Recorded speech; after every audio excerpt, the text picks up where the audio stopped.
came before Columbus, the African presence in ancient America, by Ivan Van Sertima. Copyright 1976. About the author. Ivan Van Sertima's pioneering work in linguistics and anthropology has appeared in numerous anthologies and journals. He is a regular contributor to the Inter-American Review, has published a collection of poems, critical essays, and a Swahili dictionary of legal terms, and has written on the subject of the African presence in pre-Columbian America for the New York Times. Professor Van Sertima teaches at Rutgers University. Ivan Van Sertima, They Came Before Columbus, the African Presence in Ancient America. Introduction. 6 years ago, during my first brief visit to America, I came across 3 volumes in the private library of a Princeton professor. They had been published half a century ago, and their title fascinated me: Africa and the Discovery of America. They represented a lifetime of dedicated scholarship by a Harvard linguist, Leo Wiener. Professor Wiener had been working on a grammar of American languages in the early years of this century when he stumbled upon a body of linguistic phenomena that indicated clearly to him the presence of an African and Arabic influence on some medieval Mexican and South American languages before the European contact period. As I say, I was fascinated by the subject. The thesis was revolutionary, the evidence novel and startling. The implications of such a thesis, if proven, could have far-reaching consequences for both American and African history. But I returned to my home in London after reading these books only partially convinced. I was intrigued and impressed, but very skeptical. I felt like a man who had come upon a dozen clues to a sensational murder, but did not feel too confident about the evidence. The smell of blood, even the marks of the bullet were there, but far more important things, the body and the gun, were missing. Later that year, I returned to live and teach in the United States. I returned also to that obscure trilogy of Wiener. I began to see far more than I had at first. I began to understand what was the source of my doubts. Professor Wiener was writing too early, when too many bits of the puzzle were missing. Furthermore, while he was a trained linguist and his reading was wide, his method of dealing with anthropological data was naive. He depended too heavily on the fragile pillars of philology to support the great weight of his thesis. Yet, in spite of these inadequacies, something of lasting value emerged. It sank to the bottom of my mind and began to radiate quiet, flashing signals that haunted me. In the fall of 1970, at the request of a magazine editor, I sat down to simplify and summarize Wiener. I also began to examine some of his primary sources. I felt the case was an unproven case, but by no means a closed case. I was in no position then to explore it to its limits, but I felt that information should not remain buried under 50 years of silence. It should be circulated afresh. Then something happened that started me off on a hunt that has been like the leads in a detective story, from suspect to suspect, print to print, clue to clue, until finally I came upon what lawyers like to call the smoking gun. On the very day I submitted my summary of the Wiener case to a magazine, the novelist John Williams submitted to the same an interview with a lecturer in art at the University of the Americas in Mexico City. Professor Alexander von Wuthenau. Professor von Wuthenau had done extensive searches of private collections and museums in the Americas and also his own excavations in Mexico. A generation of work in this area had unearthed a large number of Negroid heads in clay, gold, copper, and copal sculpted by pre-Columbian American artists. The strata on which these heads were found ranged from the earliest American civilizations right through to the Columbian contact period. Accidental stylization could not account for the individuality and racial particulars of these heads. Their Negroness could not be explained away, nor, in most cases, their African cultural origin.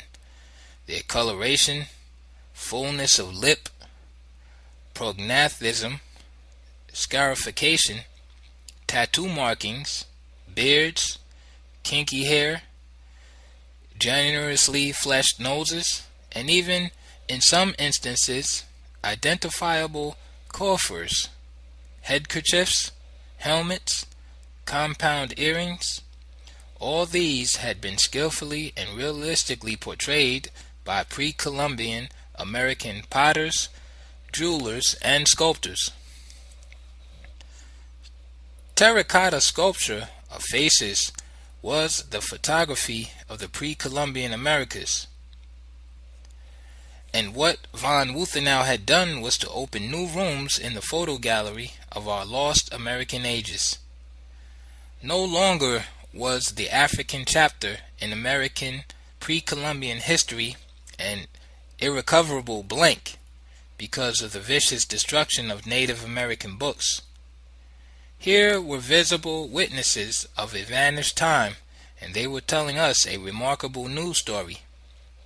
Wiener and von Wuthenau, two ostracized German-American scholars 50 years apart, their works unknown to each other, joined forces that day in my mind to establish a base for the hypothesis that Africans were here in the Americas before Columbus. Thus began my research. Over the years, it has led me into many fields where important and recent discoveries have been made, but always, it seems, in isolation. Schwerin and Stevens in botany, Sterling and the Drucker Heiser Squire team in American archaeology, Lott, Maury, Arkell, Delcroix, and Wolfrey, Thompson, and Randall, MacIver, Davies, Summers, and Wild in African and Egyptian archaeology, Wiener, Covet, and Jeffries in philology, von Wuthenau in art history, explorers like Heyerdahl and Lindemann in ancient seacraft and oceanography, De Quatrefages, Houghton, and Dixon in ethnoanthropology, Wierszycki in craniology, Davidson and Diop in African and Egyptian cultural history, Hapgood in cartography, Daguerre in serology, Fell, Gordon, and the Verrills in their decipherment of Old World scripts on ancient New World stones, all contributing to a confirmation of the hypothesis, and yet, with a few exceptions, unaware of the work that has been done or is being done by the others. What I have sought to do in this book, therefore, is to present the whole picture emerging from these disciplines, all the facts that are now known about the links between Africa and America in pre-Columbian times. Ivan Van Sertima. Author's note: the word, quote, Negro, end quote, has become a very sensitive term, loaded with negative connotations. Whatever its original meaning, parentheses, a specific race of Africans or just black-skinned people of general African descent, close parentheses, that meaning has deteriorated in the popular imagination.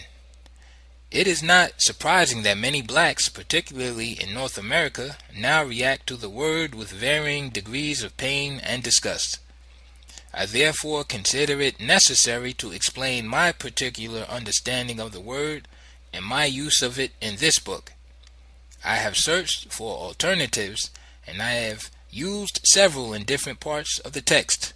For example, I have often used the term Negroid, since the adjective, strangely enough, seems to diffuse some of the negative connotations of the noun.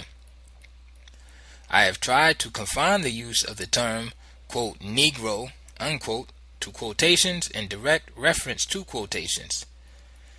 The word cannot be deleted, however, whatever the sensitivity of certain readers from early and present anthropological and archaeological texts. The term, quote, black, unquote, although it is the fashionable and more acceptable term, presents problems in several contexts. To speak of a black skeleton would be ridiculous. Skin coloration, as such, means nothing in the study of bones and other ancient physiological remains.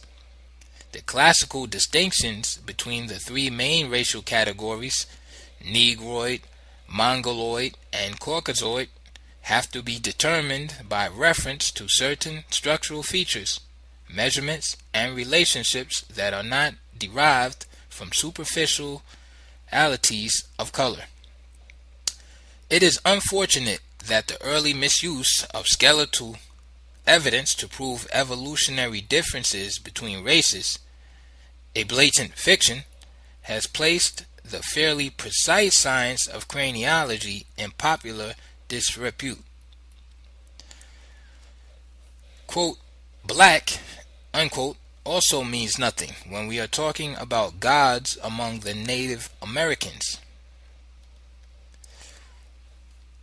Tezcatlipoca is a black god because black is his symbolic and ceremonial color. He is not African, as is Nualpilai, the Mexican god of jewelers, whose indisputably Negroid features were sculpted in green stone by the Mexicans while his kinky hair was cast in pure gold.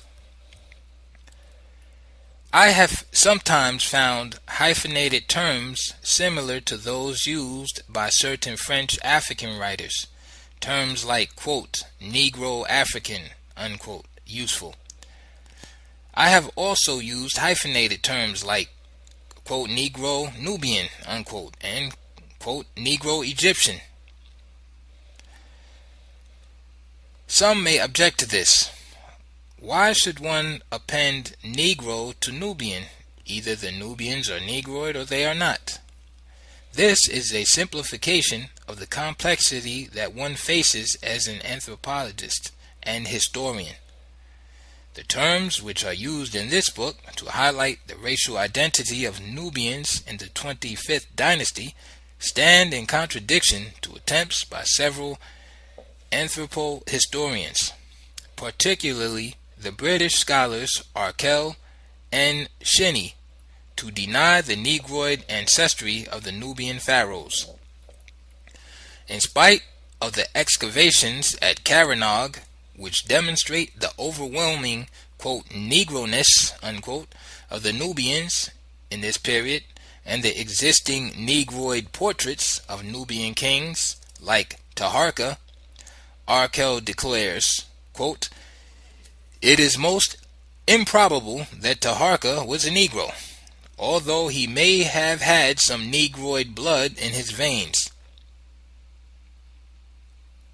Only recent and isolated studies have exposed the Negrophobic biases and distortions of these authorities, and thus the hyphenated coupling of Negro with Nubian emerges as a corrective. The use of, quote, Negro Egyptian, unquote, is even more necessary in the light of the mixed and confused racial situation in the North during certain dynasties. these racial distinctions would not need to be so heavily emphasized were it not for the attempt, deliberate and sustained over the centuries, to deny the contribution of the black African to ancient Egyptian civilization. Obviously, these terms are in transition and certain confusions exist.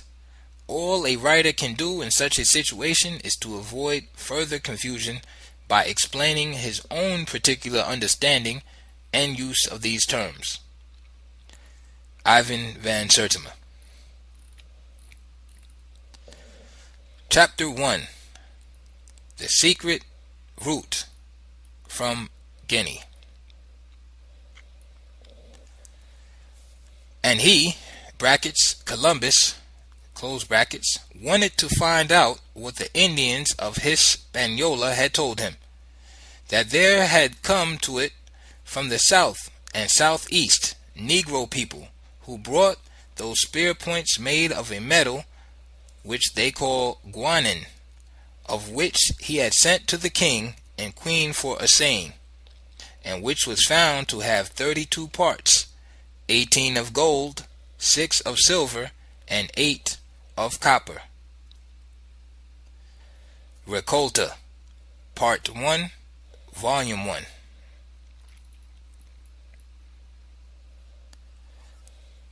African guanines were allowed alloys of gold containing copper, for the sake of its odor, for it seems that the Negroes like to smell their wealth. The guanines brought home by Columbus were assayed in Spain and were found to contain the same ratio of alloy as those in African Guinea. Frederick Pohl, Amerigo Vespucci, Pilot Major. On Saturday evening, March 9th, 1493, a week after Columbus had been driven by a storm into Lisbon, following his first voyage to the Indies, he sat down to dinner with the Portuguese king at his court in the valley of Parisio. Don Juan seemed to be in an extremely good mood. He talked to Columbus as to a close friend, with great candor and sweetness, insisting that his guest not stand, bow, or accord him any special deference, but sit beside him at table as an equal. The admiral was surprised, deeply warmed by this hospitality, but marveling none the less at the apparent absence of resentment or envy in the king. All through dinner he looked at Don Juan closely, wondering whether the mask would suddenly slip to reveal the malice Columbus believed was beneath. Had not Don Juan sent 3 armed caravels to track him down last September as he was setting out on his Atlantic journey? Had not the king given orders that on the islands of Madeira, Puerto Santo, and the Azores, and in the regions and harbors where there were Portuguese, Columbus should be taken? Only last Tuesday, Bartholomew Diaz, patron to the king's ship, armed to the teeth, had confronted him as he lay helpless in the port of Lisbon, his sails split in half by the storm. Diaz had ordered him to leave his ship and render an account to the factors of the king, and had pulled back only because Columbus had responded with fighting words, saying he was the most high admiral to the sovereigns of Castile, and had to give an account to no one. Perhaps, thought Columbus, he had overreacted to the event, because of the fatigue and terror he had suffered in the storm. After he had formally presented his letters to Diaz, had not Alvaro Dama, the Portuguese captain, come to his caravel in great state, with kettle drums and trumpets and pipes? The king, too, had received him with the highest honors, as befitted a foreign prince. There was nothing, therefore, to be alarmed about.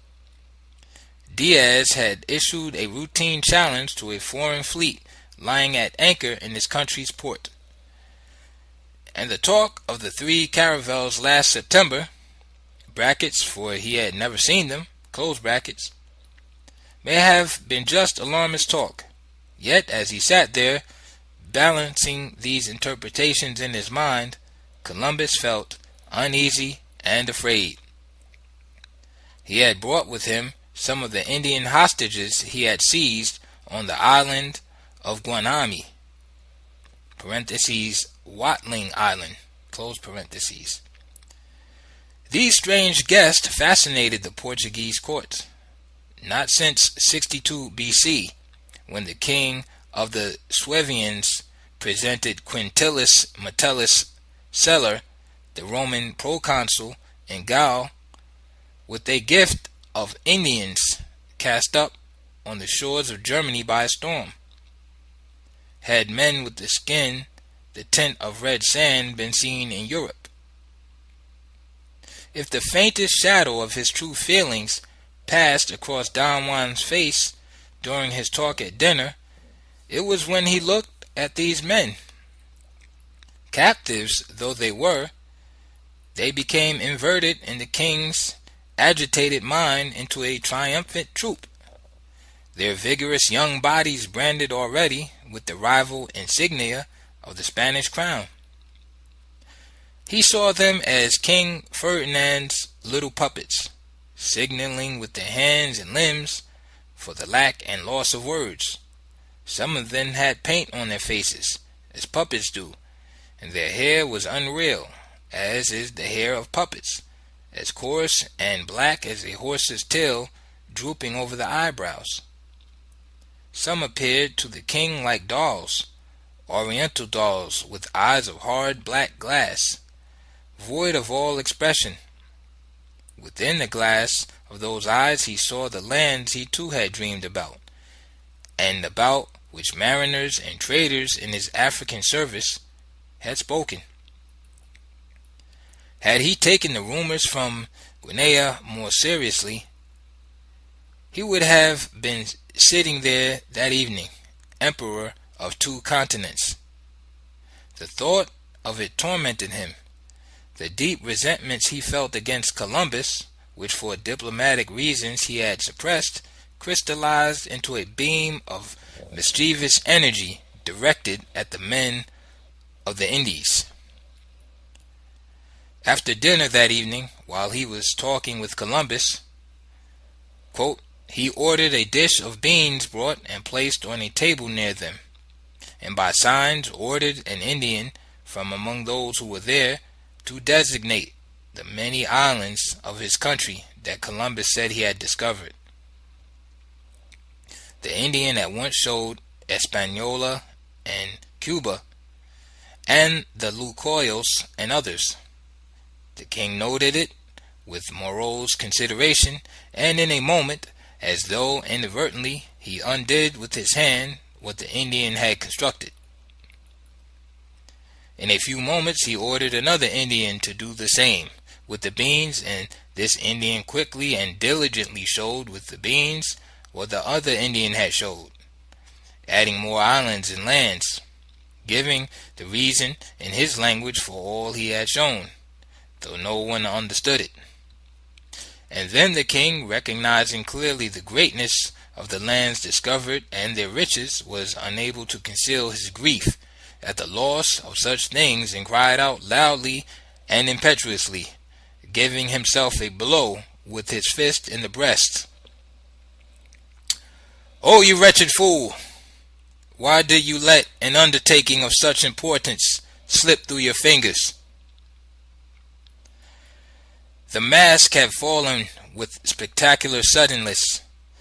Columbus's fears were realized. Several members of the court surrounded the king. Some of them attributed his grief to the boldness of the admiral, and begged leave to kill Columbus on the spot, destroy all the ships awaiting him in Lisbon, 9 leagues from the court, so that news of the discovery would not go back to Castile. But Don Juan said that God would damn his soul to hell for it, and that they should not touch the man. After this frenzied, whispered session with his advisors, Don Juan resumed his conversations with Columbus as if nothing had happened. His face was flushed, but his manner showed none of the agitation which had driven him to that extraordinary outburst. He made it clear, and with a certain grave candor and graciousness, that regardless of his grief and disappointment at not having been Columbus's patron, quote, he felt great pleasure nevertheless that the voyage had been made and had terminated favorably, end quote. The whole Christian world should rejoice at this, Don Juan said. His queen was staying in the monastery of San Antonio near the village of Villa Franca on the right bank of the Tagus, less than a day's journey from the court. She too would like to see Columbus and accord him every honor before he left for Spain. The truth was, having failed to intercept Columbus both on his outward journey and his return, and having no heart now to order his assassination, as some of his advisers had urged, Don Juan quickly reconciled himself to the implications of this breakthrough to the islands and the lands west of the ocean sea. These implications, he knew, could be serious for Portugal.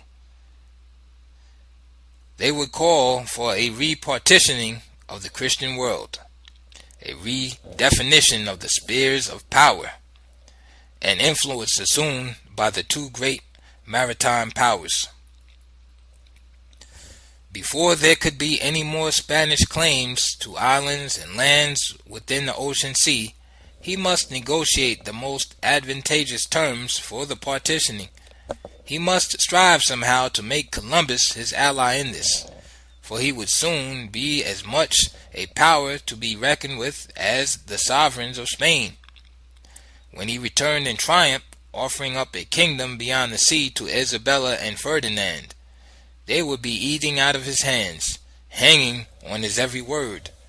The admirable would be virtually a prince of the ocean sea. But Don Juan knew that the rights and privileges of a private citizen in and over vast and vague dominions, unless he had the physical force of an army behind him, or the spiritual seal of a pope, could vanish in an instant if he lost the favor of the king and queen. He saw clearly the nature of his newfound power and vulnerability, both of which he intended to exploit. His first ploy, therefore, was to suggest that he could use his influence on behalf of Columbus, if the need were to arise, to see that his agreements with regard to the, quote, discoveries, unquote, were honored. Columbus had drafted agreements with the Spanish sovereigns before setting out, making him a partner with the crown in his prospective discoveries.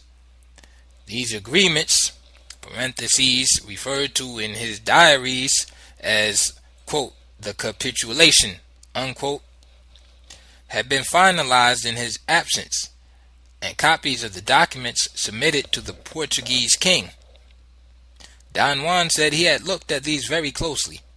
He understood from his reading of them that the real credit for the, quote, conquest belonged to Columbus. He was keen to emphasize that this was Columbus's personal conquest, implying that it was well within the power of the admiral even now to bargain over these lands with any foreign prince with whom he might come to an agreement. Columbus was cautious. He had not yet seen the capitulation, he said.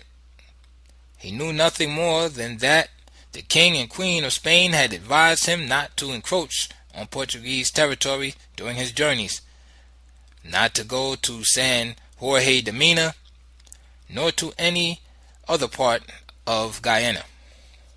And this had been announced in all the ports of Andalusia before he set sail. This was his way of saying that Spain and her agents fully respected the Portuguese sphere of power and influence, and that the Portuguese were expected to show equal respect for theirs. Columbus also seemed to imply that he needed no one to act as protector or go-between in the matter of any agreements he might enter with the sovereigns of Castile. To this, Don Juan graciously responded that he was certain mediators would not be necessary in this matter. On the following Sunday and Monday, the discussions between the king and the admiral continued. It became clear that Don Juan's real concern was not with the chain of islands Columbus claimed to have discovered in the Gulf of the Ganges. Beyond them, beyond the mainland of Asia, brackets, if indeed it were true that Columbus had chanced, as he claimed, upon Asia by way of the west, close brackets, to the south and southeast lay another world. The king was certain of this. Africans, he said, had traveled to that world. It could be found just below the equinoctial line, roughly on the same parallel as the latitudes of his domain in Guinea. In fact, quote, boats had been found which started out from Guinea and navigated to the west with merchandise, end quote. He was a fool not to have sent an expeditionary fleet into these waters in spite of persistent rumors and reports. But Portugal already had its hands full in Africa, and it was concentrating its exploratory energies on the eastern route to India. Columbus listened intently. Information about the Guinea boats was new to him. He had been to Guinea 10 years before and had seen the fortress at San Jorge de Mina, which Don Juan was then constructing. Little was known of Guinea trade and navigation at that time, for the African world was vast and strange, and the Portuguese had but one consuming interest, gold, in the pursuit of which they had scratched a mere fraction of the Guinea coast. But why was Don Juan telling him all of this, and in such a conspiratorial tone? What did he want? Quote, I want a line, unquote, the king said, drawn across the map of the world from north to south, from pole to pole. This line should be drawn 370 leagues west of the westernmost islands of the Cape Verde. Let it be the divider between the two Catholic kingdoms. Anything found west of this line goes to you in Spain. Anything found east of the line falls to me and Portugal. As he sat there, brooding on this proposition, Columbus could hear the rain, driven by fierce winds, wasting its fury along the plains of Paraiso. The clamor of the rain and the wind stirred in him strong memories of Africa. He remembered how at San Jorge de Mina on the Guinea coast, the rain would sometimes come rushing through the trees, sweeping forward like a violent river that had burst its banks, but beaten from passion into impotence by the high brick walls of the Portuguese fort. He used to feel so lost in those days, dismissed as a dreamer, sustained only by a conviction, passionate as the wind, as persistent as rain, storming insistently the minds of those who thought his schemes, quote, chimerical and foolish, end quote. He remembered his last audience with Don Juan before he had decided to try his luck in the Spanish court. The king had stared at him with a bored, tired face, his skin strangely puffed by some unknown sickness, his eyes mocking Columbus with disbelief. Now they sat man to man, or was it prince to prince? Don Juan was actually seeking his help, to bring about a new division and reappointment of power and possessions in the Christian world. Yes, he would go along with the drawing of the line. Yes, he would present the case with all his newfound power and influence at the Spanish court. But surely not out of gratitude for Don Juan's earlier indifference to his exploratory schemes, nor his latter attempts, if the rumors were correct, to seize him and his ships as they set out across the Western Ocean. Columbus now saw his advantage. He could name his price. What that price was, no one can tell, but before he left the court on Tuesday morning, some bargain over the line must have been struck. This line, as proposed by Don Juan on the strength of his intelligence from Guinea, was finally settled by the two great powers at the Treaty of Tordesillas, more than a year later, on June 7th, 1494. This was years before incursions into South America by either Spain or Portugal. The later, quote, discovery of the continent placed Brazil east of the line, and so within Portugal's domain of influence. This region of South America is washed by the North Equatorial Current, which joins the Canaries Current off the Senegambia coast of Africa. This current pulls boats caught in its drift toward the shores of the New World with the irresistible magnetism of a gravitational field. It was along this current that the Portuguese captain Alvarez Cabral, driven by a storm off the coast of West Africa in 1500, was blown helplessly but swiftly to Brazil. One wonders why Columbus, so greedy for his own gain and glory, would, out of the goodness of his heart or a fondness for Portugal, try to promote an agreement on this line. A line which, as far as Don Juan claimed, however skeptical his listener, could put a potentially rich slice of land into the rival camp. What did he stand to gain except to attract to himself the suspicions of the Spanish? When he raised the matter on behalf of Don Juan at the Spanish court, he did so, it seems, with such imprudent force that it led to some contention between himself and King Ferdinand. History does not record the details of that quarrel, but it would be interesting to speculate on the line of agreement Columbus used to persuade the Spanish to agree to the drawing of the line. There was no basis, he probably said, for Don Juan's belief that land lay east of the line proposed. Spain therefore stood to lose little or nothing, and to gain the peace and unity of the Catholic world by conceding Don Juan a slice of his hypothetical dominion. To assume that Columbus acted as Portugal's advocate in return for the courtesies he had enjoyed in the valley of Parisio would be to ignore the history of the man and his extraordinary avarice. Even those historians who would canonize Christopher Columbus have all agreed he was inordinately greedy. He demanded of Spain 1/3, 1/8, and 1/10 of everything found in the New World.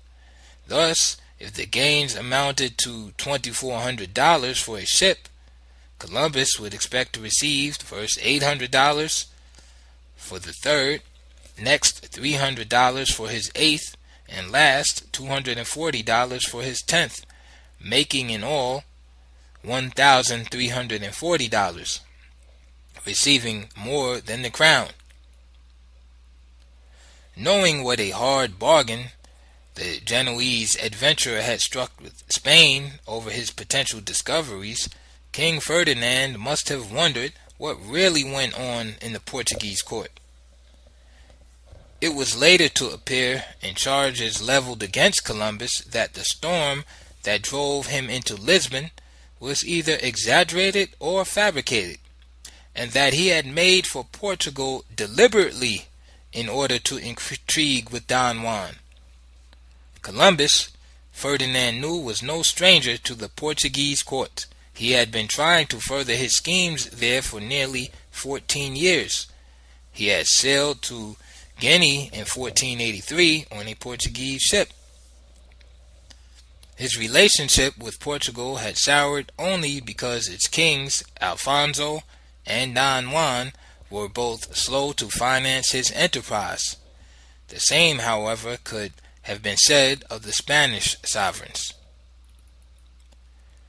Isabella, at first, was not suspicious of her favorites.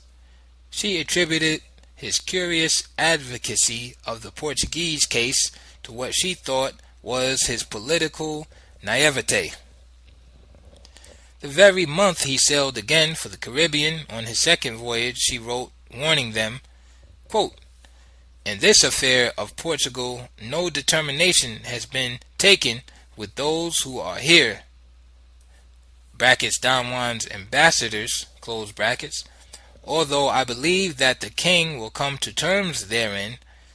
I would wish you to think the contrary, in order that you may not on the account fail or neglect to act prudently and with due caution, so that you may not be deceived in any manner whatsoever."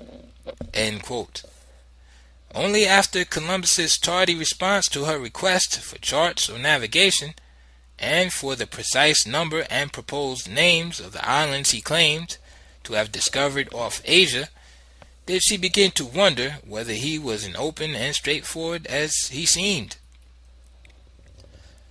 2 months after the signing of the Treaty of Tordesillas, about which the Spanish king had strong misgivings, King Ferdinand wrote Columbus asking him to come home immediately and help them sort out disputes with Portugal arising over the settlement of this extraordinary boundary line. Columbus was in Cuba, parentheses, which he claimed at that time was the mainland in spite of native pronouncements to the contrary, close parentheses. When a mail boat arrived carrying the king's letter, Columbus replied promptly, saying he could not go home for he was too gravely ill to move. "Whether you are to go on this business or not," wrote Ferdinand, "write to us very fully all that you know about this matter." The matter, however, cooled when Don Juan died of dropsy a year later. His death came as a relief to the Spanish who, in spite of the agreement and the continuance of their obligation to his successors, were none too eager to fix with an irrevocable finality and precision the limits of their domains within the ocean sea. Few Spanish maps, in fact, show a recognition of this line. Columbus was slow to act on what Don Juan had told him about the Guinea route, which led to the continent in the south. Circumstances made it difficult for him to investigate this matter on his second voyage. One of the reasons may have been his own disarming argument that Portugal stood to gain, and Spain stood to lose little or nothing by the drawing of the demarcation line.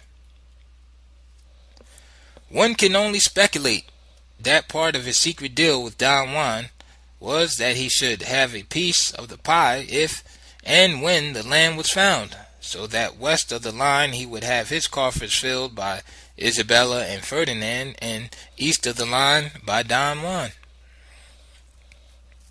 This kind of double-dealing came as second nature to his fellow countryman, Amerigo Vespucci, whom Frederick Pohl tells us, quote, paid homage to both courts and changed flags when it suited his advantage, end quote. Columbus had some secret understanding with Vespucci, and in a letter to his son, Diego Columbus, there is a strong hint of this. Columbus, in this letter, dated 1505, asked his son to contact Vespucci, as he is about to appear before the Spanish court, but to do so, quote, secretly, that there may be no suspicion, end quote. In the same letter, Columbus speaks of, quote, payment that has been made to me and is being made, end quote, but is afraid to detail this payment, saying, quote, I will give the information yonder because it is impossible to give it in writing, end quote. If he referred to the usual payments due him for his excursions and discoveries in the Indies, the terms of these were well known, published, and protected by letters patent or legal articles. Why then the secrecy? Why was it impossible to commit the matter to writing? Why the great fear of arousing suspicion? Also, how do we explain the strange relationship to Vespucci, to whom he refers in this letter as if he were a messenger or agent in his pay? Quote, see what he can do to profit me there, brackets, at the court, close brackets, and strive to have him do it, for he will do everything, end quote. This and other pieces of evidence seem to indicate that Columbus was deliberately holding back on South America. His strange insistence to King Ferdinand that Cuba was a continent, parentheses, although he wrote Louis de Santiago, Chancellor of Aragon, months earlier, declaring that the natives who had lived there for centuries were certain it was an island, end quote, and his equally strange insistence that South America was an island after the most cursory and superficial examination may be seen in this light. He had committed himself, it seems, to keeping the Spanish away from the southern continent, perhaps to facilitate his deal with the Portuguese.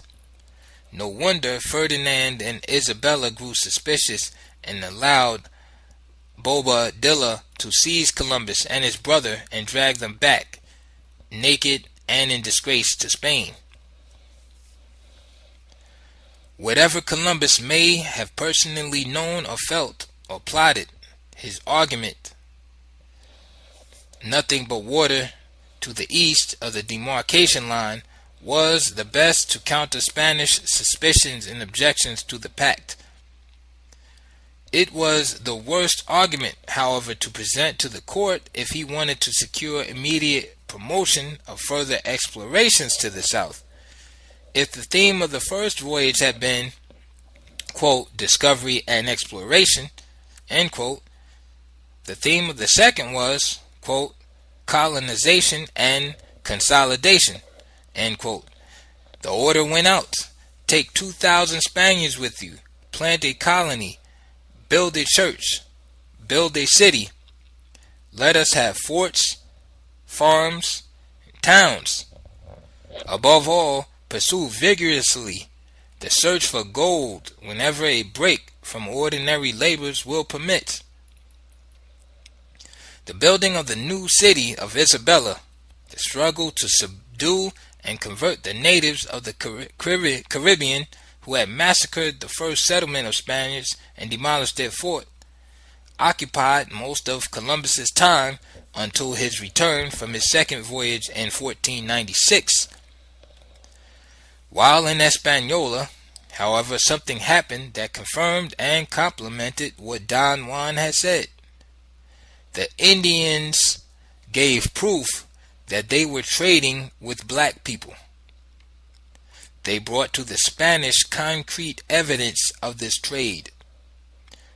Quote, the Indians of this Hispaniola said, there had come to Hispaniola a black people who have the tops of their spears made of a metal which they call guanine, of which he, brackets, Columbus, close brackets, had sent samples to the sovereigns to have them assayed, which it was found that of 32 parts, 18 were of gold, 6 of silver, and 8 of copper.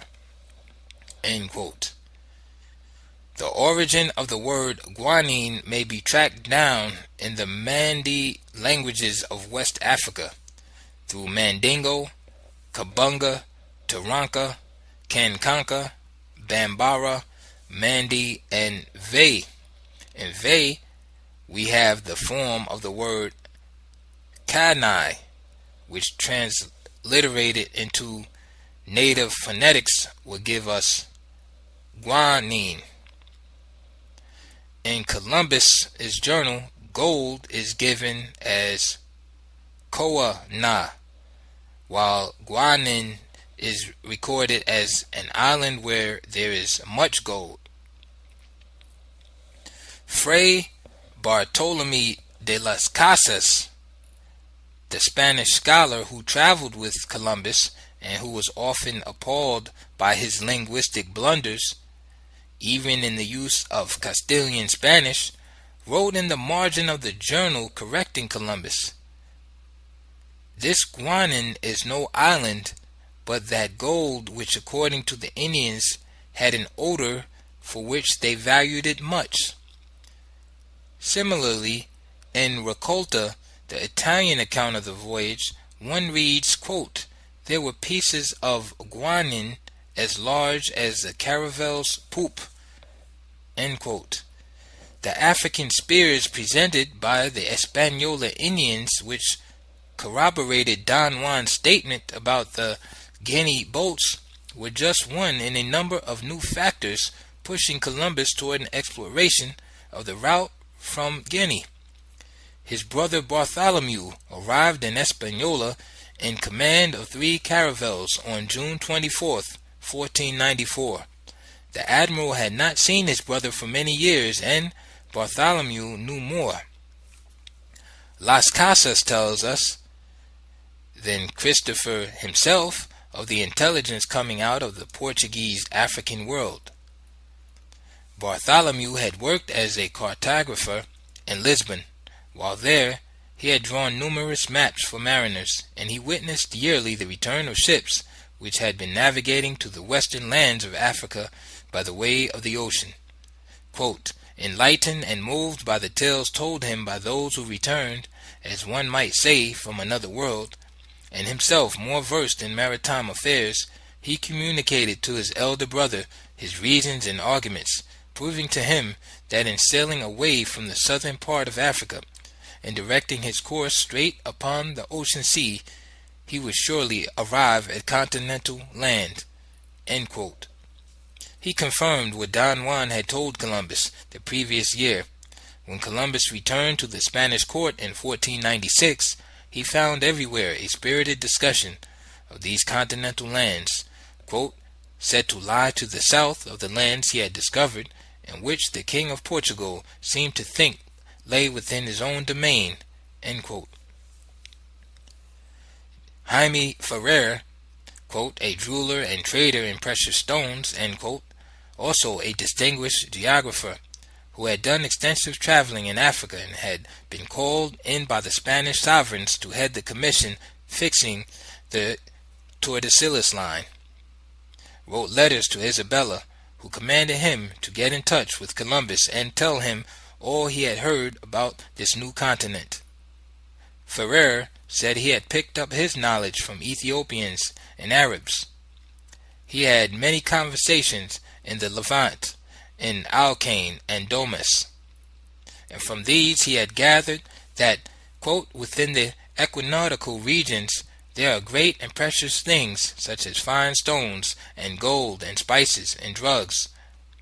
The inhabitants are black or tawny. When your lordship, brackets, Columbus, close brackets, finds such a people, an abundance of the said things shall not be lacking." End quote. His letter ends with the strange rider, which goes beyond mere graciousness and implies that he knew some of this information had already been conveyed to Columbus. Quote, "Of all this matter your lordship knows more when sleeping than I do waking." End quote. The king and queen were excited.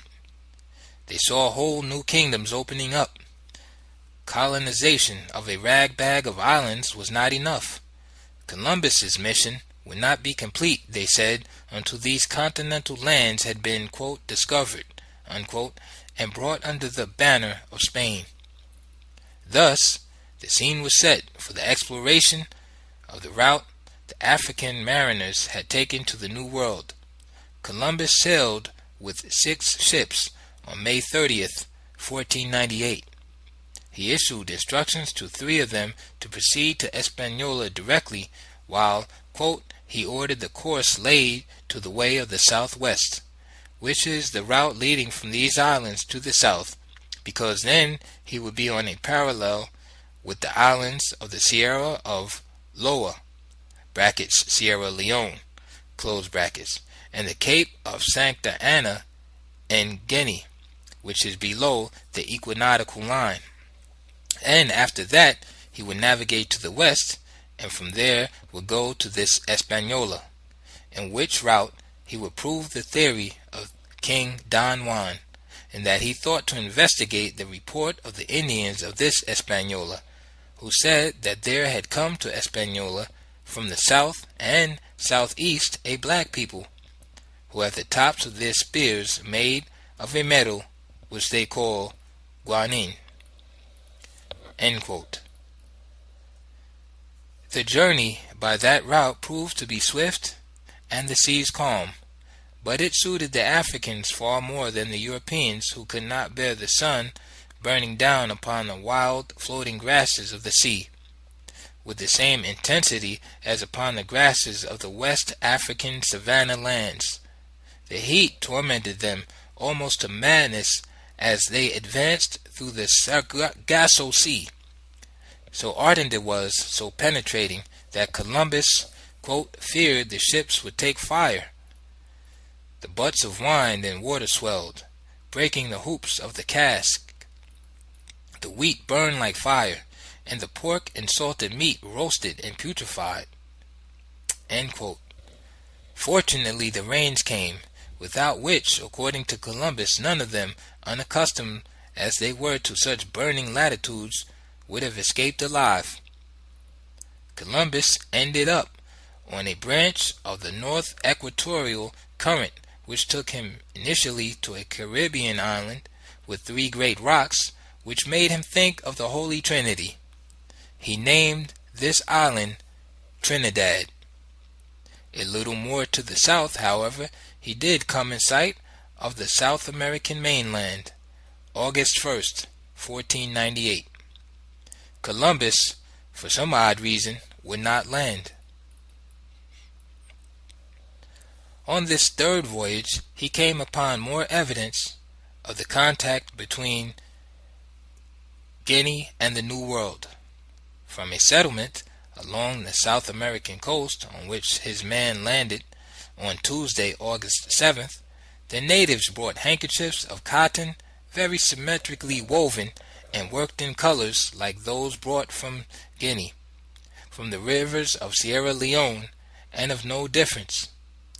Not only were they alike in style and color, but also in function. These handkerchiefs, he said, resembled almazars, Guinea headdresses, and loincloths. Quote, each one is a cloth so woven in colors that it appeared an almazar, with one tied on the head and the other covering the rest. End quote. These were the earliest documented traces of the African presence. Within the 1st and 2nd decades of the so-called, quote, discovery, end quote, African settlements and artifacts were to be cited by the Spanish. When they were not reported as mere asides, they were ignored or suppressed. But history is not easily buried. In the oral traditions of the Native Americans and the Guinea Africans, in the footnotes of the Spanish and Portuguese documents, part of the story lies. Another part lies embalmed under the American and African earth. As this earth is now being lifted by archaeological picks and trowels, a new skeleton emerges of the history of these adjacent worlds. Notes and references. For the evidence in this chapter, the author draws to the reader's attention a 2,114-page study published in 1903.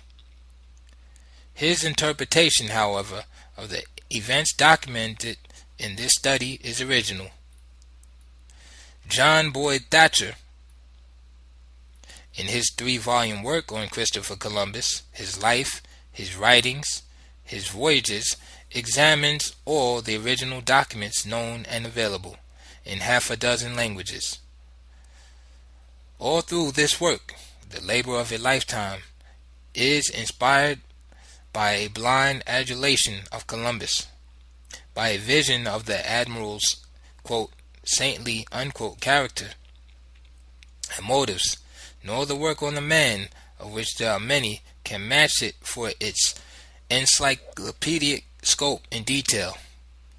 In the footnotes, however, which seem like another book compulsively writing itself, we begin to see the night side or half-hidden face of history. There emerges from under all the contradictions and cross-references, the sentences deliberately doctored or deleted in the conventional histories, the little-known deeds and statements of the admiral so nimbly glossed over, an illuminating pattern of consistency, through which we glimpse another image of the man and his time than the once one his biographer strives to create. End of chapter 1. They came before Columbus, the African presence in ancient America, by Ivan Van Sertima. Chapter 2. The Visible Witnesses. Quote, "It is in contradiction to the most elementary logic and to all artistic experience that an Indian could depict in a masterly way the head of a Negro without missing a single racial characteristic unless he had actually seen such a person. The types of people depicted must have lived in America. The Negroid element is well proven by the large Olmec stone monuments as well as the terracotta items, and therefore cannot be excluded from the pre-Columbian history of the Americas." End quote. Alexander von Wuthenau, The Art of Terracotta Pottery in Pre-Columbian South and Central America. There is a narrow neck of land between the two Americas, which in a way both joins and splits them. From this point, the Isthmus of Darien, one could, if one flew above the clouds with the wingspan and vision of the condor, look down upon the two great seas that divide the world, the waters of the Pacific and Atlantic Oceans. From such a point, though at a much lower altitude and with only a fraction of the range and binocular vision of the condor, the Spanish explorer Vasco Núñez de Balboa stood on the summit of the Sierra de Corancua, looking down upon the Mar del Sur, or Sea of the South, billowing far below him. It was the 25th day of September, 1513. It had been a long and dangerous march through the forest of the Isthmus to this lonely peak in Darien. Below him at last lay the great sea of which the son of Comagre, the Indian cacique, had spoken. On this sea, according to what the young man had said, boats as big as the brigantine sailed, from a land richer in gold than any the Spanish had so far seen. Parentheses. Strange how the Indians always seem to be pointing a finger southward, whispering "gold, gold, gold" into the greedy, expectant ears of the Spaniards. When they sailed in the direction of that finger, under the mesmeric spell of the chant, there was still another Indian, his finger beckoning ever farther southward, with the same enchanting whisper, Gold, gold, gold. Were these savages trying to make fools of them? The thought occurred to Balboa, but it blew at the back of his mind faintly. In the forefront was the warm, bright vision of golden sands beyond the Mar del Sur. He recalled the morning his companions had sat on the porch of the great longhouse of Comagra. They were still in a partial stupor from the festivities of the previous day. Comagra had entertained them lavishly and had presented Balboa with 4,000 ounces of golden ornaments. The Spanish were dazzled by this generosity, but furious arguments broke out among them when Balboa ordered everything to be weighed so that the king's exchequer could have its fifth part before any division of the spoils. The men hovered darkly over the weighing scales like crows over a battlefield. Suddenly, in the midst of the commotion, in strode the eldest son of Comagra. He was obviously incensed by the vulgar fuss and noise. The spectacle of these foreigners wrangling on the porch of his father's palace disgusted him. To the amazement of everyone, he leaped at the scales and knocked them over with his fist, scattering gold all over the porch. They were fighting over trifles, he told them contemptuously. If they were so greedy for gold, why, over those mountains, he pointed in the direction of the inevitable south, there was another sea. On it sailed boats as big as theirs, from a land where they would find more gold than they could ever weigh. The Spaniards in Balboa's company were so delighted by news of this sea and the land beyond and the gold that it blunted any sense of insult they might have felt at this impetuous outburst of the chief's son. His words ran through the Spanish settlements in Darien like a brush fire. Balboa himself was so overwhelmed by the glittering prospect that he decided forthwith to remove all obstacles in the way of his pursuit of it.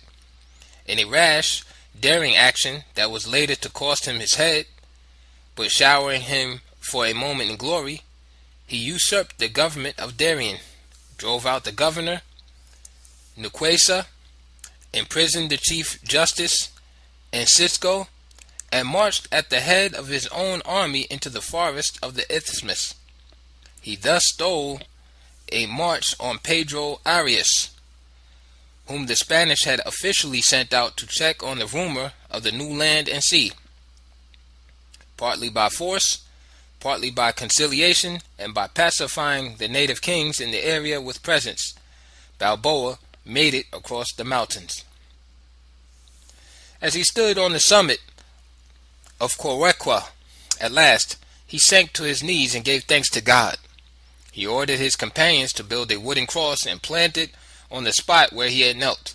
He then went down the southern slope of Corequa, and making his way to the shore of the bay, ran like a madman with a banner straight into the sea, declaring that he had taken possession of it in the name of Jesus Christ and King Ferdinand.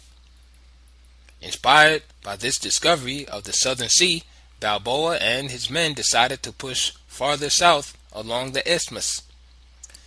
Under the shadow of Corequa, they came upon an Indian settlement where, to their astonishment, they found a number of war captives who were plainly and unmistakably African.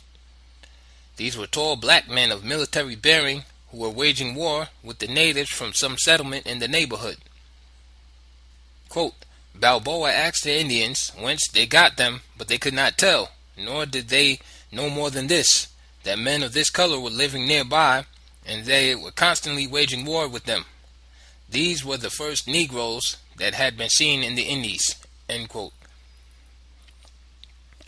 Peter Martyr, the first historian of America, reports on this remarkable meeting between the Spanish explorers and the blacks of Darien.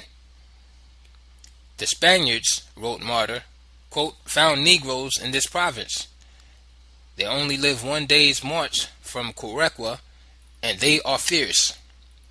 It is thought that Negro pirates from Ethiopia established themselves after the wreck of their ships in these mountains. The natives of Korekwa carry on incessant war with these Negroes. Massacre or slavery is the alternate fortune of these peoples. End quote. Martyr uses the word, quote, Ethiopia, unquote, as a general term for Africa. He is not suggesting a specific country in Africa as the origin of these mysterious Africans cited by the Spanish. He could not conjecture on their exact country or origin or tribal identity, but he certainly knew from his own acquaintance with Africa as a diplomat to Egypt from the Spanish court that there was nothing far-fetched about African boats being washed up as wrecks on the other side of the ocean's coast. His comment also makes it clear that the African settlement was large enough to enable its members to wage wars of aggression or defense within the hostile environment in which they found themselves.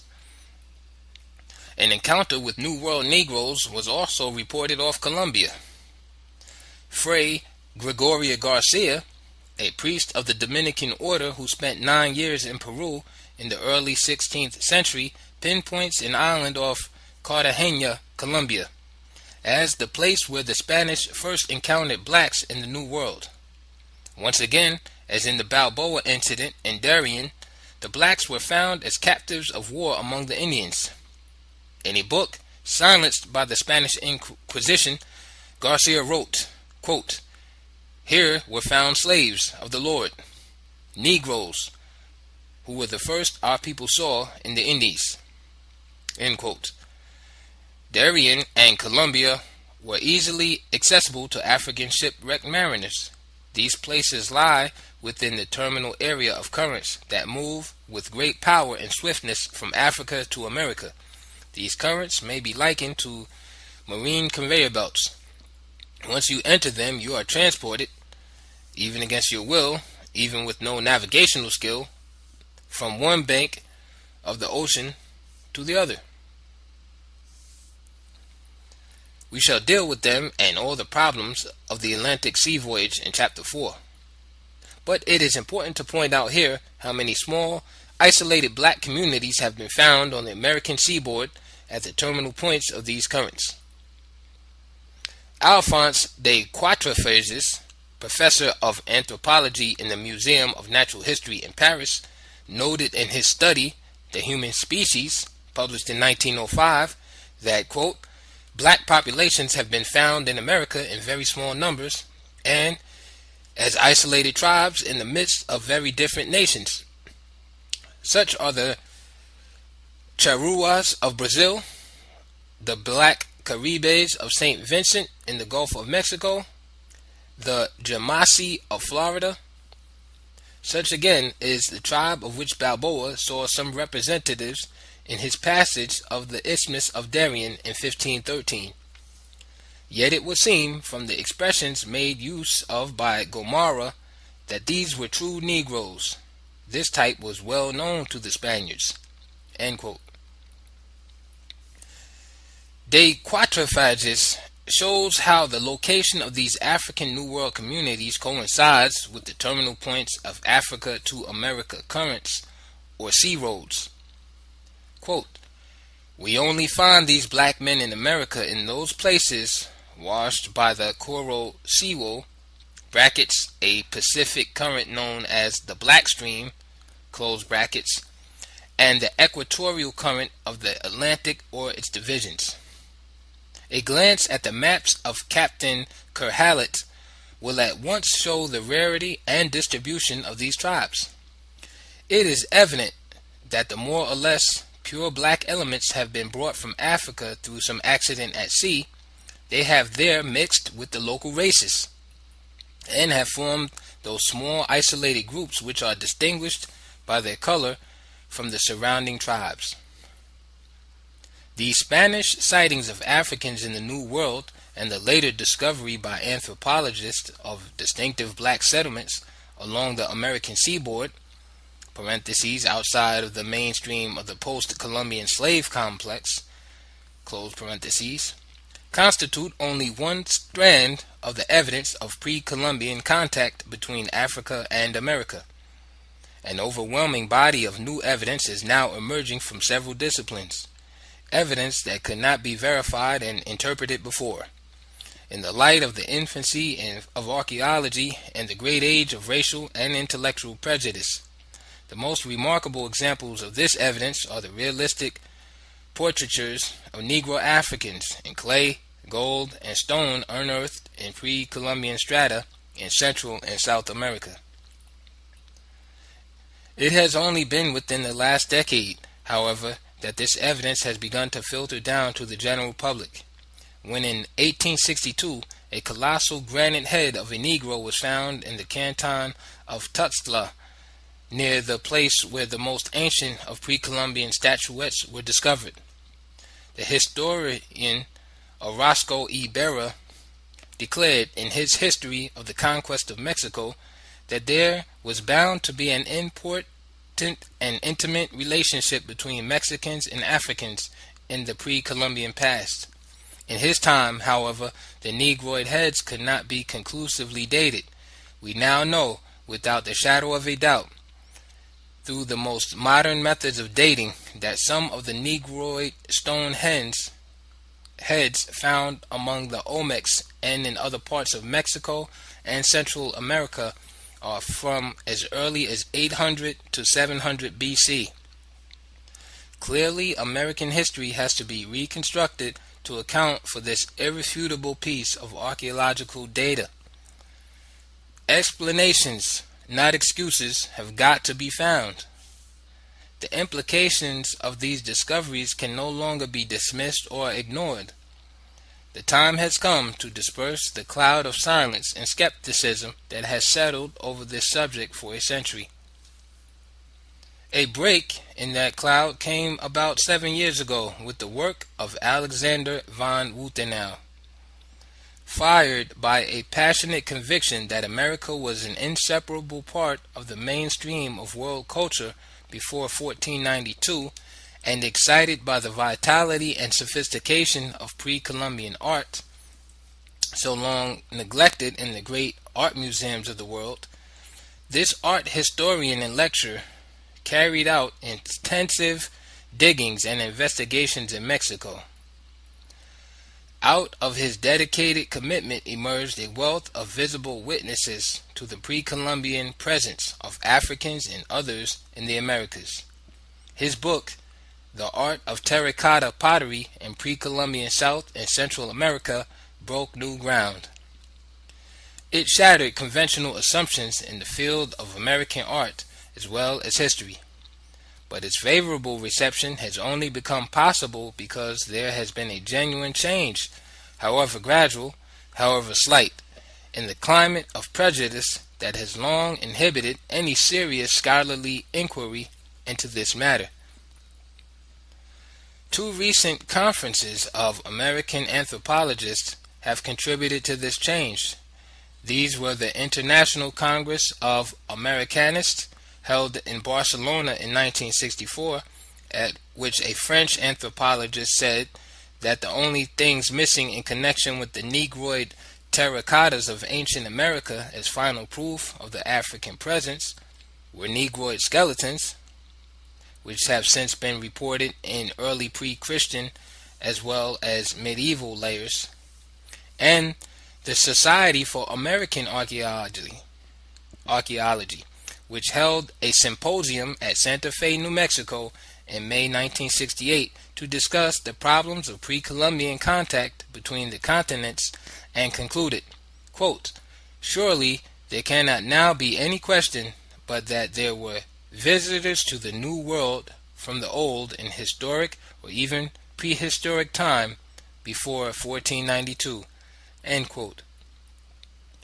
What von Wuthenau has done is to open a door upon the photo gallery of the Americas. For, lacking the camera, the ancient and medieval Americans sought to capture for all time in the art of realistic portraiture through the medium of clay the significant figures of their respective generations. Africans moved through all their major periods, from the time of the Olmec culture around 800 BC, when they arise in massive stone sculptures, through the medieval Mexico of the Mayas, when they appear not only in terracotta portraits, but on golden pectorals and on pipes, down to the late post-classic period, time of the conquest, when they begin to disappear, as they disappeared all over the world until today, re-emerging once more as significant figures.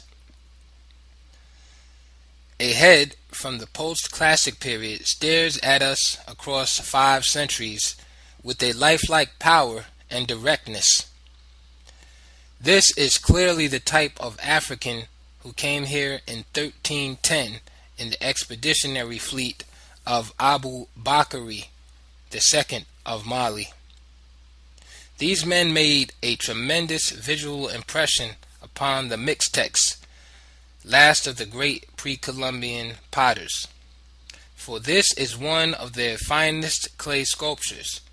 It was found in Oaxaca in Mexico. Its realism is striking.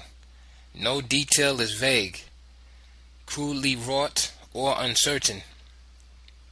No stylistic accident can account for the undisputed Negro-ness of the features.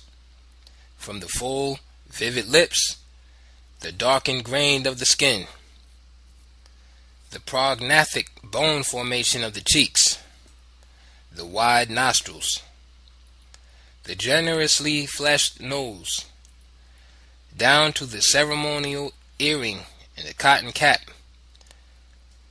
Catamasto noted on warrior boatmen on the Gambia.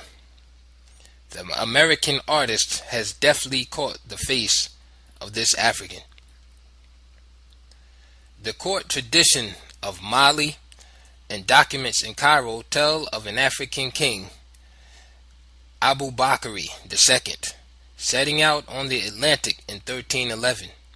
He commandeered a fleet of large boats, well stocked with food and water, and embarked from the Senegal-Gambia coast, the western borders of this West African empire, entering the Canaries current, quote, a river in the middle of the sea, end quote, as the captain of a preceding fleet, of which only one boat returned, described it. Neither of the 2 Mandingo fleets came back to Mali to tell their story, but around this time, evidence of contact between West Africans and Mexicans appears in strata in America in an overwhelming combination of artifacts and cultural parallels.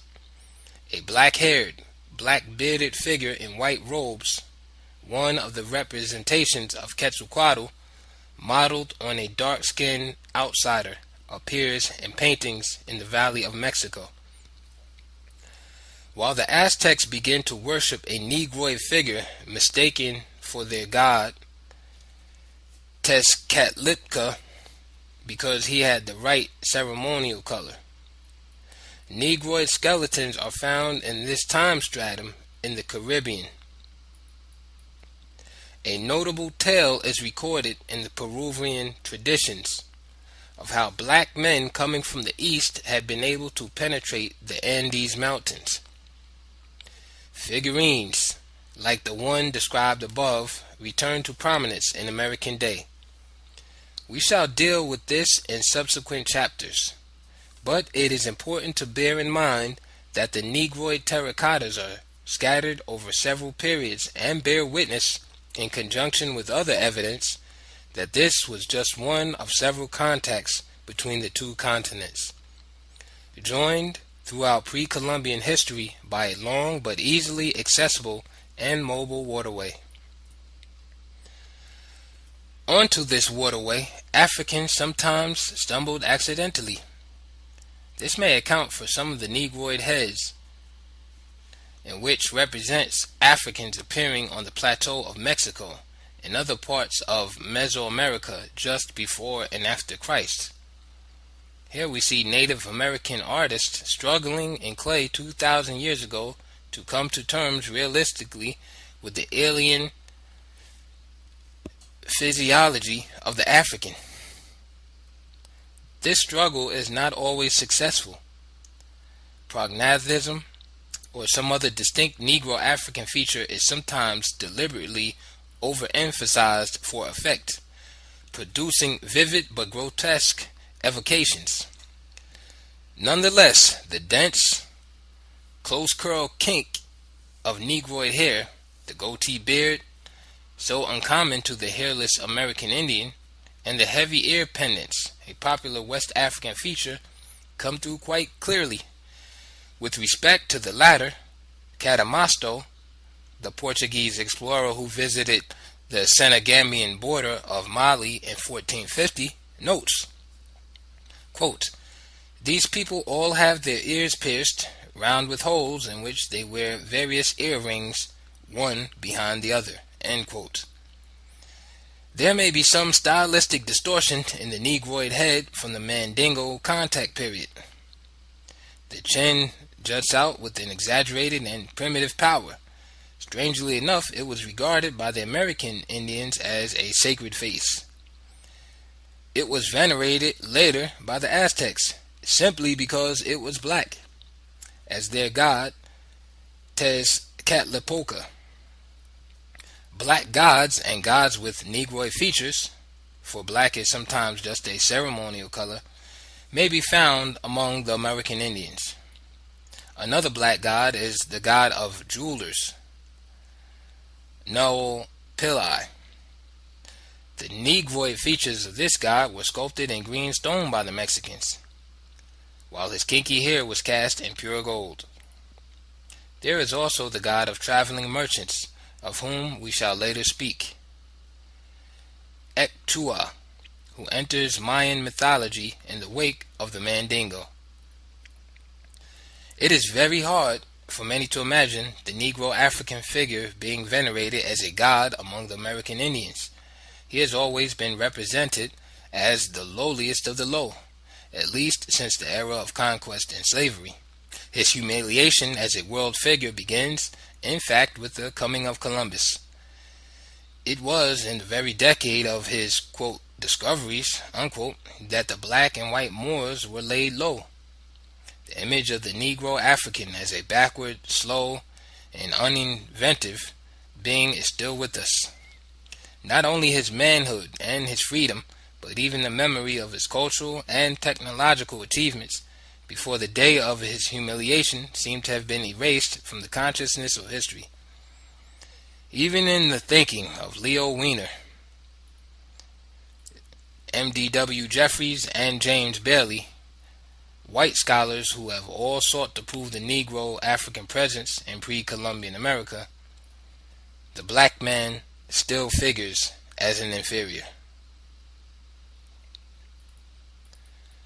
Bailey, in his book The God, Kings, and Titans, disclaims any indigenous base for African cultures before the Arabs and Romans. Quote, "That African culture prior to the Arab and Roman gold trade was an independent African invention is nonsense." End quote.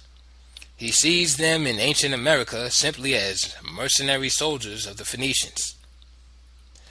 Leo Weiner, the Harvard philologist, assumes that the great Mali Empire of medieval West Africa owed all its refinements, even its animist ritual and magic, to the Arab Islamic civilization. The Mandingo came to America before Columbus, he declares, but carrying another man's cultural baggage. He sees the Negro African as simply a conductor of Islamic cultural electricity. The South African anthropologist M.D.W. Jeffries refers to the Negro in one of his articles as, quote, "a West African item," end quote. And while he presents forceful arguments for his pre-Columbian presence, suggests that he came here as a porter and paddler for the Arabs. For all these men, therefore, the image of the Negro African has not changed. They remain victims of the myth created and sustained for half a millennium, while appearing to strive manfully to dispel it. For them, before and after Columbus, the Negro is still a beggar in the wilderness of history, a porter, a paddler, a menial, a mercenary, the eternal and immutable slave. If this had indeed been the case, why should the Olmecs erect huge monuments to him, which dwarf all other human figures in the Americas? Why should some of the Negroid representations be venerated among the Maya and Aztecs as deities? Why should the finest of American potters sculpt such vivid and powerful portraits of this contemptible man? Can we image modern black artists in Mozambique building colossal monuments to the Portuguese soldiers who clashed with the freedom fighters of Cabral? Or the South African whites, for that matter, erecting altars and temples to the garbage collectors or street cleaners of Pretoria? These contradictions do not appear as the glaring absurdities they really are unless a shift in consciousness occurs.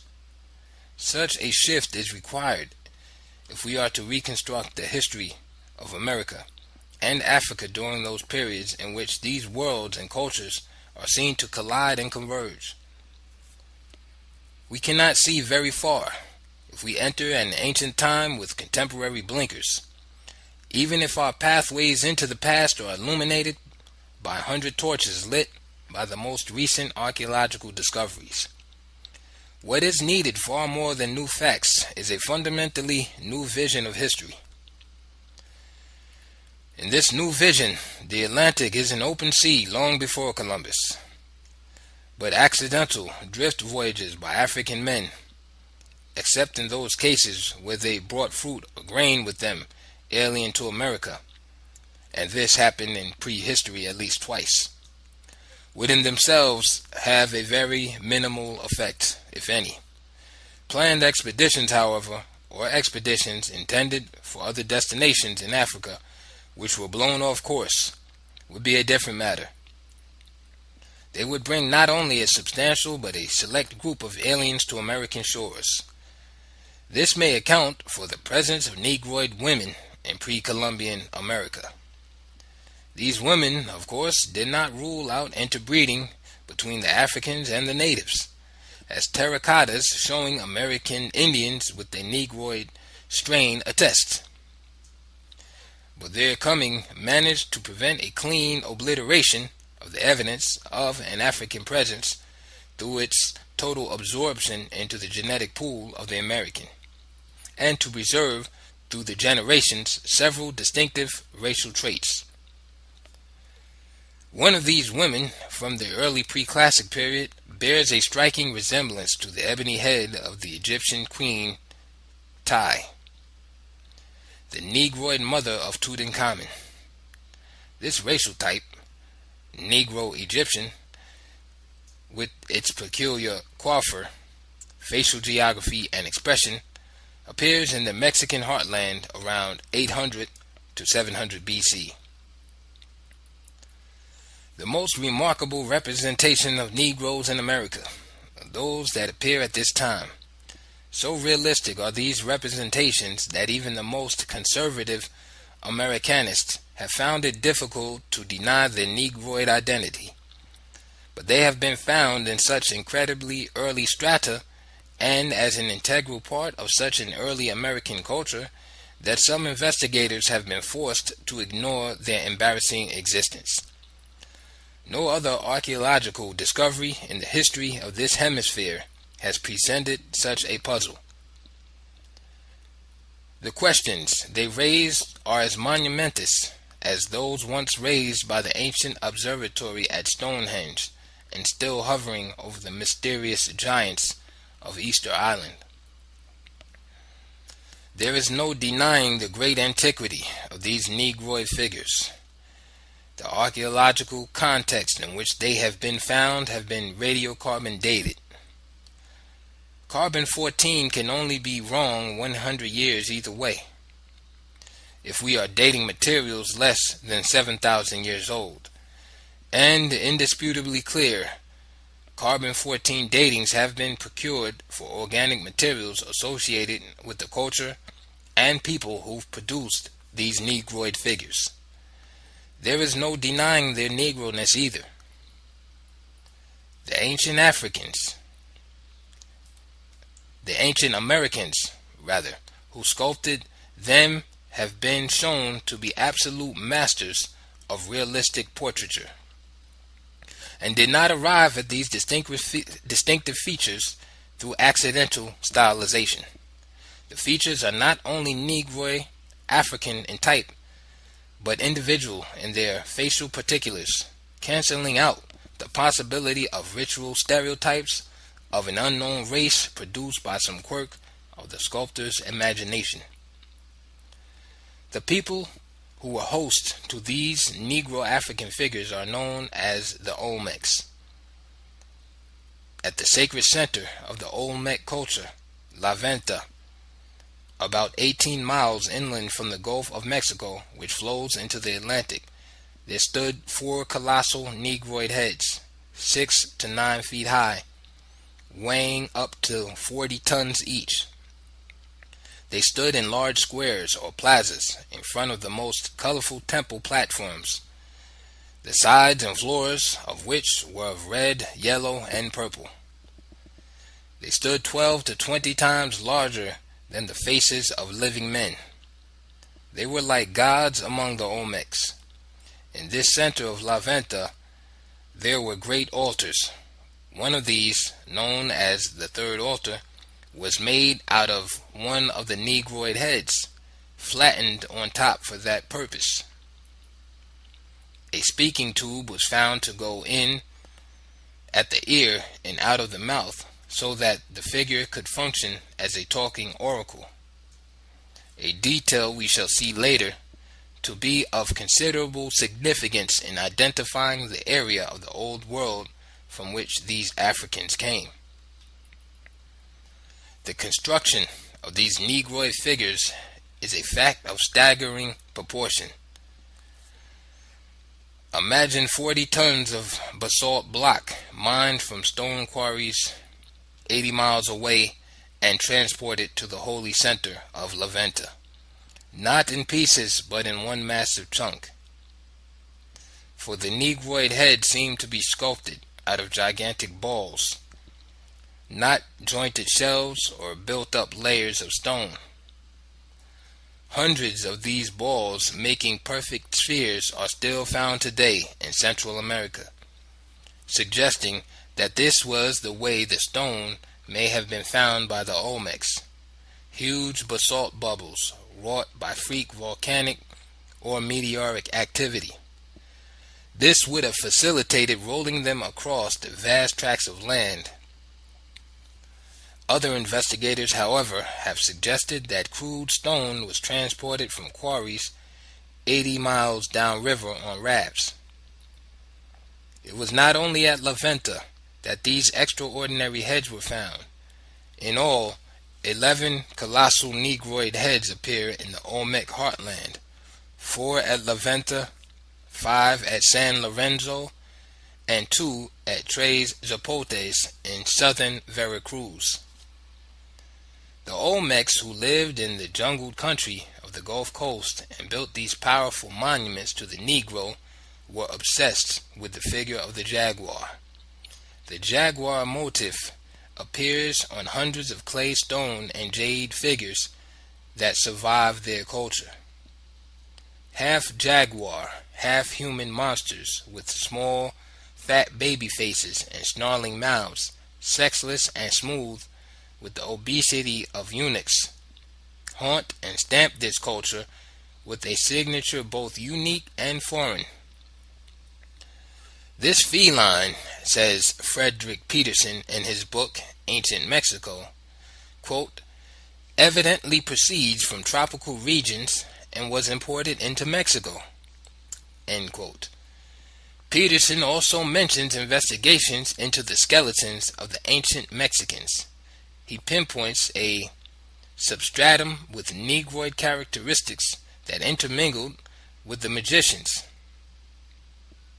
In September 1974, the Polish craniologist Dr. Andrzej Wiercinski disclosed to the First Congress of Americanists held in Mexico that, quote, some of the skulls from Teltico Cerro de las Mesas and Monte Alban, all pre-Christian sites in Mexico, show to a different degree a clear prevalence of the total Negroid pattern, end quote. In February 1975, a Smithsonian Institution team reported the find of 2 Negroid male skeletons in a grave in the U.S. Virgin Islands. This grave had been used and abandoned by the Caribs long before the coming of Columbus. Soil from the earth layers in which the skeleton were found was dated to AD 1250. A study of the teeth showed a type of dental mutilation characteristic of early African cultures, and clamped around the wrist of one of the skeletons was a clay vessel of pre-Columbian Indian design. Skeletons have also been found in pre-Columbian layers in the valley of the Pecos River, which, flowing through the Texas and New Mexico, empties via the Rio Grande into the Gulf of Mexico.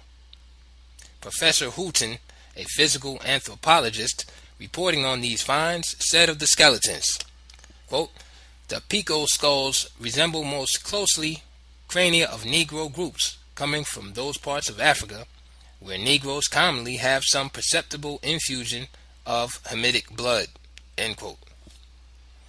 Finds like these, in addition to the stone heads and Negro clay mask of the same period, like the Negroid Selenus mask in the bottom row, plate 6, force us to consider afresh the extraordinary parallels between ancient America and Africa in this period, dismissed before as mere coincidences. Is it not strange that it is in this very period when the Negro African begins to appear in Mexico and to affect significantly the Olmec culture that the first pyramids, mummies, trepan skulls, stela, and hieroglyphs began to appear in America? Is it not strange that it is during this very period that a Negro African dynasty gains ascendancy in Egypt, and black pharaohs, Negro Nubians, don the plumed serpent crown of Upper and Lower Egypt? No mummies, no pyramids appear in this hemisphere during the heyday of these things in the Egyptian world, but suddenly they spring up in full flower at the same point in time as the Negro Nubians usher in an Egyptian cultural renaissance, restoring these features that had long lapsed in Egypt and for which there are no evolutionary precedents in America. Egypt was passing through a very unstable period, and unusual movements of fleets and armies reflected this uncertainty. Egyptian fleets, as well as Phoenician fleets, in the pay of the black Nubian rulers of Egypt, were traversing the Mediterranean, the Phoenicians moving even into the North Atlantic to points as far north as Cornwall in the quest for supplies of tin. Metal supplies had been severely curtailed by the Assyrian control and blockade of Asian sea routes, and they were sorely needed for the weaponry of the Nubian Egyptian armies. Ships on this metal run, moving in the vicinity of the North African coast, could very easily have been caught in a storm and swept off course by the North Atlantic currents. Such an accident, which has happened in many documented instances, could account for the startling appearance in the Olmec heartland of Negroes with elements of Egyptian culture. One branch of the North Equatorial Current would have taken them from the North African or West African coast right into the Gulf of Mexico. But what impact could a boatload or even a fleet of Negro Egyptians have had on the Gulf of Mexico? These men would have been, in numerical terms, a drop of water in the human ocean of Mexico. It is estimated that the population surrounding La Venta must have been quite substantial, at the time of Negro-Egyptian contact, to have made the building of this great ritual center possible. The first Egyptian-type pyramid, which appears at La Venta in this period, is 240 by 420 feet at the base and 110 feet high. To construct temple platforms, burial chambers, and all took 800,000 man-hours and involved a labor force of at least 18,000. This does not include administrators and priests. How could a score or even 100 shipwrecked mariners from the old world have a significant culture transforming effect on so many people? This argument, advanced by some anti-diffusionists who contend that a few aliens cannot, without military power, significantly affect a native population of substantial size, is pure nonsense. Cabello de Balboa cites a group of 17 Negroes shipwrecked in Ecuador in the early 16th century, who in short order became governors of an entire province of American Indians. The influence of Negro Africans on Olmec culture, which we shall discuss in detail in subsequent chapters, was considerable. Even more profound was the impact of Olmec culture upon all future civilizations in Mesoamerica, as Michael Coe, the distinguished authority on Mexico, has pointed out. Quote, "There is not the slightest doubt that all later civilizations in Mesoamerica, whether Mexican or Maya, rest ultimately on an Olmec base." End quote. End of chapter 2. They Came Before Columbus, The African Presence in Ancient America, by Ivan Van Sertima. Chapter 3. The Mariner Prince of Mali. We are vessels of speech. We are the repositories which harbor secrets many centuries old. Without us, the names of kings would vanish from oblivion. We are the memory of mankind. By the spoken word, we bring to life the deeds and exploits of kings for younger generations. History holds no mystery for us. We teach to the vulgar just as much as we want to teach them, for it is we who keep the keys to the 12 doors of Mali. I teach the kings of their ancestors, so that the lives of the ancients might serve them as an example, for the world is old, but the future springs from the past. The words of the Mali griot, Mamadou Kouyaté, quoted in D.T. Niane Sundiata, an epic of Old Mali, A.D. 1217 to 1237. The following is a reconstruction of an event in the medieval empire of Mali based on Arab historical and travel documents and the oral tradition of the Mali griots. Author's note. That morning, the king was in a somber mood. Everyone within the palace courtyard sensed it, and as he came through a door in a corner of the palace, with the great bow of the Mali kings shining in his hands, a chill fell over the assembly. His golden skull cap was askew, and the dagger-like edges of the broidered band looked blunted. He had obviously spent the night nodding and dozing in full royal regalia, for under the velvety red tunic of Mutanfas, the silk was heavily crinkled. Word was passed down through the crowd, waiting under the trees outside the gates, that this was no propitious day to air trivial complaints or broach matters too contentious for quick settlement. The king walked slowly to his pempi with his face down. Even the stringed music of the gold and silver guimbres, which usually brought a softness to his stern, bearded face, sounded tuneless against his expression. Beside him walked his griot, Kuyate, the court historian, stopping when the king stopped, affecting a grave frown to blend with the temper of his master's mood. Behind them trailed a train of 300 armed servants. The king moved heavily to the Pempi, a three-tiered pavilion which had been set up under a great silk cotton tree dominating the palace yard. He stopped before the silk-carpeted steps of the pavilion and for a moment appeared almost frozen in thought, so that the long train of servants, reflecting his stride, became dutifully immobile. For the first time that morning he lifted his head and looked around. It was a restless, hurried look that took in everything and nothing. He stared for a moment at the white sun of the savannas burning behind the webs of the great tree under which Sundiata, the founder of the empire, once sat. Then, like a preacher ascending his pulpit, he climbed the steps.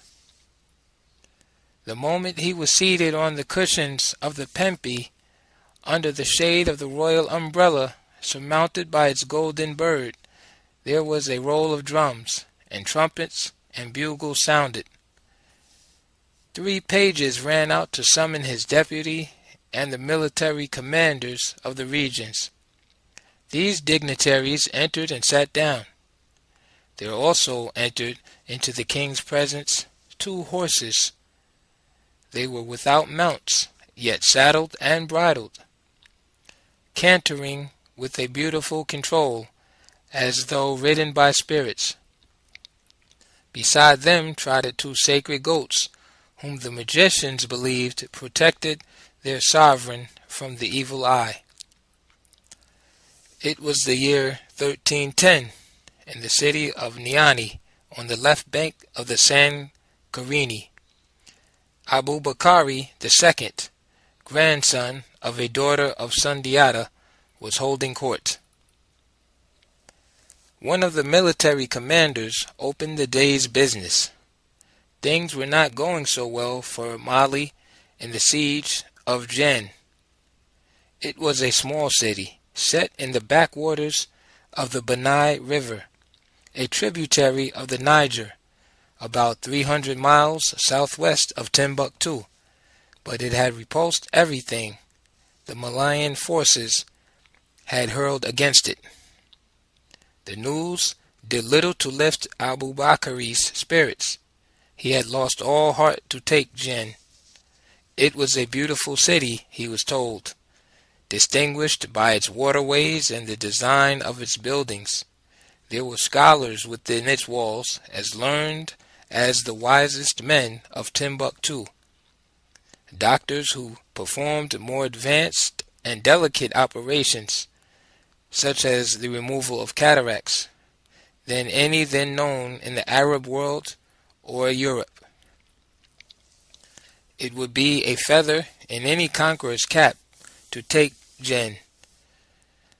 Gaur and Mamadou before him had tried and failed. Jen was protected by treacherous swamps and approachable only by twisting canals and streams. Pour more troops into the battle, the commander advised, but the king shook his head.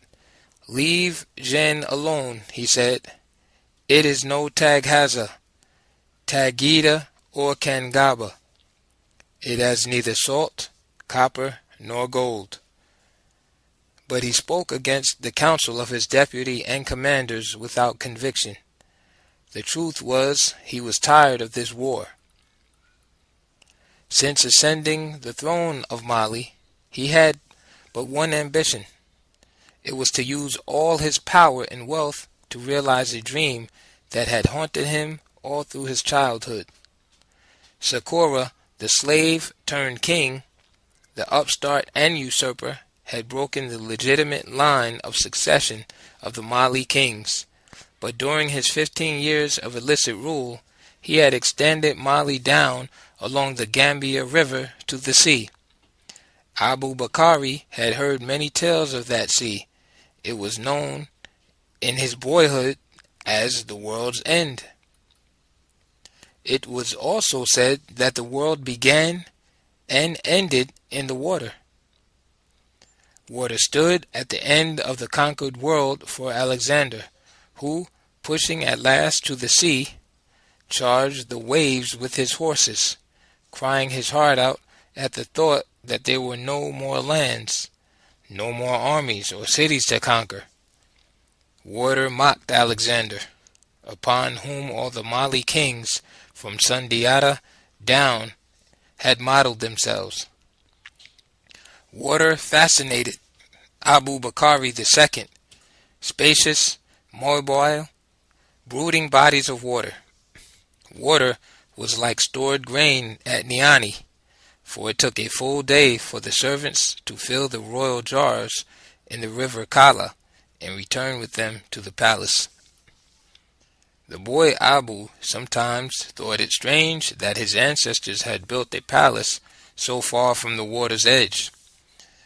Abu had once traveled in a great canoe down the somber waters of the Sankarini. He marveled at the way the boatmen used their paddles to listen to the drumming of fishes and the whisper of currents, and the canoe sped as though it was sliding down a steep floor when the paddlers paused.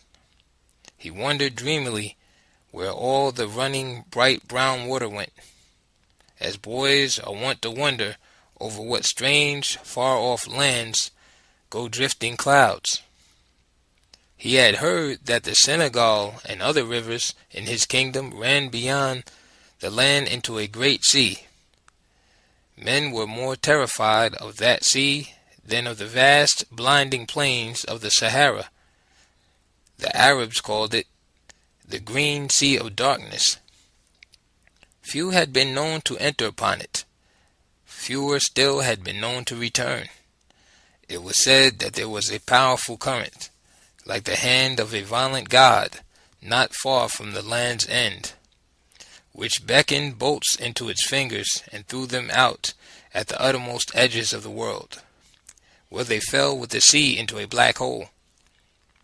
But during Sakura's reign, diplomats had come from the court of Morocco who said that this was all nonsense.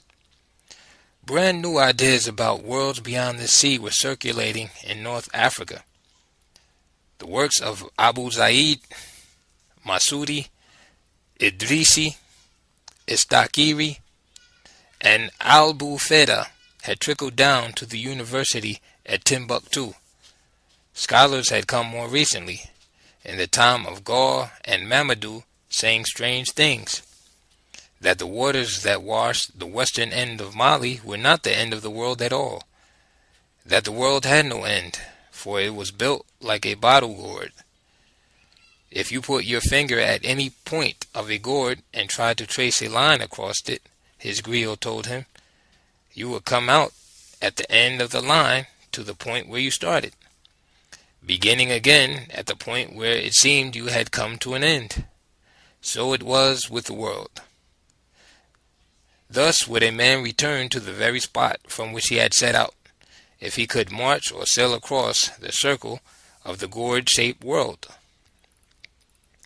But there were those, the most closed and conservative of the clerics, who felt that the new thinkers in North Africa were presumptuous, romantic, insane.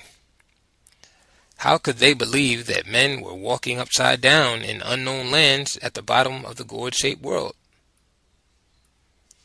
He was glad that Kanyate, like Bala Foseke, Sundiata's griot, had too lively and questioning a spirit to allow these reactionaries to reign in his imagination, had lived too close to the Mandingo magicians to forget that he himself was a vital force among the forces, and not a mere victim of pre-arranged destiny.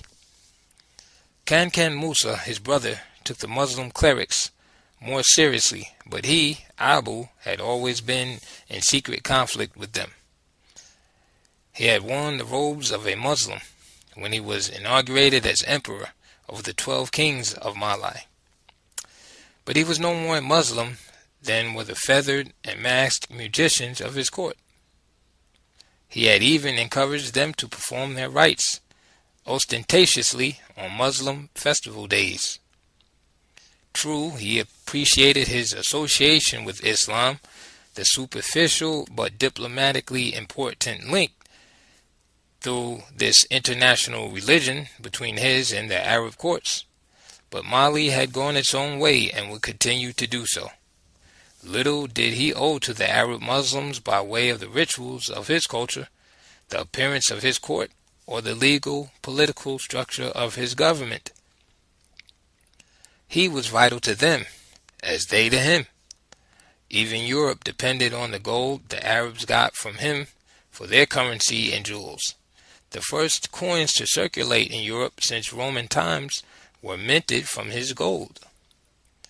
Thousands of Arab and African caravans every year passed through Timbuktu and Niani and the invincible little city of Jen, keeping the line of exchange and communications open between his dominions and Cairo.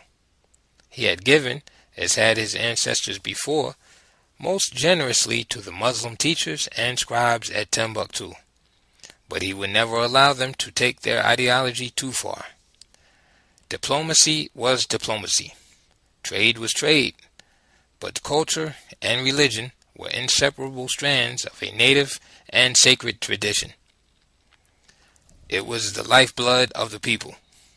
He understood why, on closer reflection, Sundiata had built his palace at Niani, close to the life of the cultivators, the life of the people on the land. Sometimes the kings of Mali had shifted their capital, but never away from the heartland of the peasants, where they could lose the feel of the earth from which they sprang. He had found it amusing when he heard how the gold diggers of Bambouk had withdrawn from trade with Muslims, when they tried to slip their alien god in among the Arabian silks and amulets and perfumes. He knew when he ascended the throne that many a Muslim devotee in the circles of the court would scoff at his transoceanic scheme. Several Mali kings, after they had taken their conquest to the limits their power would allow, had but one conventional ambition. His brother Kankan Musa was already talking about it.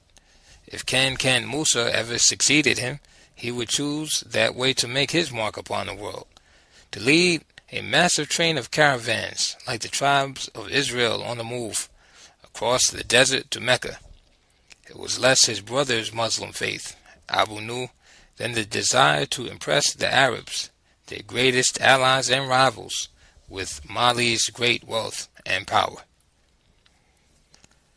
Abu wanted to do something different, something new, something for which there was no precedent. Something, too, that would keep his spirit quick and young with a lifelong excitement. He was bored by petty wars which meant so little in terms of new territory.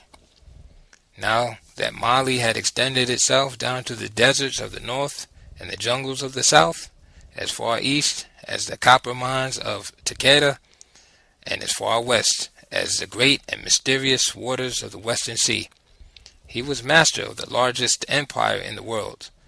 Larger, said the Arabs, than the Holy Roman Empire, large as all the civilized states of Europe. Where would be the Alexandrian joy that Sundiata, or his adversary, Sumenguru, the sorcerer, felt when they started out on their great campaigns? And he was bored by the thought of a pilgrimage, even if it involved mile-long trains of camels and people, as Kankan liked to dream his would. He was bored by pious duties and by pious men. They repeated themselves endlessly.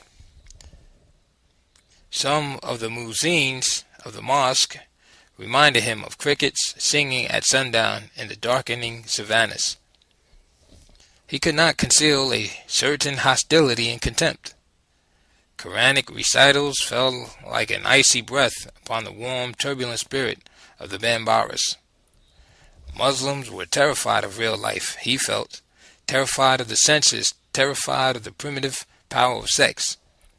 They were alarmed to see his grown-up daughters swim stark naked in the Kala, while they entombed their women up to their eyes in cloth. He surrounded himself with people of like mind, scholars of Timbuktu, who entertained theories of a gourd-shaped world and dreamed of lands beyond the waters, as men now dream of life on land beyond the stars. The king gave all his attention to these men, so much so that affairs of state began to suffer, and even his griot tactfully reminded him of Kalabi Dauman, the ancestor of those who preferred adventure to the responsibilities of government. The king turned his head away. Mali was strong enough, and his tribute-paying estates independent and loyal enough at this stage to sustain good and easy government. He would lose no time in the endless task of administration. He would spare no pains to build a fleet. Let it be known throughout Mali and beyond, by all those who fished and sailed in lakes and rivers, and off the sea's great coast, and who knew about boats, and the water, and currents, and winds, and direction finding by the map of the stars, and about all such nautical things, that they were needed at the court. Let the Bozo come forward, and the Samono, to whom Sundiata had given the monopoly of the water, and the boatmen of the Niger, and the Gambia, and the Senegal. And let messengers go even unto Lake Chad, beyond the copper mines of Takeda, where it was said that men still built boats on the principles of the ancient Egyptians. Night and day it was the talk of the court. The king himself was sometimes confounded by the conflicting tales and theories of his advisers. Some said it was pointless to call on the experience of the river people. The sea to the west was no river. It did not behave like an inland lake or stream. One would have to build something truly massive to meet its monstrous moods. Rivercraft would simply be dashed to pieces. Others said big ships sank more easily on stormy water than small ones. They set up too much resistance to the wind and waves. One man came forward from a fishing village on the western border of Mali. He lived on the edge of the sea. He said there were seasons when it was still and smooth as a lake of glass, and the problem was not the winds and the waves at all, but the great calms. A big ship could sit on the water for days like a stone. Small boats like his had traveled on the ocean, and once, caught in a storm, he had drifted for a few days until he came to an island. The king listened to this with great excitement, but the old man finished his story by saying that the island was small and poor, as barren as a sandbank, and that no one lived there. An Arab captain who had come up the Niger River to Timbuktu had heard of the king's great interest, said there was truth in the old man's tale, that he had heard of similar islands visited by North African sailors, but that they also were small and poor, and the people who lived on some of them were simple-minded folk. But these, he assured the king, were not the lands of the great ocean. They merely stood on its edge. If one sailed on and on, perhaps, one would then come to a vast new world on the other side. Great discussions arose as to what kind of ship should be built. Some of his advisers said it should most certainly carry a sail. Others, that they should not depend on the sail, for they could be stalled for days on the sea when the winds dropped. The ship should be like the Dua La Interpe, the Bantu and Arabs of East Africa were using on the Indian Ocean, which could shift from sail to oar and oar to sail, so that it would have the double advantage of wind and muscle power. All that was needed, said one scholar, was the initial thrust. Birds were observed to fly for thousands of miles without getting tired. This was because they traveled on a moving stream or current in the air and could sleep with open wings, drifting with no muscular power across the lands of the world. He believed there were such streams and currents in the ocean. Abu Bakr listened to all this, but took no chances. There would be no single design, no one kind of boat. He would give his blessing to all that seemed practical. He was not going to gamble on one man's theory and ignore the rest. He saw the configuration of his fleet like the political configuration of Mali. At its helm stood he, the central and unifying authority. Under him, the most diverse and incongruous crew of elements on the Sudanic deck of the world. His fleet would be a mirror of his ship of state. A broad plain was chosen along the Senegambia seacoast of Mali for the great boat-building operations. Troops were withdrawn from the east, where they were skirmishing with the Songhai, and from other minor campaigns to focus their energies on this, the most ambitious of all campaigns. Great trees from the inland forest were felled and floated down the rivers to the border coast. Smiths, carpenters, captains of provision boats along the Niger, caravan guides who used the compass and nautical instruments to plot their paths across the sandy sea of the Sahara, magicians and diviners, thinkers from Timbuktu, grain and gold merchants, potters and porters, weavers and jewelers were all assembled in that place. While the building of the boats progressed, a number of megaliths were erected, crude stone observatories, such as ancient seafaring nations used for astronomical calculations, the ruins of which survive today as indicators of the science of that time and the activities of that place. The king specified that each boat built for the ocean voyages should be accompanied by or attached to a supply boat, which stored gold and other items of trade, along with dried meat and grain and preserved fruit in huge ceramic jars to last its company in the master boat for at least 2 years, 4 times as long as the stocks of the trans-Saharan caravans from Cairo to the Sudan. 200 master boats were built and 200 supply boats.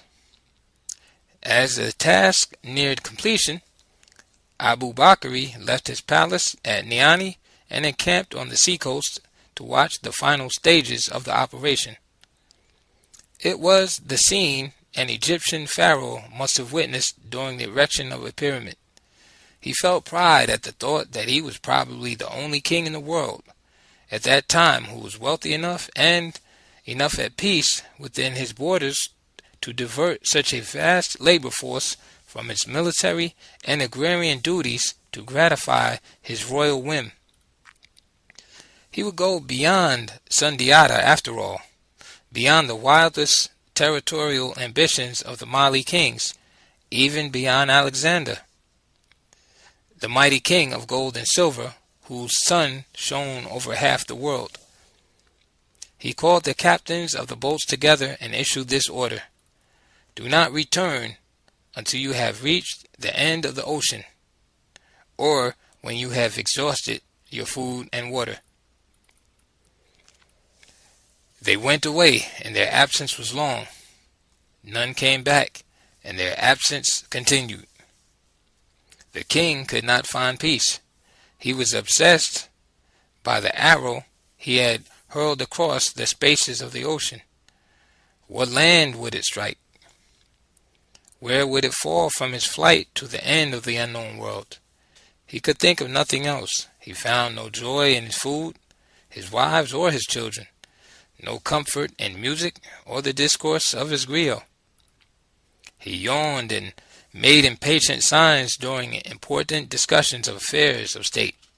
He called in the soothsayers. They could see nothing. "It is too soon, Sultan," the old men said. But early that morning, before he had entered the palace yard to hold audience at the court, he had a dream from which he awoke trembling. In this dream he saw hundreds of blackbirds drifting lazily across the sky. One of them, in the tail of the flock, began to fall. It fell clear out of the sky and hit him like a gourd, which then cracked and spilled white froth and salt sea-water. The other birds turned to a cloud in the distance and dissolved. He confided this dream to Coyote, who said it was an omen, and he would soon hear news. Was it good news or bad news? The king pressed him. Coyote was cautious. The drift of the birds was good news. The fall of the tail was bad. It could be seen both ways, he said. In the midst of the discussion about jinn, a commotion was heard outside the gates. The king, aroused by an obscure flicker of his instincts, half rose from the pempi.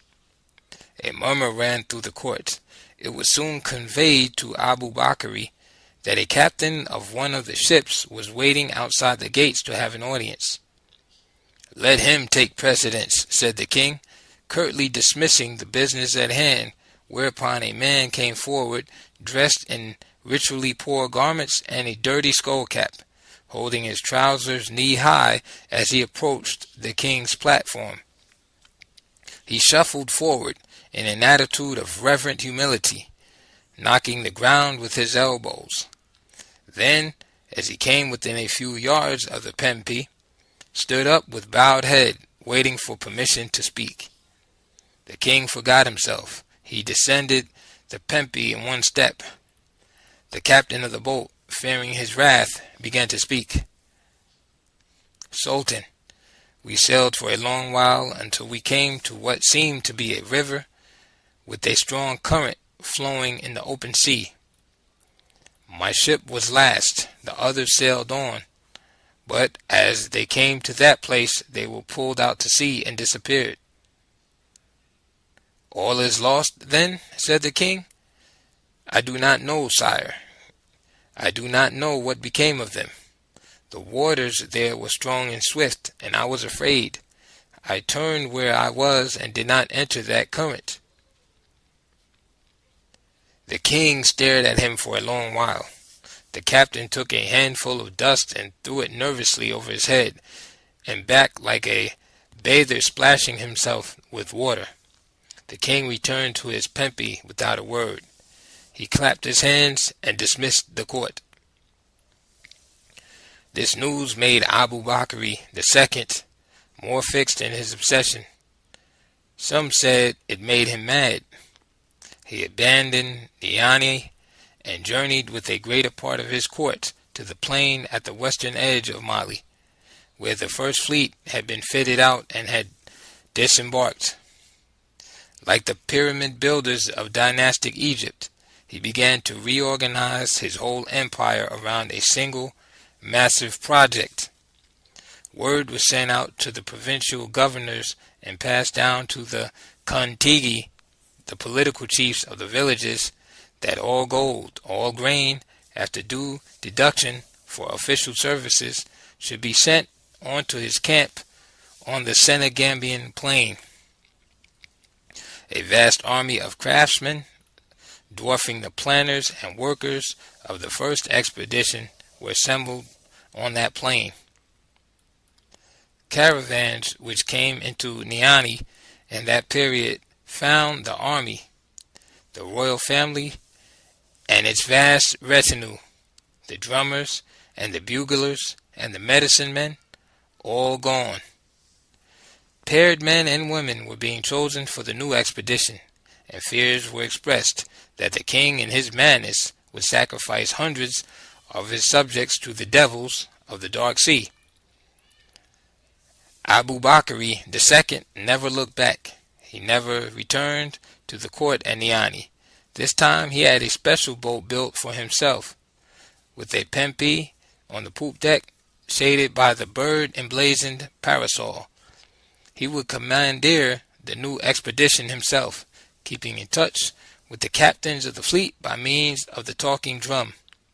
Thus, in 1311, he conferred the power of the regency on his brother Kankan Musa, on the understanding that Kankan was to assume the throne if, after a reasonable lapse of time, the king did not return.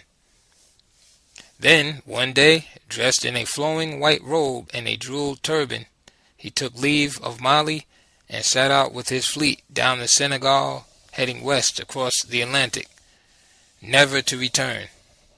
He took his griot and half his history with him.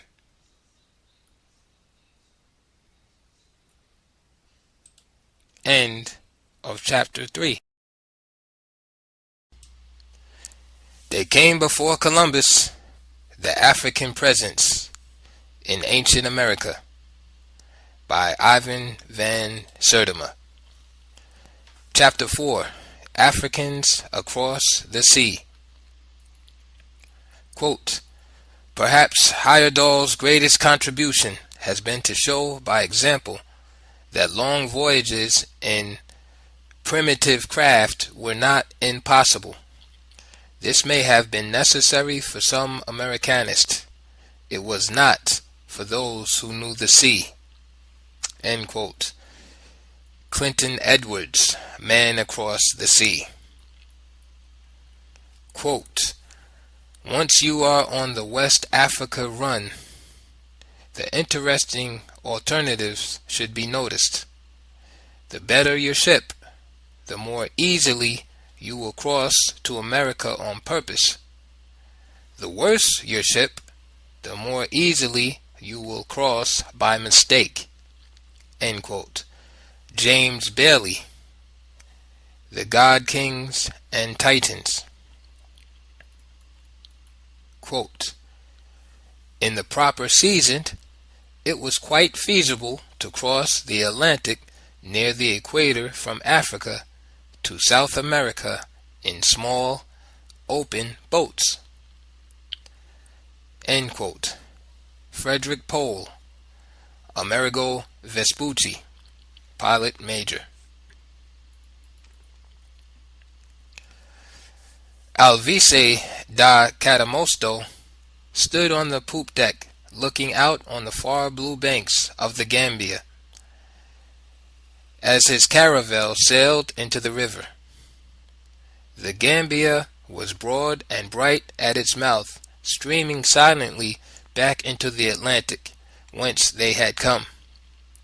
The Portuguese pilot felt his pulse quicken as he saw the jungled banks fade into mist like a distant range of mountains. He liked to think of himself as a pioneer, although unknown to him. Phoenician sailors had circled Africa since 600 BC, and Hanno, a century later, had taken the Carthaginians beyond the Gambia, even as far as Sherbro Sound or the Bight of Benin. Farther up the Gambia, they dropped anchor and lowered the rowing boats. Catamosto went down into one of these, which soon entered a stream branching from the main waterway. It was like a canal between the trees, which now began to close in on them, their submerged roofs lifting and sinking in the swell. Suddenly, the stream widened, and they saw in the distance what looked at first like a drifting island of black men. Catamosto shouted to his crew to swing around and head back with all haste to the ships. Bearing down upon them were 3 large boats. They were of the type the Portuguese called Zapoli, dugouts made from enormous trees hollowed out. Like the ship's boats, they were propelled by oars, but they were much larger. They were 25 to 30 Negroes in each. Everyone strained at his oar with a mounting terror. This was a dreaded region of the Gambia country. To come within bowshot of these men meant certain death. The tips of their arrows sent poisons darting to the heart as fast as the pace of blood. Cadamosto was glad he had ordered the retreat the very instant he had sighted them. The race back to the ships was close. His men did not return so rapidly, however, but that these boats were close behind, within a bowshot of them, when they reached the ships, for they are very swift. When the men had boarded their ships, they began to gesticulate and to make signs for the African boats to draw near.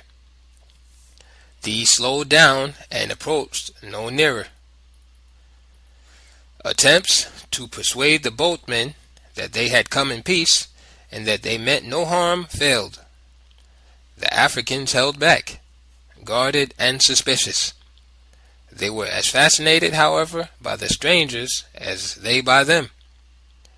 They studied the Portuguese quietly at a safe distance, then, at a signal from their captains, turned and departed.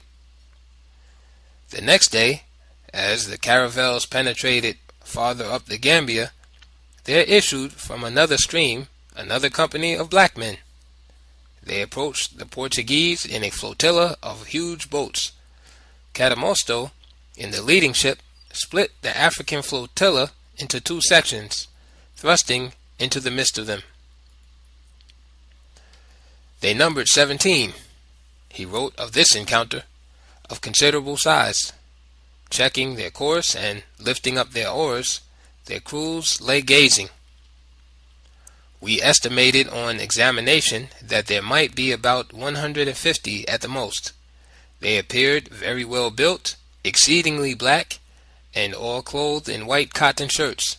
Some of them wore small white caps on their heads, very like the German style, except that on each side they had a white wing with a feather in the middle of the cap, as though to distinguish the fighting men.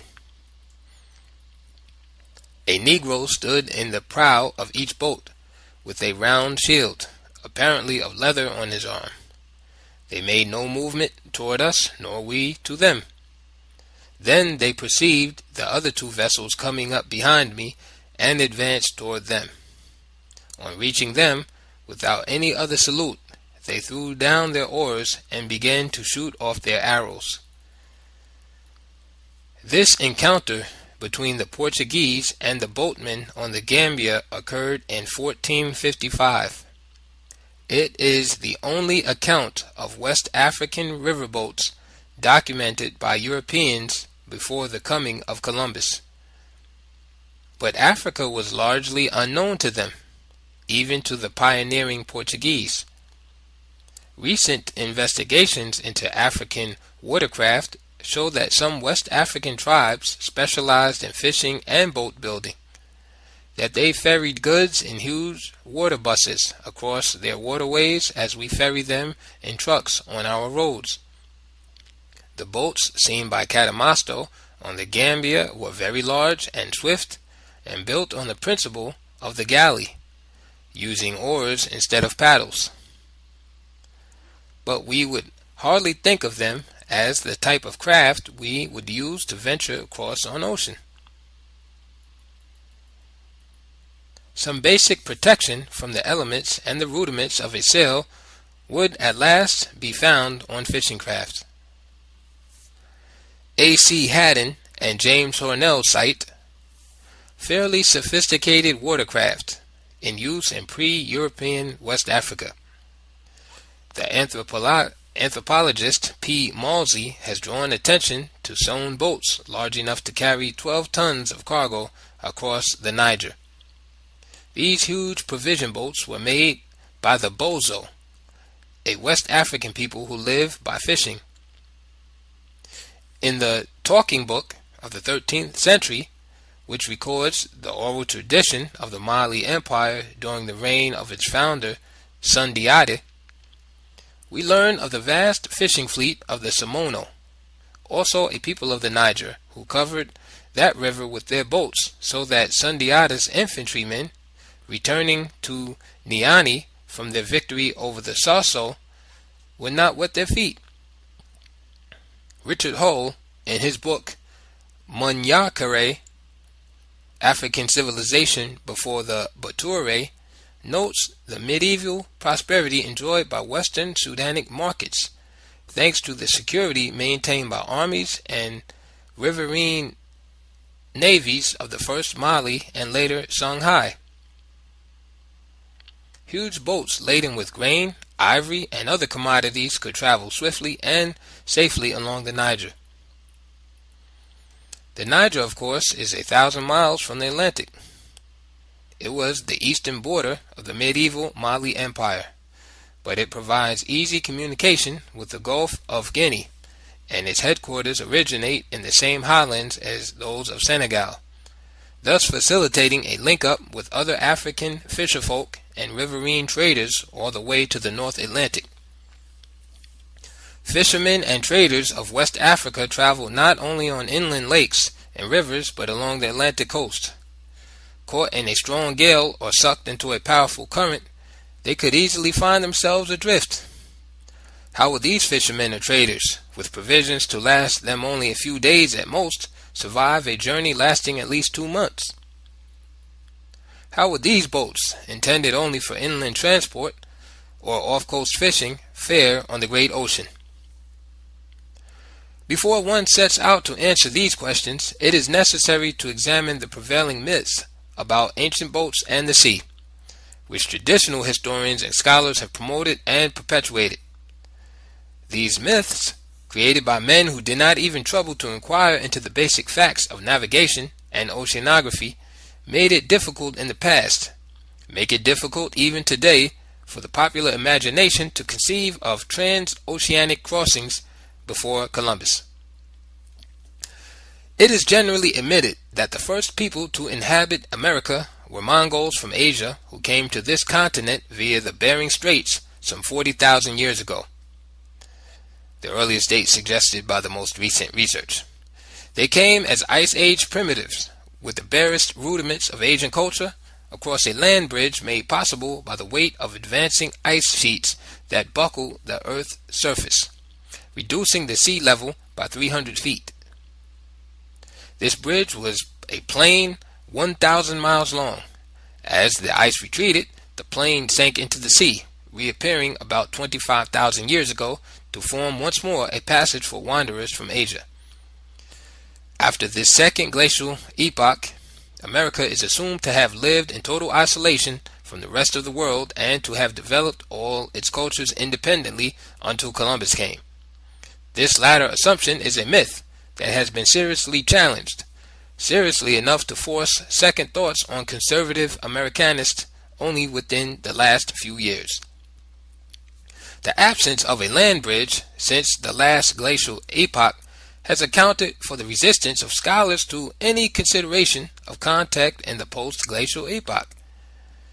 The sea stood in their imagination more forbidding than 10 Saharas, an impassable wilderness of wind and wave, mocking any movement between the two hemispheres, for more than a millennium after Christ.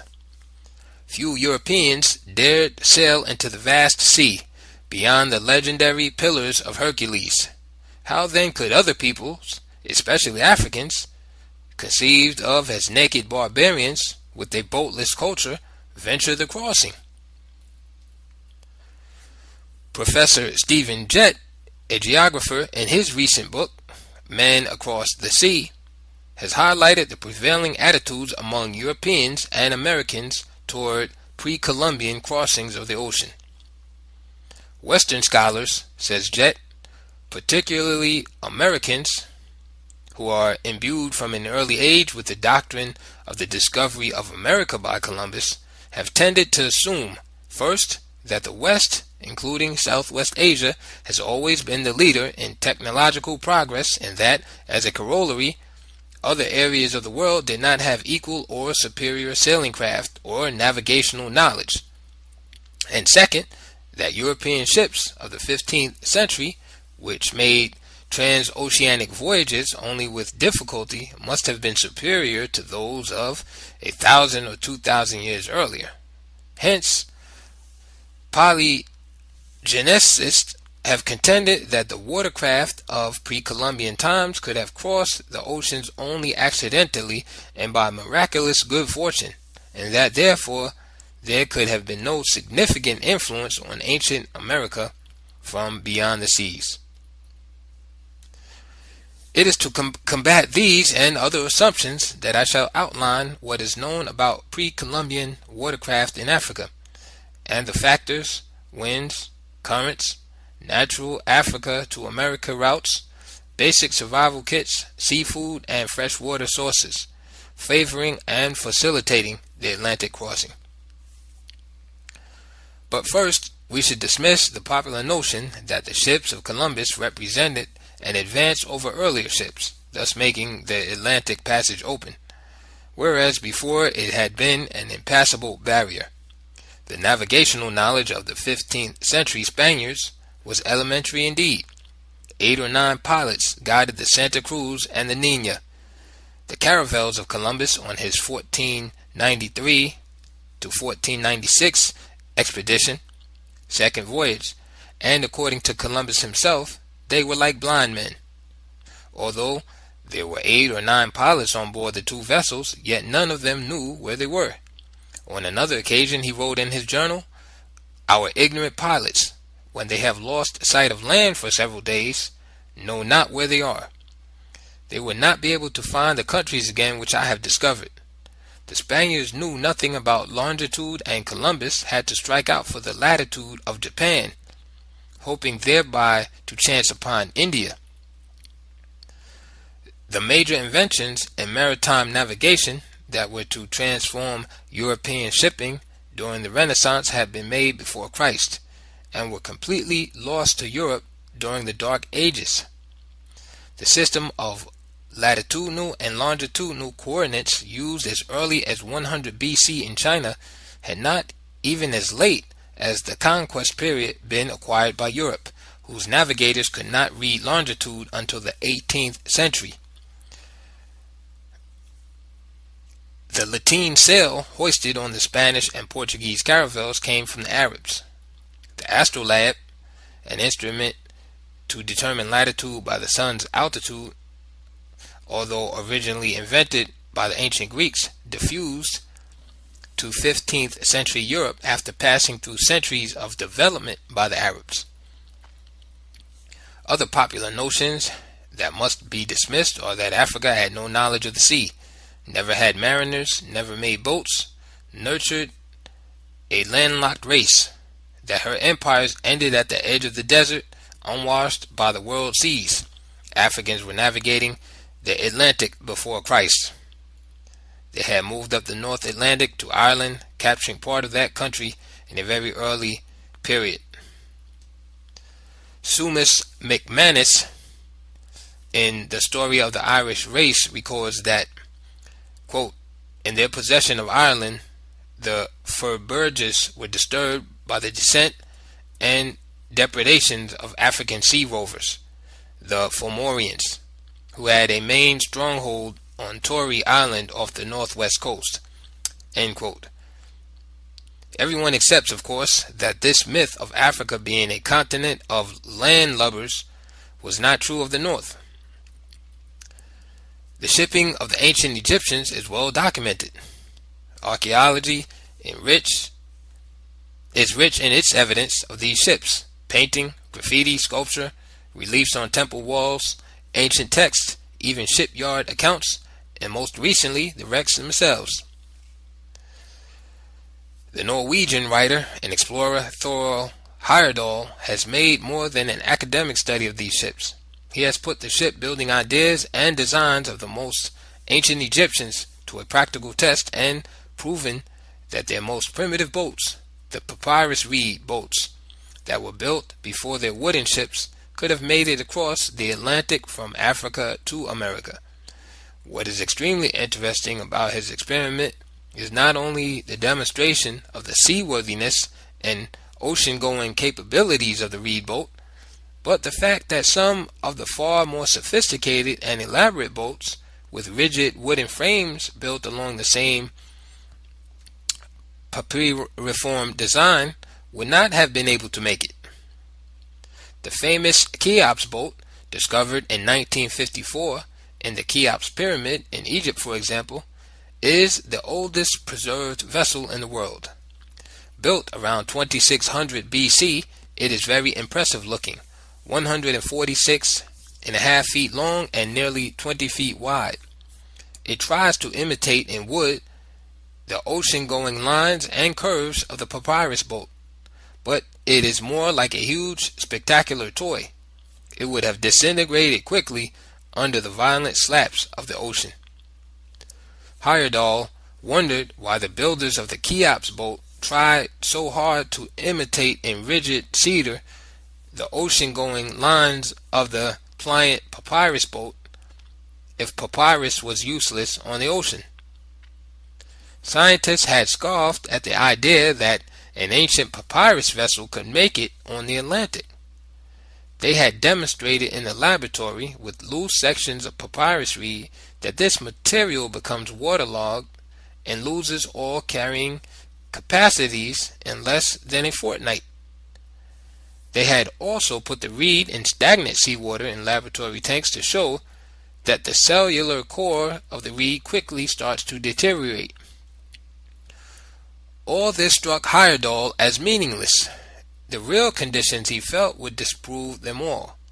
Could one conclude that the Queen Mary would not float because a piece of its iron body sunk like a stone in a laboratory tank?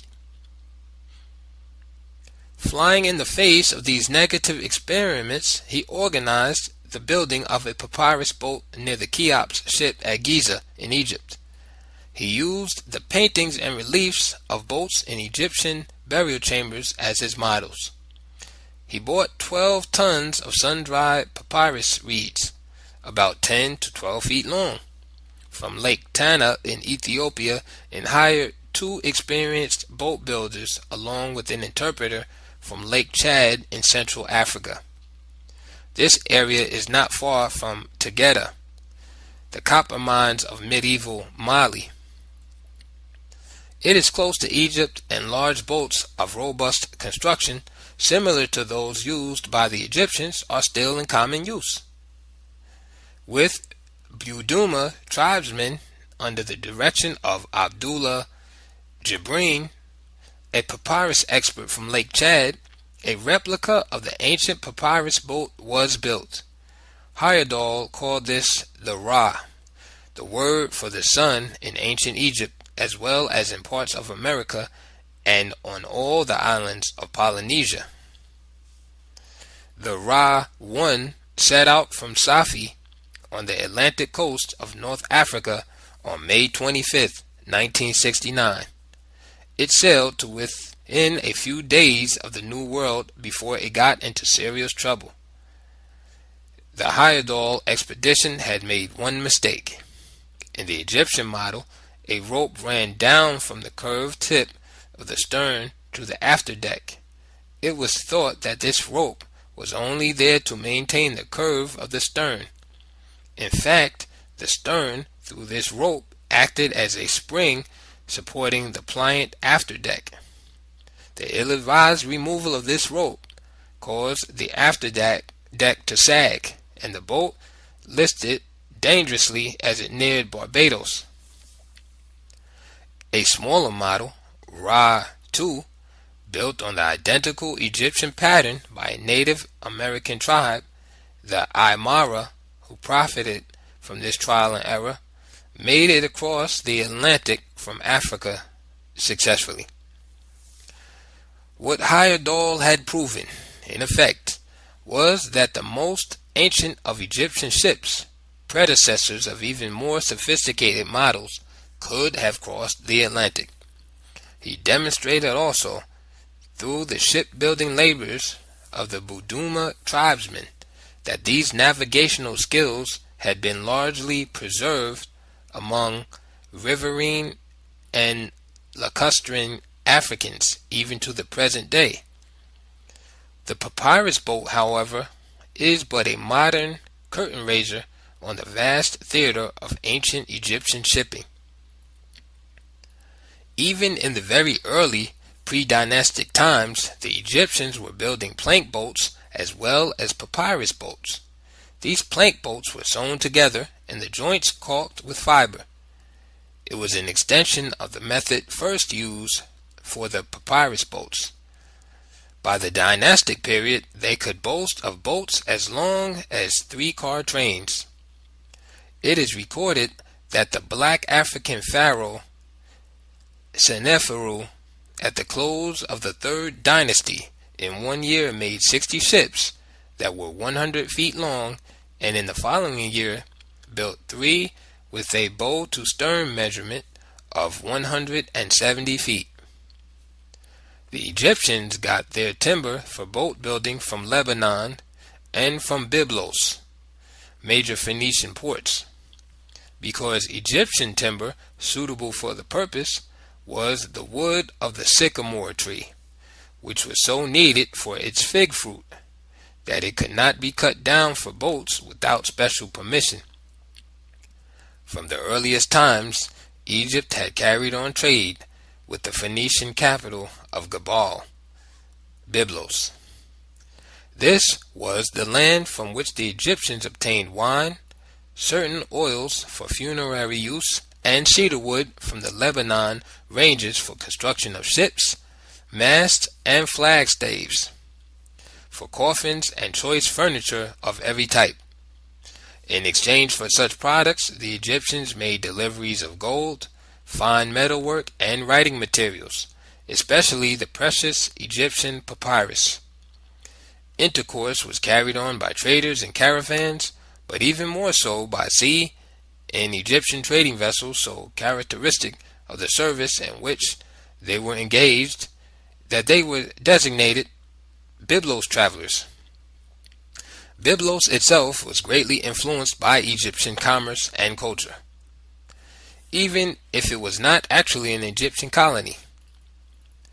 Egyptian ornamentation and script were employed by Phoenician craftsmen in the decoration of metalwork and in other applied arts, while the Egyptians in turn borrowed certain of the Phoenician technical process for working metals.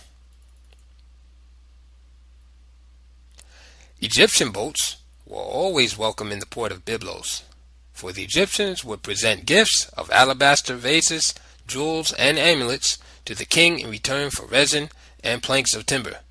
The Egyptians sometimes bought boats from the Phoenicians of Lebanon, though they often built their own from the timber imported from Phoenicia.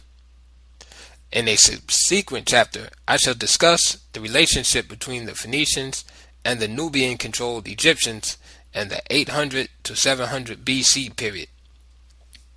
But it is important to emphasize at this point the long-standing maritime bond between these two states, Egypt and the island complex of Phoenicia, and the fact that a high percentage of Egyptian cargoes was carried in Phoenician bottoms, even though the Phoenician was the paid mercenary and the Egyptian the master employer and patron in most cases.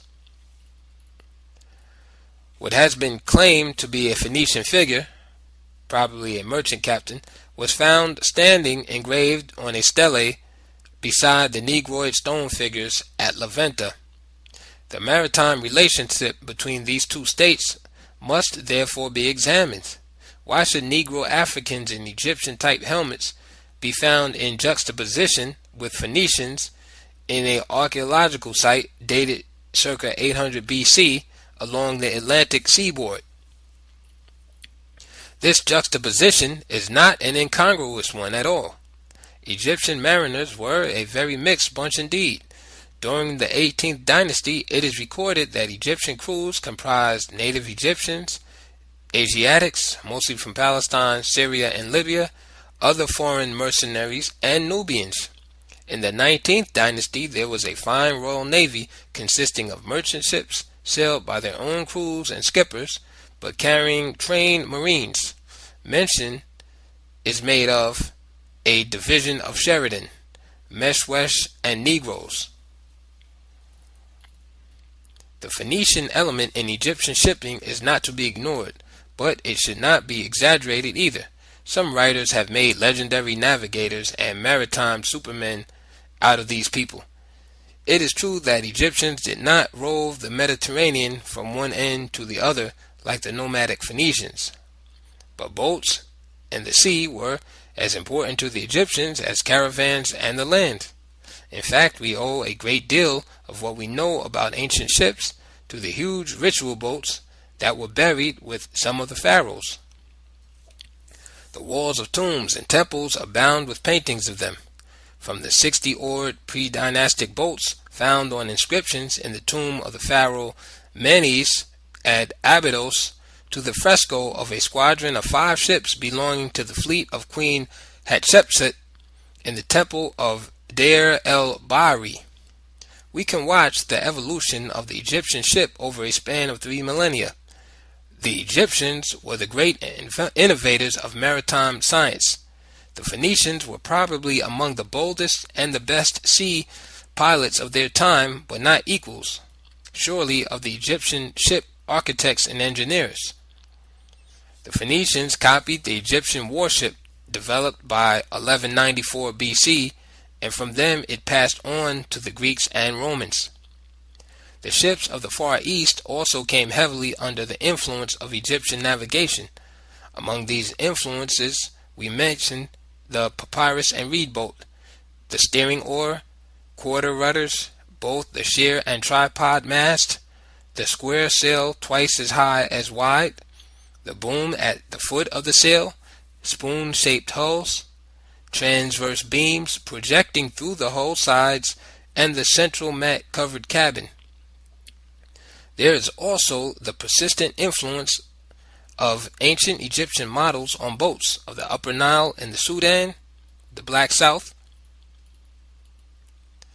Sewn plank boats closely resembling the Egyptian boat of King Sahure, circa 2600 BC, still sail on the Nile. We have pointed to Egyptian influence on the shipping of the Far East.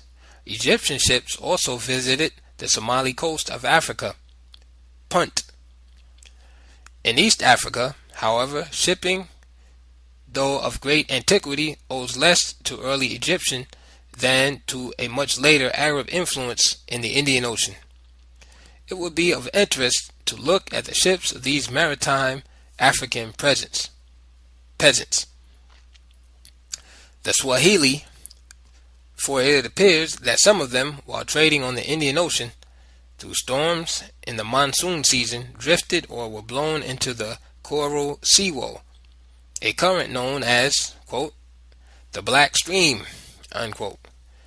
This is a Pacific current, at the terminal point of which, on the Pacific coast of North America, a tiny isolated African community, the, quote, Black Californians, end quote, has been found.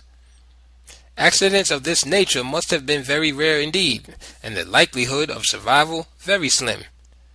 An accidental voyage from Asia to America is far more complicated, immeasurably longer and more tortuous than the Africa to America drift voyage. It would appear, however, according to Bancroft and de Quatrefages, that it did sometimes happen. On the East African coast, along the shores of the Indian Ocean, lies the Bantu Islamic civilization of the Swahili. These Africans were trading with India and China many centuries before Columbus. In the 13th century, it is recorded that the Swahili transshipped an elephant to the court of the Emperor of China as a gift. One of their early trading vessels, the Mtepi, is shown in Plate 11. It was used in Indian Ocean trade for many centuries. Some of these vessels weigh as much as 70 tons and are much larger than the one shown in the illustration, which is from a model in the Fort Jesus Museum at Mombasa. They are secured by palm fiber lashings and are completely without nails or other metal clinchings. A considerable range of sailing ships, was used by the Swahili for trade, fishing, and the ferrying of farmers along the East African coast. Hundreds of Swahili ships, quite apart from the Arab dhows that came in from the Persian Gulf in the November-December months, plied between ports such as Tanga, Bagamoyo, Kilwa, in what is now Tanzania, Kapini, Kilifi, and Mombasa, to name just a few of the Kenyan ports. Some of these vessels did not use the compass or navigate by the stars, since they kept close to the familiar coastline and ventured forth only by day. But others sailed into the ocean to India and China, south toward the island of Madagascar and beyond, or took a northwesterly route to the shores of Arabia and the Persian Gulf. There were interesting variants of the Swahili Mtepe, a smaller craft known as the Dua la Mtepe, which alternated between the use of oars and sail, so that the ship was not at the mercy of the wind and current, and could, except in a violent storm, maintain course and speed against them both.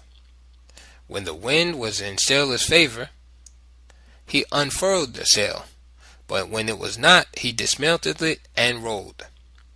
This dual feature, the capacity to shift from sail to oar and oar to sail, from wind power to muscle power and back, proved invaluable in the absence of engines on the open sea, and was common to many vessels, those of ancient Egypt, the Arab world, and the East African coast. But it was not an attribute of the Spanish caravel, the type of ship in which Columbus made his historic voyage. Columbus was taken off course for days by contrary currents. Evidence of this comes from several letters, such as the one he wrote to King Ferdinand and Queen Isabella from Jamaica as late as the fourth voyage, July 7th, 1503. Quote, "I was carried away by the current for many days." End quote. The total dependence on the wind could also lead to complete stasis. Here again, the letters written by Columbus substantiate this. Quote, "The vessels of India (brackets America) close brackets, do not sail except with the wind abaft. This is done not because they are badly built or clumsy, but because the strong currents in these parts, together with the wind, make it impracticable for them to sail with the bowline, for in one day they would lose as much way as they might have made in 7. For a similar reason, I could not use the caravels, even though they were Portuguese Latines.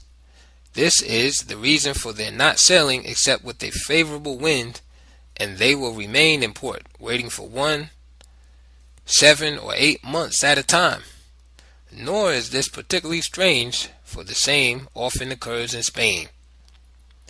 End quote. Due to this kind of paralysis, in windless seasons and spaces, a Spanish caravel of the 15th century could actually take longer to complete the Africa to America journey than the simplest African boat. Thus, Vespucci, in a Spaniard caravel using sail power, took 64 days to make it from the Cape Verde Islands off West Africa to the South American coast, while Hans Lindemann, a German medical doctor in an African dugout using current power, accomplished the crossing in 1955 in 52 days. The invention of the sail was a crucial event in the story of seamanship, occurring 6,000 years before the introduction of the steamship engine, yet wind propulsion by sail, setting such rigorous limits upon the direction in which a ship could move, and enforcing by the nature of the winds a very low average speed between boats, is a far from satisfactory way of achieving motion over great tracts of ocean. It will be contended, however, that even if the caravel was not as agile and maneuverable as some of the simpler craft cited, it was a better gamble on the ocean because of its size. which could withstand the buffeting of the wind and waves. There were Arab ships of greater size and tonnage in pre-Columbian times, to be discussed in Chapter 12. But though African boats were considerably smaller, since they were largely designed for river traffic and coastal fishing, it should be pointed out that seaworthiness is not proportionate to size. To the contrary, the larger the size, the greater the stresses set up by wind and wave as they encounter the inertia of the heavy craft, and thus the greater the possibility of breaking up. A fairly small craft, if it is well constructed, is more likely to survive a long sea voyage, especially if it is a flexible construction, as are lashed log rafts and sewn plank boats. Several mariners have made this point. J. Marion, in his Lonely Voyages, notes that, quote, "the notion that a small boat cannot go far afield is a complete fallacy," end quote. While C. A. Borden in Seaquest asserts, quote, "again and again it has been proven that seaworthiness has little to do with size," end quote. In boats much smaller than the 30-man Zopoli, which attacked Catamosto in an African dugout, without sails and without the muscle power that could propel the Zopoli in the absence of favorable winds or currents, Hans Lindemann made the Atlantic crossing from Africa to America to show that such a journey could be made in such a boat. To prove this point, that river boats can make it on the ocean again and again, Atlantic crossings have been made by small boats of every description. At least 2 rafts, 2 dugout canoes, 2 dories propelled only by oars, several dories fitted with sails, conventional sailboats as small as 5 feet, 11 inches in length, and unconventional boats including kayaks, folding boats, and amphibian jeeps have been successfully floated across the ocean. The mariner Marion lists 120 intentional modern solo and 2-man long ocean voyages. These crossings of the Atlantic to America and the Caribbean from points in Africa and Europe have been made not only in boats inferior to the heavily manned watercraft of Africans found on the Gambia before 1500, but also in some cases with little or no provisions, thereby establishing that even if by some mishap of storm or treacherous current, African fishermen or riverine traders were cast out into the Atlantic, they could have survived the ocean voyage. Fishermen and the riverine traders, as a rule, take some provisions with them. But Dr. Alan Bombard wrote a life raft, Le Hérétique, from Casablanca in North Africa via the Canaries to Barbados in 1952 without any food or water, with only a cloth net for a small sea fanner, a fishing line with a hook for tunny and 2 spears, a small one for sea perch, and a larger one for bigger fish. He survived his 65-day voyage in perfect health. Lindemann, the tester of the African dugout, took along, in addition to Bombard's fishing kit, only an implement to squeeze liquids from fish to make sure of a drinking supply, in case no rain fell on the ocean. If adequate water is available, a man can survive for 50 days or longer without food. And, contrary to popular opinion, seawater can be used as a supplementary water source, as can fish juices. At least in some latitudes and at some seasons, rainstorms and the ocean will provide adequate fresh water and food, especially to people familiar with the sea. Such was Heyerdahl's experience in the Kon-Tiki.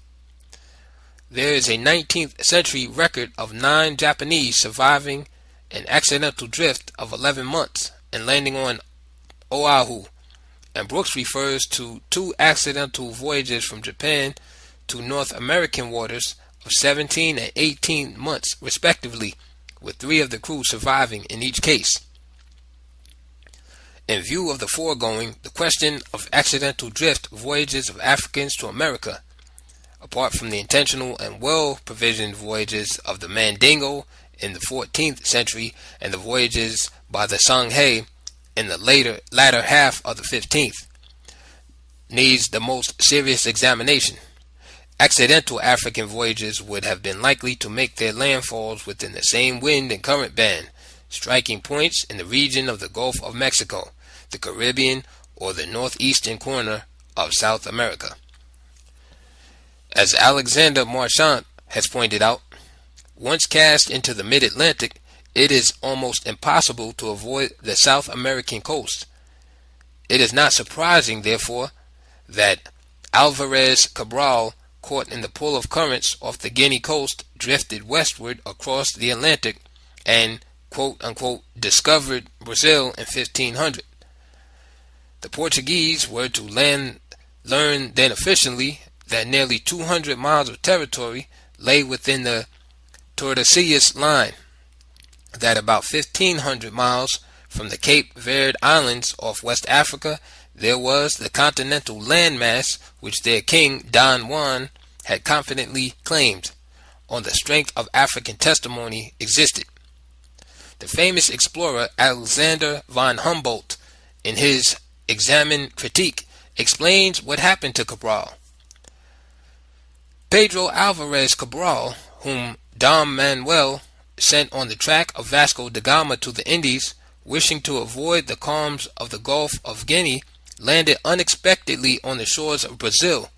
The intimate knowledge that we have today of the multiplicity of these currents, or pelagic streams of different temperatures, which transverse the great longitudinal valley of the Atlantic, offers an easy explanation for the extraordinary drift toward the west, which the little squadron of Cabral experienced.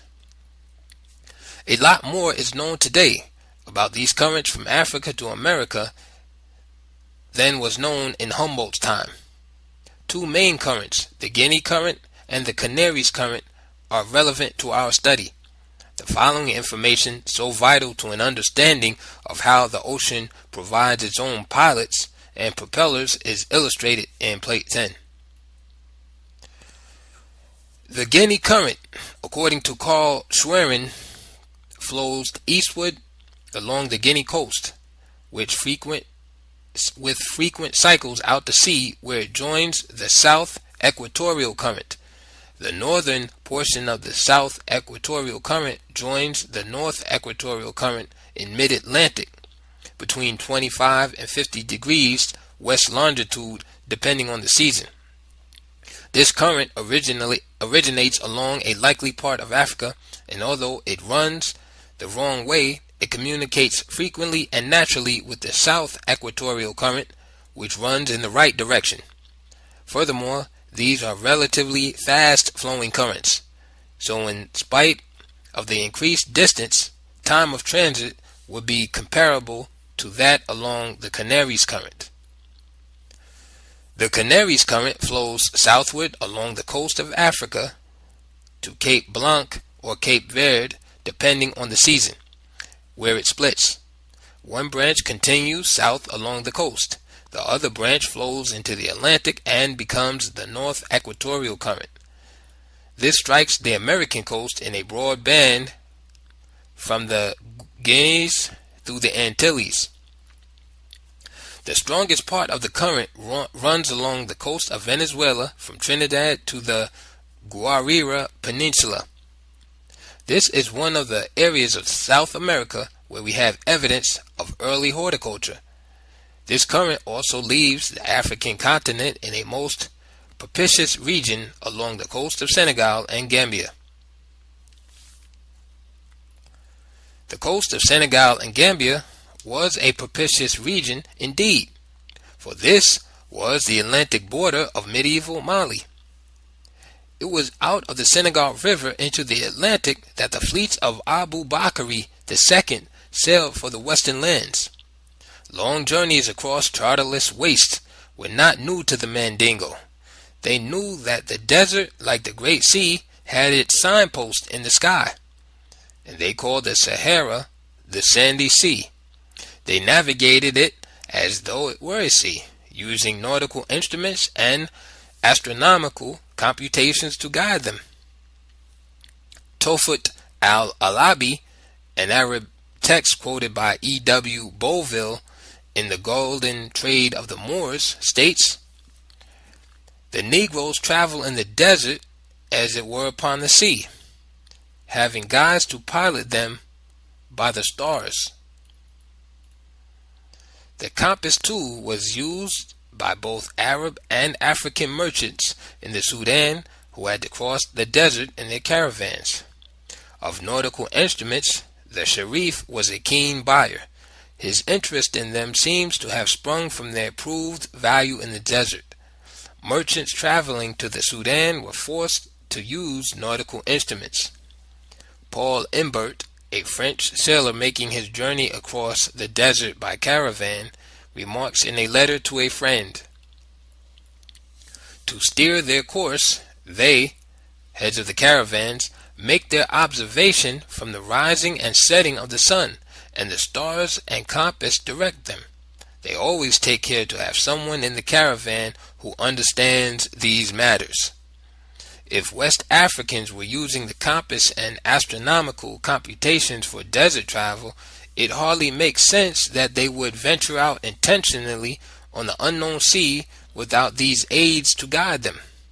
It would make little sense, too, if the Emperor of Mali, Abu Bakr II, during whose reign, 1307 to 1311, Timbuktu had already become a seat of learning, had equipped an expeditionary fleet without drawing on the storehouse of knowledge available to him, and which he, with the enormous wealth of Wangara, Bambouk, and Bore, was philanthropically financing.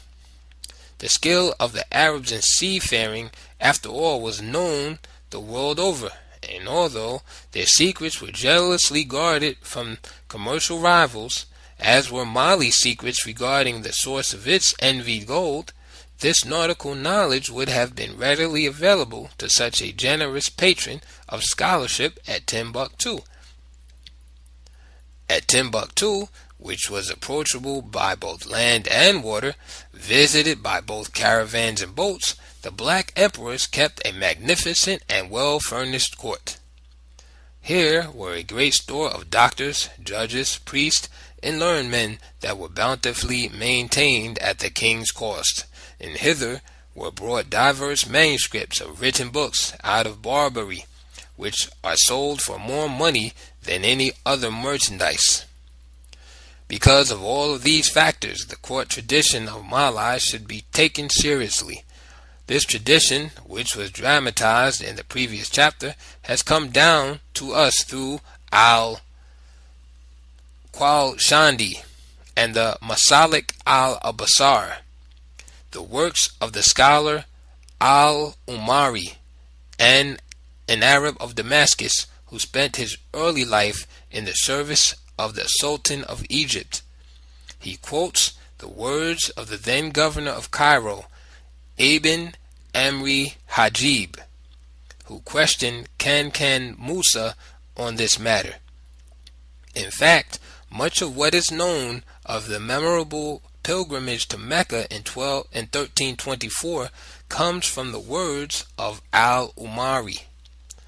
Like the Meccan pilgrimage, Abu Bakr's expedition was done in a grand style, involving perhaps as many vessels as the caravans of Kankan Musa 13 years later, but leaving only ripples on a very far shore, an enigmatic chain of artifacts and influences which, like resuscitated mummies, are beginning at last to haunt us with questions.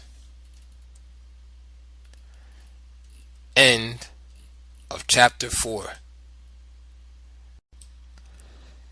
They Came Before Columbus, the African Presence in Ancient America, by Ivan Van Sertima. Chapter 5. Among the Quetzalcoatls. Quote, "The Quetzalcoatl of the Mexican Valley documents was never blonde or fair, as stated by the friars, but virtually always pictured as black-bearded, and illustrations had his face painted black." End quote. Basil Hendrick, Man Across the Sea. quote, "Yellow as the straw his beard is in flat contradictions to other descriptions of Quetzalcoatl that refer specifically to his black hair or black beard, from which several scholars have inferred that the nameless Aztec poet, employing poetic license, bleached the black beard of Quetzalcoatl to present him as a sun symbol." End quote. Constance Irwin, Fair Gods and Stone Faces. It was the sound of the drums that filled the shore with watchers. It came from far over the water like the playful thunder of gods on a calm, bright day. When they looked out to sea, at first they saw nothing. Then several dark forms appeared, boats drifting out of the east toward them like a shoal of sea dragons.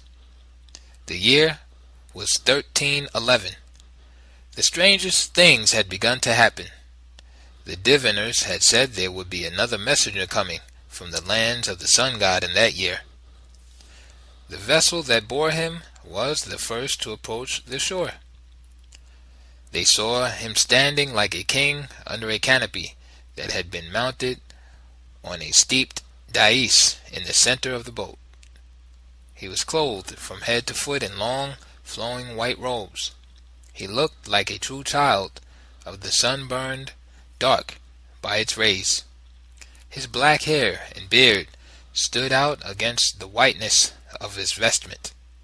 Surrounding this white, bearded figure was a great company of boats.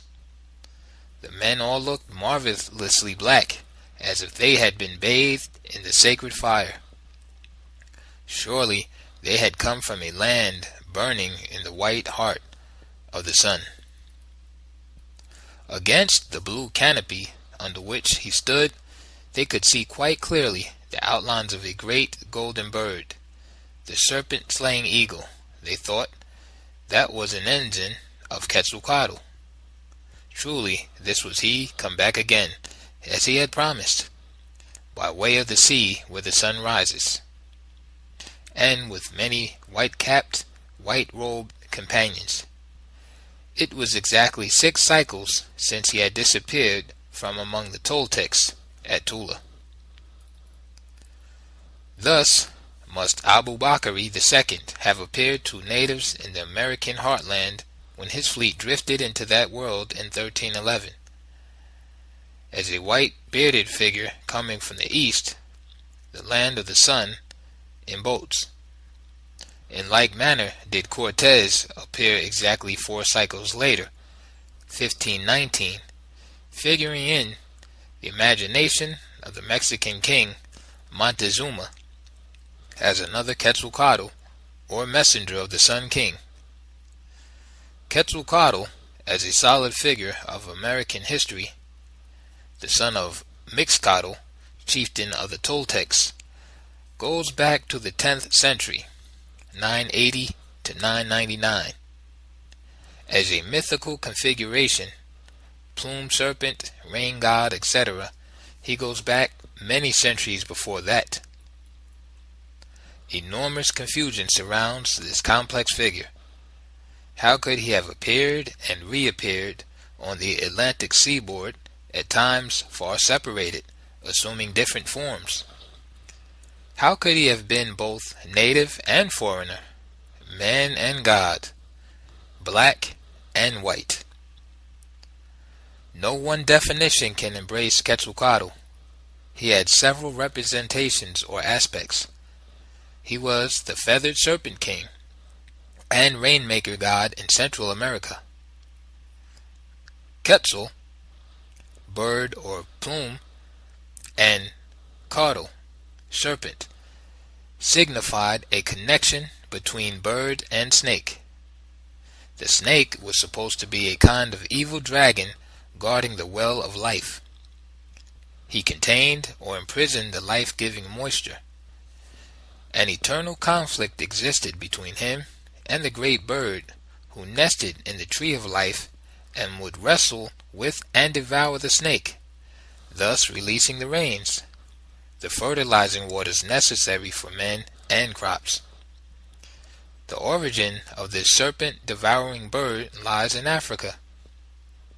The plumed serpent myth and all its highly arbitrary abstractions and interconnections, such as the winged disc motif, evolved through ancient Egypt's contact with black Africa and because of special political circumstances in the Egyptian dynastic period.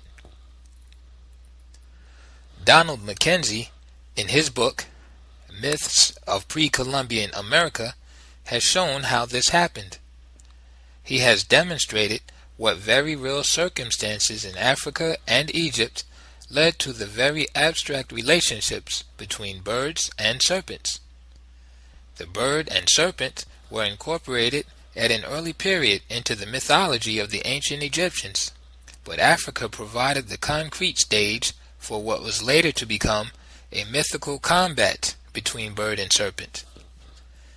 There is only one bird in the world, Mackenzie points out, that is a persistent and successful hunter of serpents. This is the well-known secretary bird of Africa. In general appearance, writes a naturalist, it looks like a modified eagle mounted on stilts and may exceed 4 feet in height. It is heavy and powerful, with webbed feet and sharp talons. The naturalist, Verreau, gives the following description of the bird and of its method of attacking snakes. As nature exhibits foresight in all she does, she has given to each animal its means of preservation. Thus, the secretary bird has been modeled on a plan appropriate to its mode of life, and it is therefore for this purpose that, owing to the length of the legs and tarsi, its piercing eye is able to discover at a long distance the prey which, in anticipation of its appearance, is stretched on the sand or among the thick grass. The elegant and majestic form of the bird becomes even more graceful. It now brings into action all its cunning in order to surprise the snake, which it is going to attack. Therefore it approaches with the greatest caution. The elevation of the feathers of the neck and the back of the head shows when the moment for attack has arrived. It throws itself with such force on the reptile that very often the latter does not survive the first blow. To avoid being bitten, if the first attack is not successful, the bird uses its wings as a kind of shield, flapping them vigorously. Its powerful feet are the chief weapons of offense. No other bird has been so well equipped by nature for battling with snakes. Eagles and vulcans have powerful talons and beaks, but they do not possess the long legs of the secretary bird, which are absolutely necessary to ensure success when a serpent is attacked. Stories regarding this strange African bird were prevalent in ancient Egypt. The priests and seamen who visited Punt, in what is now Somaliland, became familiar with its habits. Mackenzie shows how the secretary bird of Africa suggested that form of the Egyptian myth of Horus, in which the god, as the falcon hawk, attacks the serpent form of Set, the slayer of Osiris. The Set serpent took refuge in a hole in the ground, and above this hole was set a pole surmounted by the falcon head of Horus. In the winged disc symbol of the sun god in ancient Egypt, we may trace the influence of stories about the secretary bird brought from Africa as the winged disc the god Horus pursues Set and his companions in their various forms, including their serpent forms. This winged disc symbol is made up of the religious symbols of Lower and Upper Egypt. Since these two divisions of ancient Egypt came to be joined through conquest, the winged disc became a political symbol of unity in the Nile Valley, representing the merger of the two parts. The disc represents the sun, The wings are those of the falcon god Horus, the chief deity of the dynastic Egyptians, who united Upper and Lower Egypt by conquest. The two serpents that entwine the disk and extend their bodies above the wings are the serpent goddesses of the two ancient divisions of Egypt, namely Nekhebit and Uazit, known by the Greeks as Buto. Occasionally, these serpents were crowned with the diadems of Upper and Lower Egypt. This bird and serpent motif in the winged disc symbol traveled in ancient times to America. We find not only clear evidence of the Egyptian prototype in the winged disc of ancient Mexico and Polynesia, but we find it used in the same way.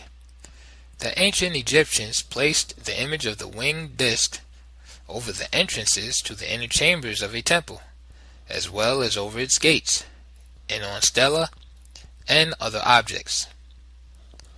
Sometimes the symbol was simply the winged disc without the serpents.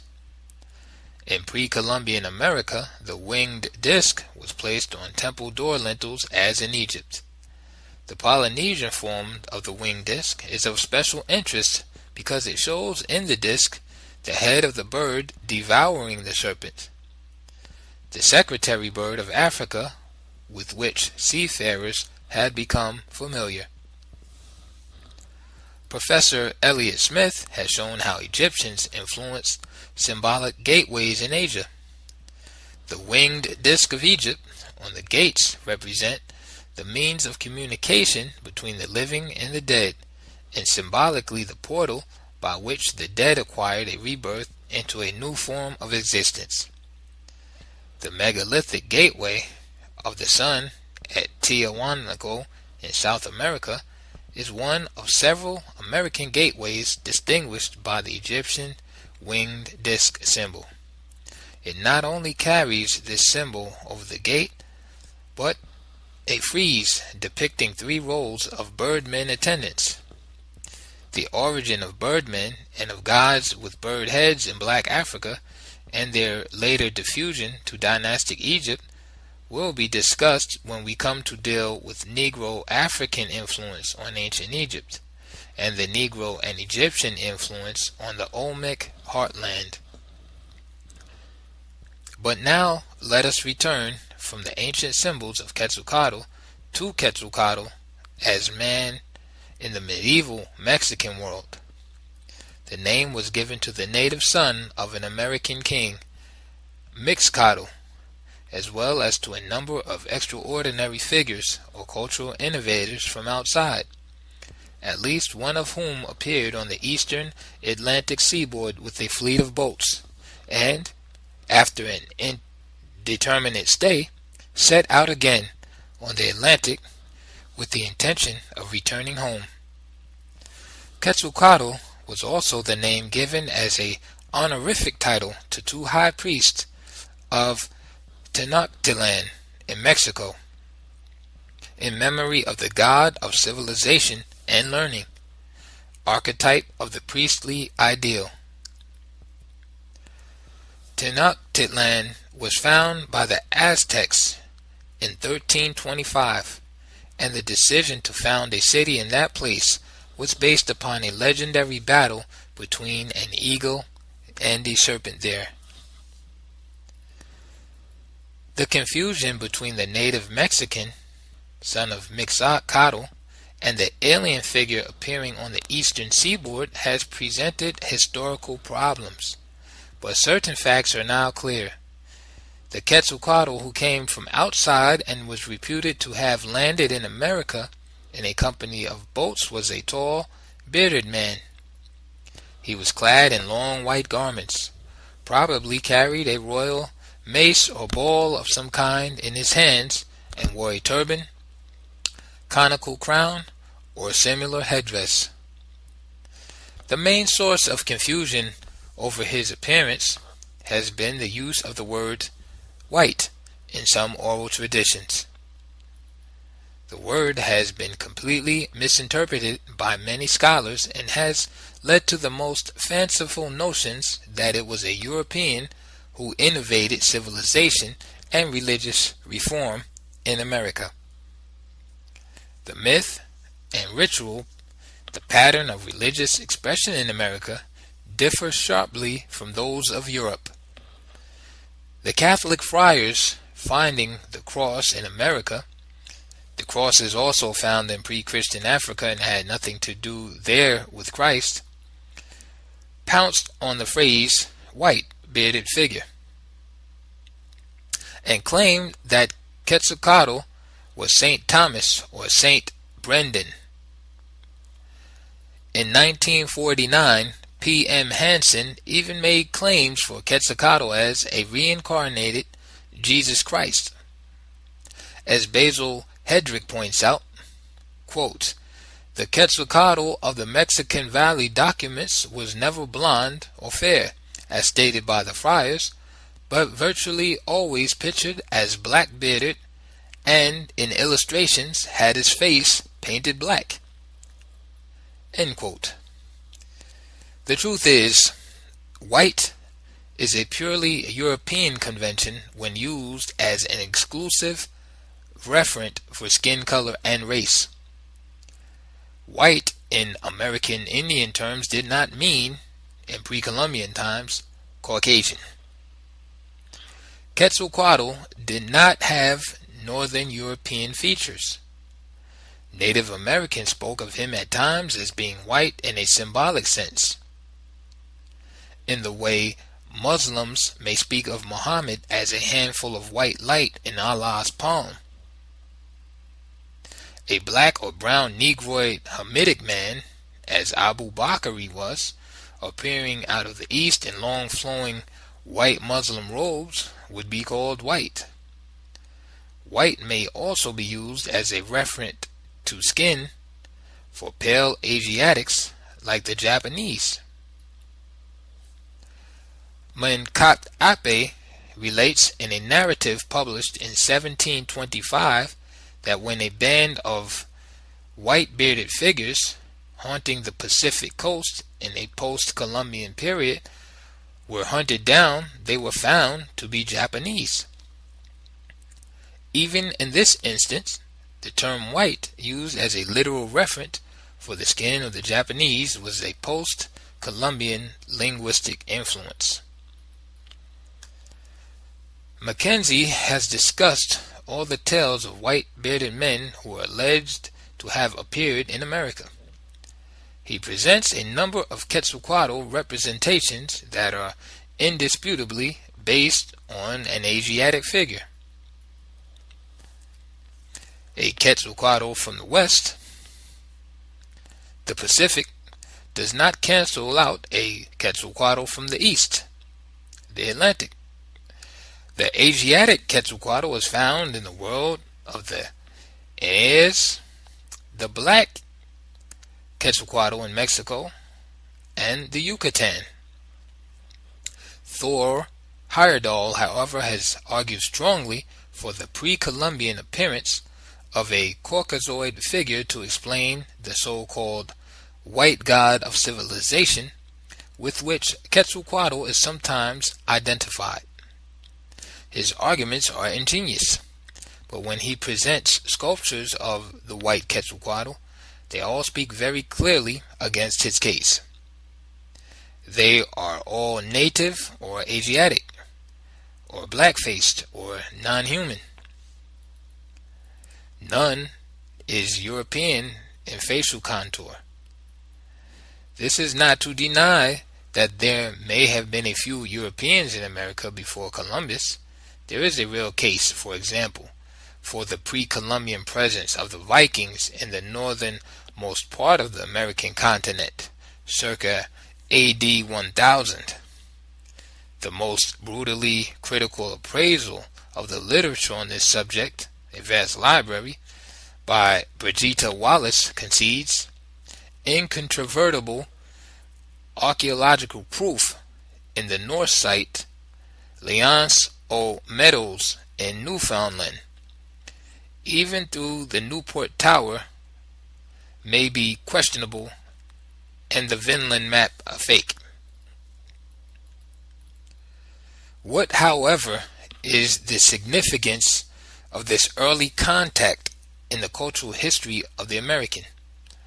The Vikings brought no new plant, influenced no art, introduced no ritual, left no identifiable trace of their blood in the Native American.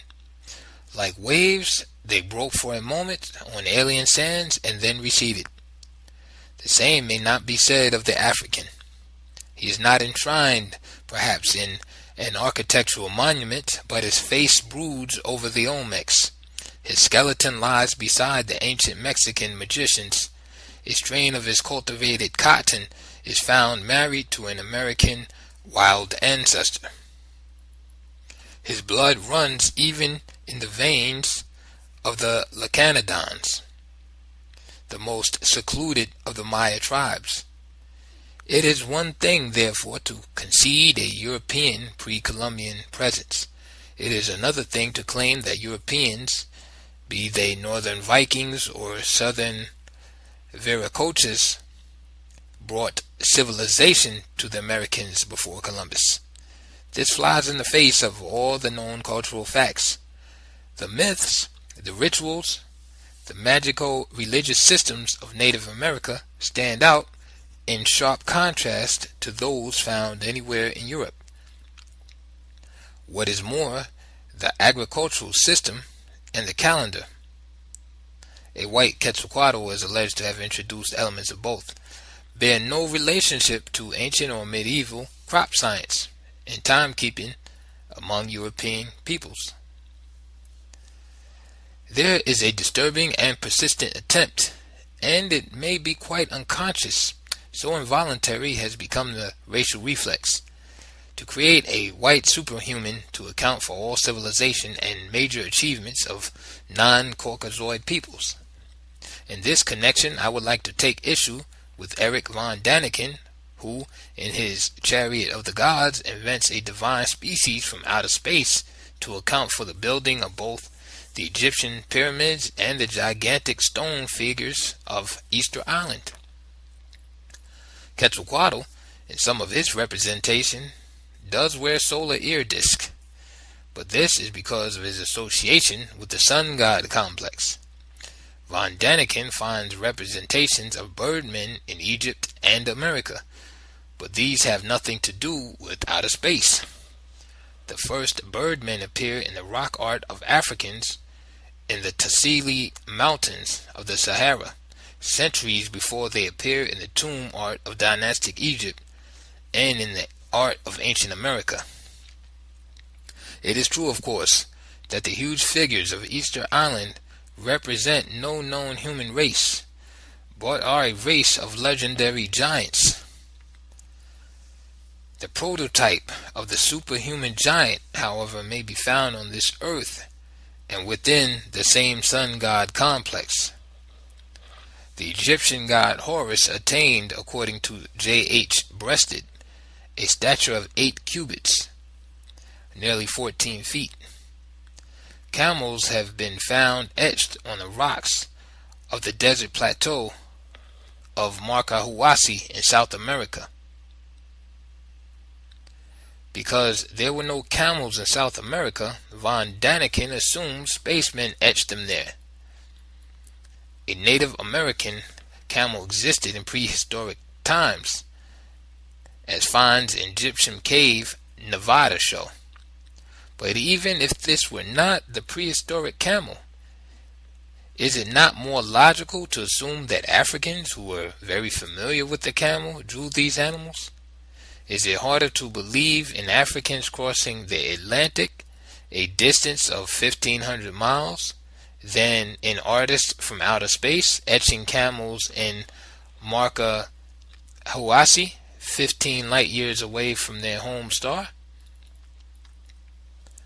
Hedrick, who has done the most recent research on the subject of Quetzalcoatl, has tried to link the appearance of the native Quetzalcoatl in the north with the latter appearance of Kukulkan, the feathered serpent figure in the south. He gives a late 10th century date, AD 999, for the disappearance of Quetzalcoatl from the Toltec capital of Tula, and a date of circa 1020 for his appearance as Kukulkan in the Yucatan. Hedrick believes the man Quetzalcoatl and Kukulkan were one and the same, and dismisses any consideration of him as an alien from another hemisphere. He believes he was an indigenous Mexican, being dark-skinned as opposed to a fair European outsider. He succeeds in effectively dismissing the myth of a white pre-Columbian visitor as the origin of Quetzalcoatl. But in his attempt to do this, he limits the issue to a simple either-or proposition. Thus, his article on Quetzalcoatl was entitled Quetzalcoatl, European or Indigene. The possibility of Quetzalcoatl being a dark-skinned outsider, such as an African or Arab African, which will fit in with the relevant descriptions and cultural data, does not enter into his considerations at all. The 10th century dates that Hedrick gives fit in well with his thesis. I would not contest a native Quetzalcoatl. Mixcoatl's son came to be known as Quetzalcoatl simply because he was the high priest of that god. But while Quetzalcoatl's first appearance as a man may be traced to a native figure, Quetzalcoatl grew into a complex myth and emerged as a god of cultural innovation and civilization because of a series of reappearances, actual and expected, in American history. As the Jews waited for the appearance of a Messiah, so did the Americans wait the cyclical return of the legendary Quetzalcoatl. Such an expectation led them to assume that Cortez was a Quetzalcoatl when he appeared in Mexico in 1519, precisely 4 cycles after the appearance of Abu Bakr II in 1311. A cycle is 52 years by American Indian time. Abu Bakr II himself, as I mentioned earlier, appeared exactly 6 cycles after the disappearance of Quetzalcoatl by way of the sea from among the Toltecs, AD 999. How developed was the Quetzalcoatl cult and its rituals when the Mandingo came? This is hard to say, but it must have taken on a broad general pattern to which details from outside were later added. We can be certain it did have some embryonic form before the coming of the Mandingo. The pyramid of Cholula, dedicated to Quetzalcoatl, predates the Mandingo journeys by many centuries. The plumed serpent motif in ancient Mexico goes back to a much earlier contact. We can be equally certain that the feathered serpent cult in medieval Mali fused with that in medieval Mexico. The ritual correspondences between the two cults are so close that they pass beyond the stage of mere cultural convergence to the point where, quote, the incidents of coincidence, unquote, clearly suggest a medieval marriage and fusion. The Mexican Quetzalcoatl was the fine feathered snake. He was also the symbol of water or moisture produced by rain, which after a long drought awakens vegetation to a new life. The high priest also spoke of Kukulkan, his counterpart in South America, as the feather snake which goes into the water. And these figures in both cases became identified with the rain god. The rain ceremonial dedicated to the rain god is represented by the image of Quetzalcoatl, and to him is ascribed the invention and conscientious execution of penance and chastisements. In the figure of Quetzalcoatl, the rain god was combined with the rain magician who, with his prayer and his practices, ensured to his people the rain needed for their crops.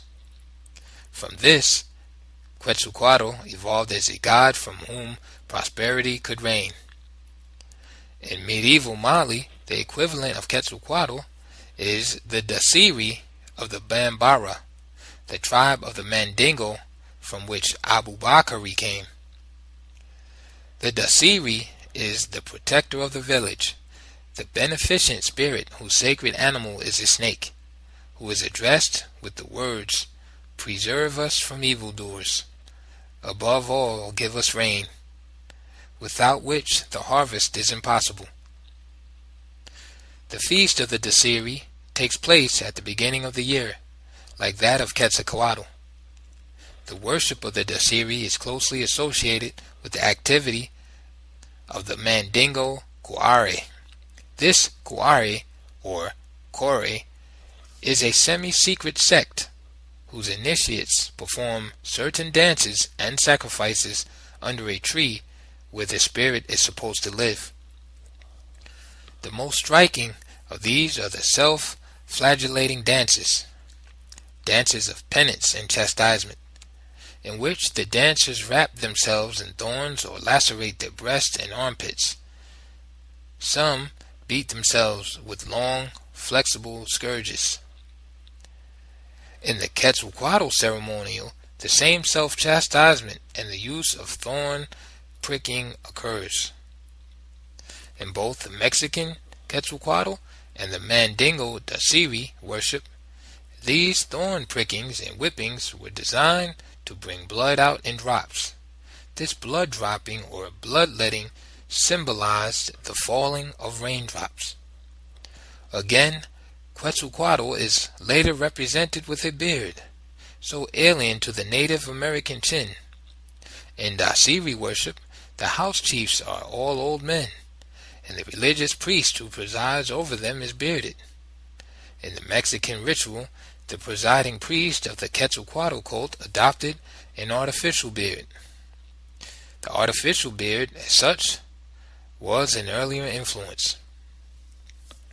As the Dasiri and Kore festivals take place annually, the god or spirit becomes the measurer of time. Similarly, Quetzalcoatl is considered to be the inventor of the calendar, some aspects of which have been shown to correspond closely to an Egyptian calendar introduced as late as 747 BC. There is also an ancient calendar found in Chiapas, described by Bishop Francisco Núñez Vega, that mentions 7, quote, negritos, unquote, representing the 7 planets, and in detail refers to the naming of their 20-day calendar. Quetzalcoatl is associated with a tree. The Dasiri and Kore are inseparable from a tree. The Dasiri is supposed to live on a specific tree which is sacred. In like manner, Quetzalcoatl is represented as a hummingbird kneeling on the top of a tree. The Dasiri is also worshipped on an altar of a conical or truncated form which supports a clay bowl. The bowl, which receives libations, is placed under a tree or on the first branches of the tree. This same tree is represented in America. D.G. Brinton, in his Primer of Mayan Hieroglyphics, describes this tree, a central design in the Chilean Belam, or Sacred Book, of Mani. This work reveals the Mayan design of the cosmos, known as the tableau of the Bacabs, or the plate of the Bacabs, an exact representation of the Bambara altar and of the bowl on the lower branches of the tree, with a celestial vase catching the rain from the cloud mass. This design, according to Brinton, is surrounded by 13 heads, which signify the 13 Ahu Khatuns, or greater cycles of years. The number 13 in American mythology symbolizes the 13 possible directions of space. The border of 13 heads expresses the totality of space and time, and the design itself symbolizes life within space and time. This is shown as follows. At the bottom of the field lies a cubical block, which represents the earth. always conceived of in this shape in Mayan mythology. Above the earth cube, altar of the gods, supported by 4 legs, which rest upon the 4 quarters of the mundane plane, is the celestial vase, which contains the heavenly waters, the rains and the showers. Above it hang the heavy rain clouds ready to fill it. Within it grows the tree of life, spreading its branches far upward. On the extremities, the flowers or fruit of life, the soul or immortal principle of man. Apart from the central design in the plate of the Bachabs, within which are the altar, bowl, cloud mass, tree, and god, corresponding to the Mandingo altar, bowl, cloud mass, tree, and god of the Dasiri, there are other designs that are also remarkably similar to those found in Mandingo territory. Thus, the 13 heads in the plate represent the division of the zodiac into 13 parts, and this zodiacal division into 13 has been found in 13-headed zodiacal designs on calabashes in West Africa. It is a curious fact that a similar division into 13 is recorded only among West Africans and Americans, with the sole exception of a little-known people, the Kirgizis. Secret signs and glyphs are inscribed within geometric designs on the plate of the Bachabs. Leo Wiener has presented evidence to show that these signs and glyphs correspond closely to and may have their origin in Arabic or Sudanic gadwals. Gadwal is a technical term in sorcery. It is a talisman or charm and consists of a sign or inscription written or drawn on a piece of paper within quadrangular or polygonal designs, squares, parallelograms, or even circles. These signs or inscriptions are supposed to possess magical powers.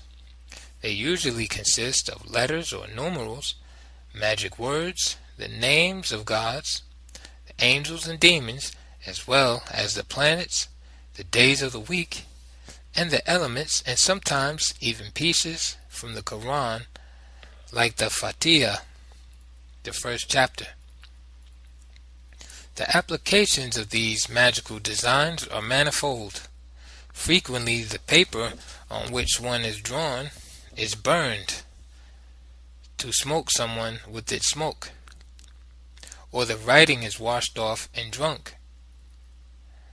The underlying notion between the gadwals is that secret relationships exist between the various components of the gadwal, and positive results may be achieved by the most propitious arrangement of these components. These talismanic signs, written or drawn in columns, which have their origin in the Arab world and are found in the West African Sudan, show a strong resemblance to Central American glyphs. The most interesting of the Sudanic rock inscriptions, photographed by Desplognus, have columns of glyphs, most of which begin with the form of spiders. The design of these spiders makes them identical to the ones on American burial mounds given by Holmes in Art and Shell of the Ancient Americans. The amazing thing about these spiders, both the African and the American, is that they carry a cross in their centers. This is not the Christian type of cross, but is the simplest representation of the fourfold division of the gadwal. It is an ornamentation that is in constant use in the Western Sudan. It forms the central design of circular objects and is done in square patterns and looped ends, exactly as in the bird gadwals found in pre-Columbian American mound builder gorgets, burial mounds, and is worked in dotted line forms upon knobs. In the mound builder gorgets are found not only the spider with its gadwalls, but the looped end gadwall with a cross in the center, all placed within a circle. These are among the most striking of the objects in the mounds. Another notable correspondence between the cultures of Mexico and Mali may be found in the priestly cap of the Magi. This is a conical hat with a neck flap, which was a distinctive headgear of kings and priests in ancient Persia. It was passed on from Persia to the Arabs and perpetuated among the magicians of West Africa. It reappears in America as a crown worn by the black-bearded Quetzalcoatl. Its shape is not its only distinctive feature. It was the representation of the visible heaven, and so was painted to represent stars. Leo Wiener has traced the Arabic name for this starred hat through the Mande language, and the same name for the hat is found in Mexico.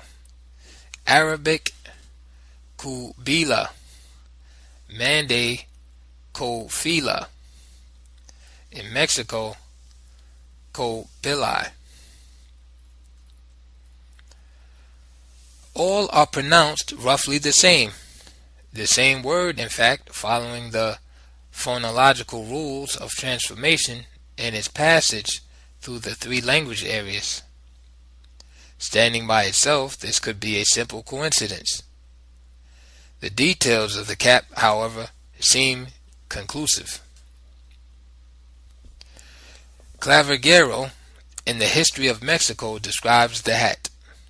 The crown, he says, which was called by the Mexicans Copilai, was a sort of small mitre, the fourth part of which was raised up and terminated in a point, and the part behind was lowered down and hung over the neck.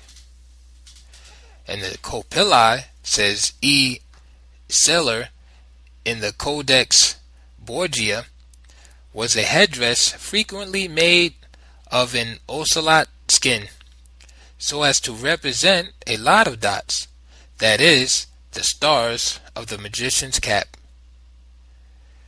That this kingly and priestly cap of the Magi, with its conical shape and star decoration, should have been preserved in America in its identical form, and should also have kept almost the same name which was current for it among the Mandingo, strongly suggests that the cap represented the influence of the 14th century African visitors.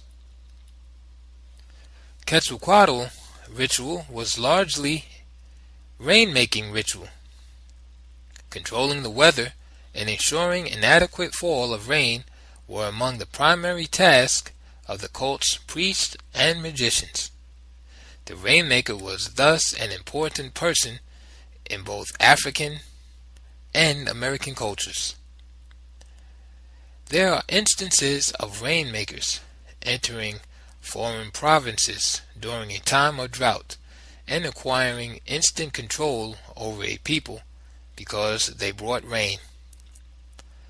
The first Mandingo king to become a Muslim convert was persuaded to enter the new faith by a Mohammedan whose prayers in a time of great drought coincided with the fall of rain. The Mohammedan, of course, was no rainmaker in the classical sense, but luckily he entered the king's court at a most propitious moment for his propaganda mission. Often a special class of magicians existed in African societies for the sole purpose of regulating the heavenly water supply. In some African societies, the rainmaker was known as the Shepherd of Heaven and held the office of both political and providential king. The Mandingo kings, in spite of their later Muslim orientation, never lost their ritual link with the land and the weather. They were princes of the magicians, animist first, Muslims a poor second, as the Epic of Sundiata, the founder of the Mali Empire, clearly shows. They always kept their royal capital in the agricultural provinces, close to the cultivators who preserved this mystical connection between the king and the crops. A number of general features in rainmaking ritual may be highlighted in a comparative outline of weather magic in African and American cultures.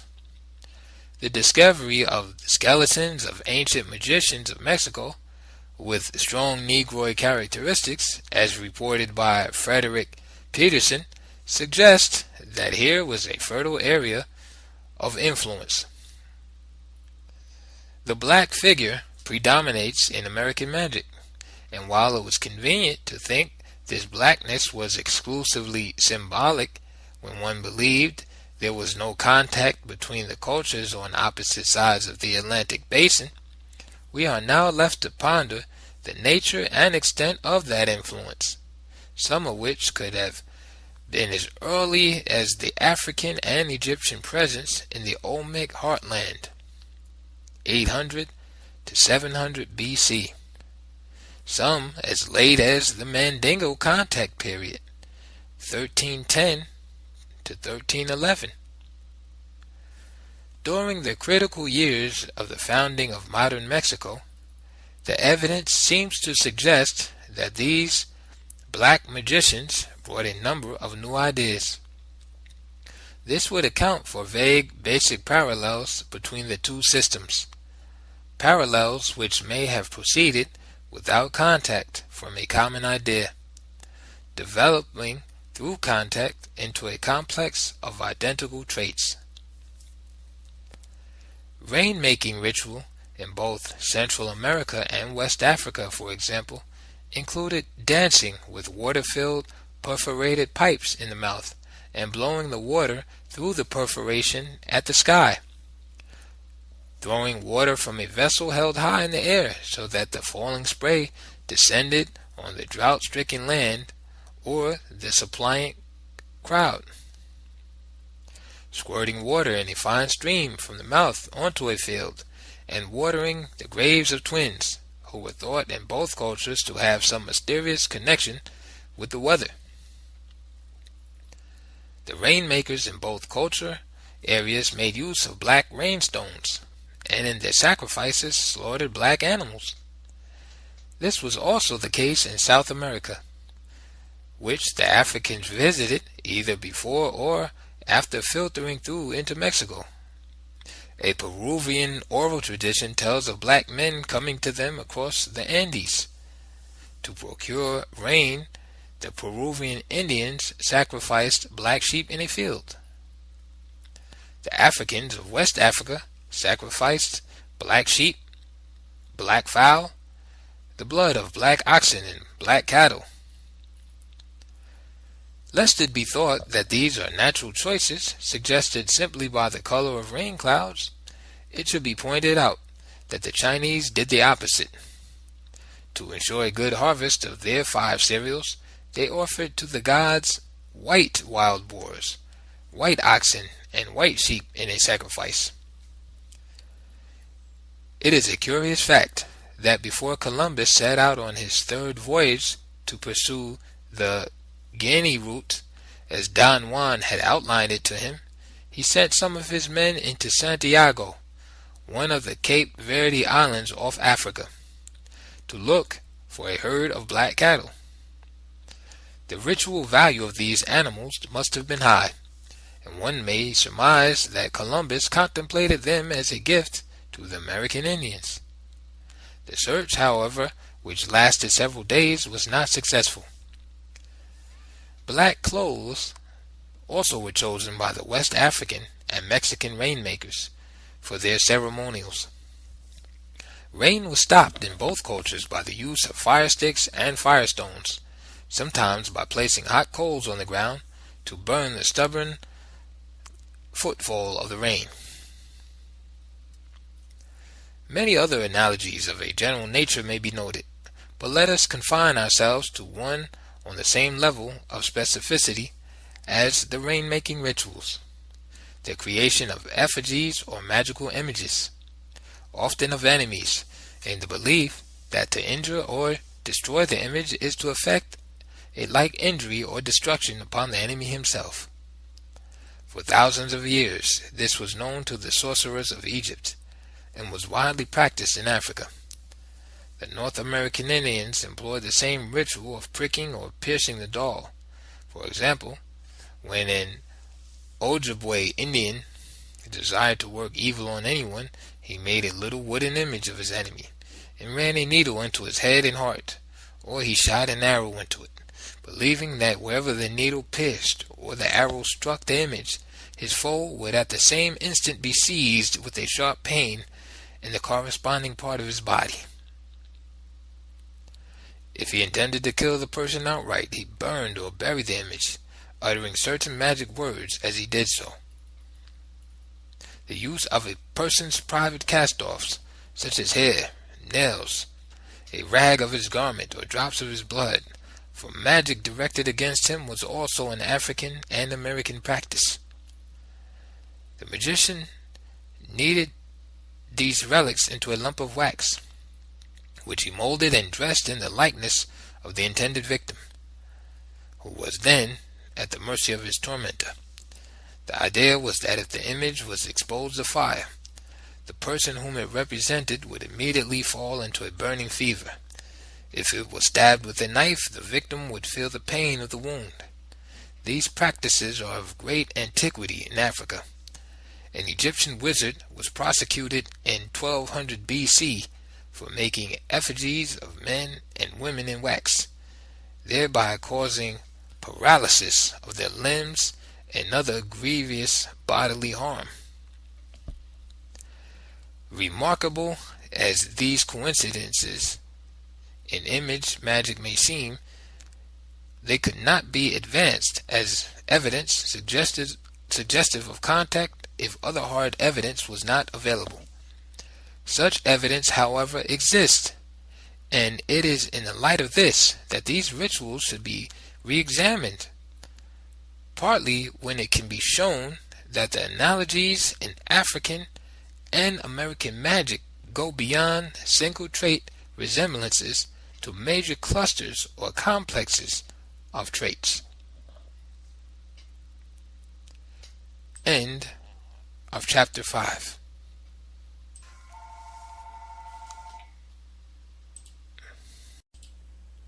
They Came Before Columbus, The African Presence in Ancient America, by Ivan Van Sertima.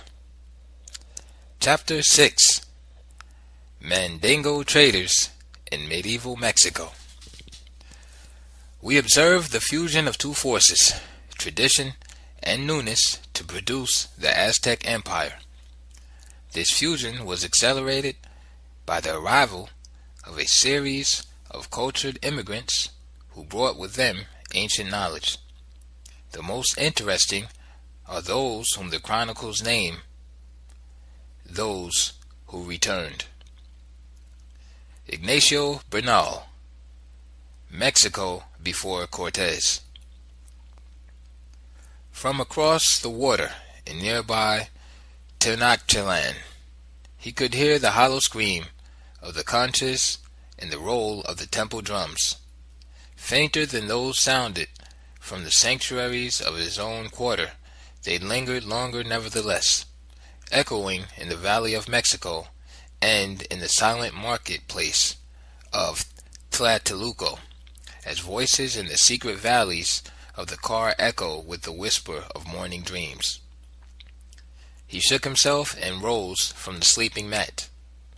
A soft silver dust and mist had settled on the water, but the sun sliced it with sharp, swift strokes, sweeping clean the floor of the lake until he could see the silhouette of canoes. Paddles were already slapping the water, fishermen returning from the morning catch, traders unloading their merchandise onto the island's little quays. He had lived for more than a cycle in Tlatelolco. As a young man, he had spent long hours emblazoning boards for Aztec nobles by affixing the native duck, chicken, and heron feathers with his Ixtli knives. Now he was an officer of the guild, inspecting the quality of featherwork offered to the public by his caste. Many years had passed since the days of Quaquap Pitchwack, in whose reign Pochteka from the hot lands had come, some of whom had skins as black as the sheen of ocelots. Their arrival had changed his life. They had come bearing the feathers of the Quetzali bird. None of the work he had done before their coming could compare with the coats of arms he later wrought with the green, blue, and red plumes of that magnificent southern bird. They had come also with the hides of a strange animal not seen before in Mexico, even in the stalls of the hunting tribe, the Otomi. These black merchants from the hot lands sold vivid-colored mantles of cotton cloth, the cloaks so richly dyed they seemed to copy the iridescent plumage of the birds, so various in design that the radial wheel of the sun, feathers and stylized shells, the skins of tigers, the forms of rabbits, snakes, fishes, and butterflies mingled in the myriad of motifs with triangles, polygons, crosses, squares, and crescents. Together with these garments they brought into the marketplace golden ear pendants, smoking pipes, some with the heads of the traders carved on the bowls, exotic stones, and shells. They came at first in twos and then in a small band. Their coming attracted attention, but this was less because of the extraordinariness of their presence — foreigners after all were expected to look different — than the extraordinariness of their wearers. Some of the luxuries they offered in the common marketplace had been enjoyed almost exclusively by the noblemen and kings of Mexico, who seemed to have had some earlier contract with them. In the reign of Quaquap Pitchwack, they had suddenly appeared, the spearhead of a larger migrating group. Out of what world they had originally come, no one knew, but they trickled in from the direction of the south and the southeast. It seemed as if everyone were on the move at that time. All sorts of people were gravitating toward the lakes to form the nucleus of a new Mexico. Because they were of no known race or tribe, their origins obscure, their habits nomadic, they were confused at first with some dark, wandering branch of the Chichimecs. But Chichimec was often just a vague, broad term for vagrant peoples, especially peoples whose language appeared to be mixed. These strangers had, in their passage to Mexico from some settlement in the south, picked up Nahuatl, the lingua franca of the Aztecs, but they spoke it as a second tongue, for several of their words were clearly not of that language. Chichimecs, however, they certainly were not. He had known some of these nomads from the desert plateau. He thought of their condition as barbaric and wretched. They wore loincloths of palm fiber in that time. Their women stood in awe of the simple loom. They had never fired a single pot. Unable to scrape a living from the land, they gathered mesquite seeds and hunted rabbits. These foreigners, on the other hand, wore feathered headdresses, polished and brilliant earrings, cloaks and loincloths of the finest woven cotton. Small white shells on their ankles rattled softly as they walked. The Chichimecs had never built temples or idols, had no high priest. They lived in caves and domed brush shelters. They always ended up as misfits when they lingered in the town. But he had watched these black trader men from the tropical south. They had entered the Valley of Mexico armed and apprehensive, but with an air of authority. It was hard to tell what they thought and did in private as he peered at the walls of their houses. Windowless, these houses cloaked in a mystery, like the gardens of an inner court, the lives within. But the blacks had built a temple in the town as soon as they formed a sizable kapuli. In the forefront of this temple, they set up the wooden statue of a werewolf, who was their nagual.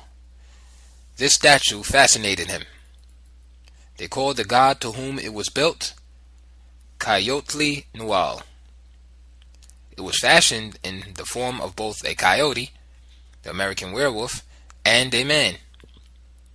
It was dressed in a coyote skin, but it stood slightly bent like an old man, its coyote head covered by a human mask. Its teeth were long and pointed, sheathed in gold. In one hand it carried a stick, which was adorned with black stones, so it looked like a heavily knobbed club. On this the god leaned. Its feet were dressed like those of the traders, with small white rattles on the ankles and sandals of yakoto leaves on its paws. He was not the only one of the feather workers who was fascinated by these strangers. The attraction of men from the hot lands who provided them with exquisite new material for their trade was overwhelming. It was not long before they were drawn onto their nagual and begin to join in their rituals and festivities. Even though he himself had never worshipped Coyotli Nual, these were the men with whom he eventually did most of his business, and they had become his good friends. He had been allowed to stand on the edge of the palisade as the masked men chanted and danced on the day of the festival. Only yesterday it was, and he had gone to sleep on his mat with the image of braziers piled with resinous pine wood burning away the night. A few native women, their faces luminous and unmasked, had danced with the men. They were daughters of the feather workers who had been taken to wife by the blacks. Thus had the gods and rituals of the native and the foreign, of the Pochteca and Aminteca, slowly fused. Through it all, the comings and goings, the meeting and the mixing, the wedding of gods and of women, he had been there. The years of the strangers had flowed over him like all the strange rivers flowing in that long cartoon of years into the Valley of Mexico. He felt the change like water running over a subterranean floor as he looked deeper into the past and the morning. The sun was sitting on the edge of the lake now, and the sky and the stream had merged, mirroring each other. Beyond, in the distance, he could see the tops of the volcano smoking. But he could no longer tell whether the thin, drifting dust he saw over the volcano, Popocatépetl, was truly native volcanic smoke, or the far-flung flowers and branches of a foreign cloud. Of all the strange rivers flowing in that age of change and flux into the Valley of Mexico, that of the Mandingo was the strangest. Into the bloodstream of how many American tribes this alien stream was soon to flow, it is hard to tell. But in Central America at least, it entered that of the Otomi and the Lacandon. In the southern lands, the hot lands from which it had traveled to the Central Valley, it had flowed into the Aravos tribe of the Orinoco, where that river flows through what is now Venezuela, the Argualos of Cretara, and the Portuguese and Matayas of Brazil. Balboa had seen some of its surviving elements in Darien, now Panama. Through the Chuanas of the Panamanian Isthmus, it had moved in its steady northward sweep. It is with Mexico, however, that we are most concerned, for here we can see the confluence of cultures, not just the confluence of bloods. When we compare the cult of the werewolf, the coyote of the prairies, found among the Aminteca, with the cult of the werewolf, the hyena of the savannas, found among the Bambara of medieval Mali, we see quite clearly that we are at the very head of that confluence. The werewolf cult among the Bambara, the leading tribe of the Mandingo, was known as the Nama, and the priest or headman of the cult as the Nama Tigi, heads of the Nama, or the Amantigi, heads of the faith. It is a simple jump from Namatigi or Amantigi to Amanteka, for both Tigi and Teka mean master, chief, or head man. The morphemes tek, teki, in fact produce roughly the same as the Mandingo tig, tigi, carry the same and related meanings through nouns, adjectives, and verbs in a number of Mexican languages and in Nahuatl. This is but one of many coincidences. In the Mexican ritual, the god of the Amanteka is clothed in the werewolf's skin, although it wears a human mask on its head. This is identical with the Bambara ritual. In the Mexican ritual, the god wields a stick knobbed with black stones. This imitates the stick wielded by the werewolf god of the Bambara, for that too is knobbed, though with fragments of sheep's horns. The Bambara ritual involves the feathered carcass of two great birds. In Mexico, a pot is carried on the back of the god with numerous feathers of a bird, introduced from the tropical south by the Polteca, namely the Quetzali bird. In Mexico, the god wore an anklet of small white rattles. Rattles are used in the Bambara ritual, not just the ankle rattle of the cult dancers, but the gourd rattle, favorite paraphernalia of the African magician. In fact, in both Mexico and Mali, the gourd rattle becomes a sort of ventriloquist dummy for the voice of the god. This gourd rattle is the chief instrument of both the West African and American fetish men. In it resides the speaking divinity or devil. The rattle has the same name in America as in Mali. The Arabic mitraqua, passing through the western Sudan in Bambara as mantaraka, appears in the American language Guarani as Mbaraka. Also in the American languages Arawak and Tupi as Maraca. The association with magical ritual is also the same. Tupi has not only the word Maraca, gourd rattle, but Maraca Imbara, wizard, witch. The refrain of the Carib diviners using the gourd rattle in other ceremonies in the pre-Columbian Caribbean was also the same. The imprecation of the Caribs consists in a series of songs and chants of which the refrain is Ore. Similarly, the Mandingo Negroes call their talking devil Hore. But now to return to the werewolf cults. The Mexican werewolf god is described by the historian Bernardino de Sahagún as having 5 male idols and 2 female ones, 7 in all.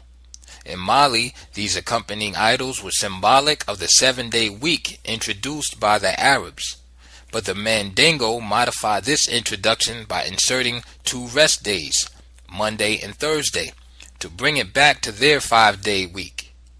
These 2 days are dramatized in the Mexican ritual by the females, who, unlike the males, are not dressed like the werewolf.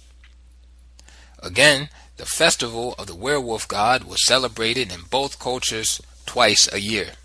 In Mali, the god is smeared in blood, usually chicken blood. In Mexico, where human sacrifice was habitual and only slightly mediated by the humanity of Quetzalcoatl, blood is provided in the first of the 2 festivals by humans.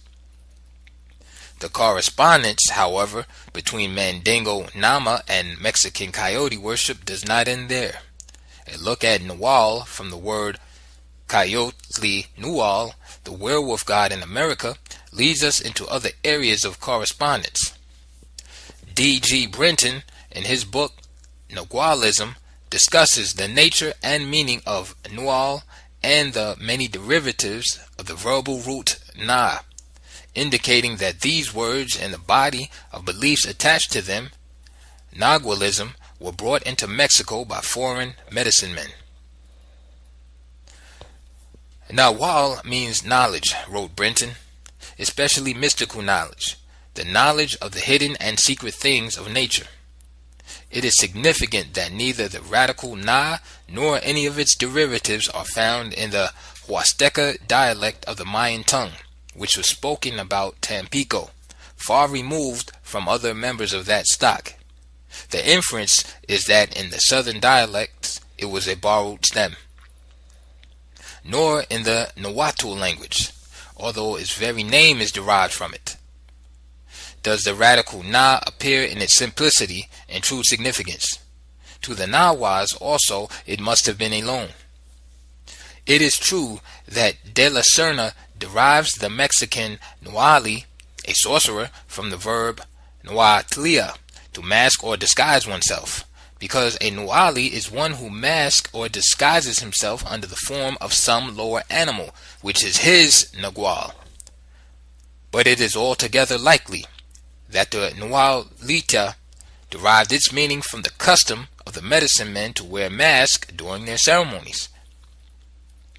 Therefore, if the term Nagual and many of its associates and derivatives were at first borrowed from the Zapotec language, a necessary conclusion is that along with these terms came most of the superstitions, rites, and beliefs to which they allude, which thus became grafted on the general tendency to such superstitions existing everywhere and at all times in the human mind.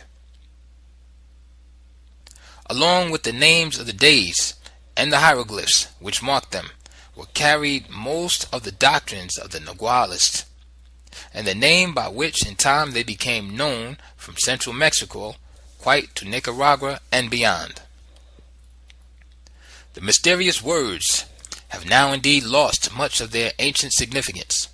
Among the Lacandons of Mayan stock, who inhabit the forests of the upper waters of the Usumacinta River, at the present day, the term Naguet or Nagutlat is said to be applied to anyone who is entitled to respect and obedience by age and merit, but in all possibility he is believed to possess superior and occult knowledge.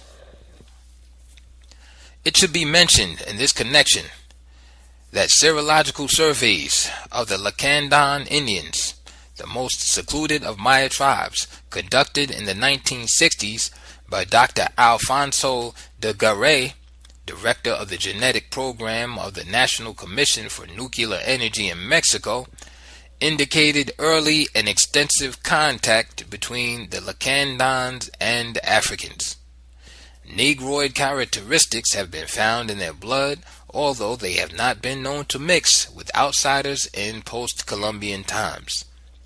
Dr. de Garay's report includes, among other things, a reference to the sickle cell, a malaria-resistant mutant gene usually found only in the blood of black people. Brinton, in his study of Nagualism, has provided us with a series of Na words in Maya and Maya dialects, like the Quiche dialect of the Yucatan, the Zapotec language, and the Nahuatl language, to show that some foreign group passing through these linguistically diverse but geographically close peoples introduced this series of words.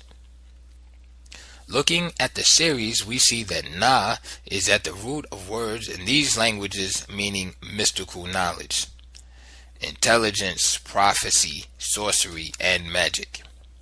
One example from each language group should be enough to illustrate this point. Na'at, intelligence in Maya. Na-Ual, to prophesy in Quiche.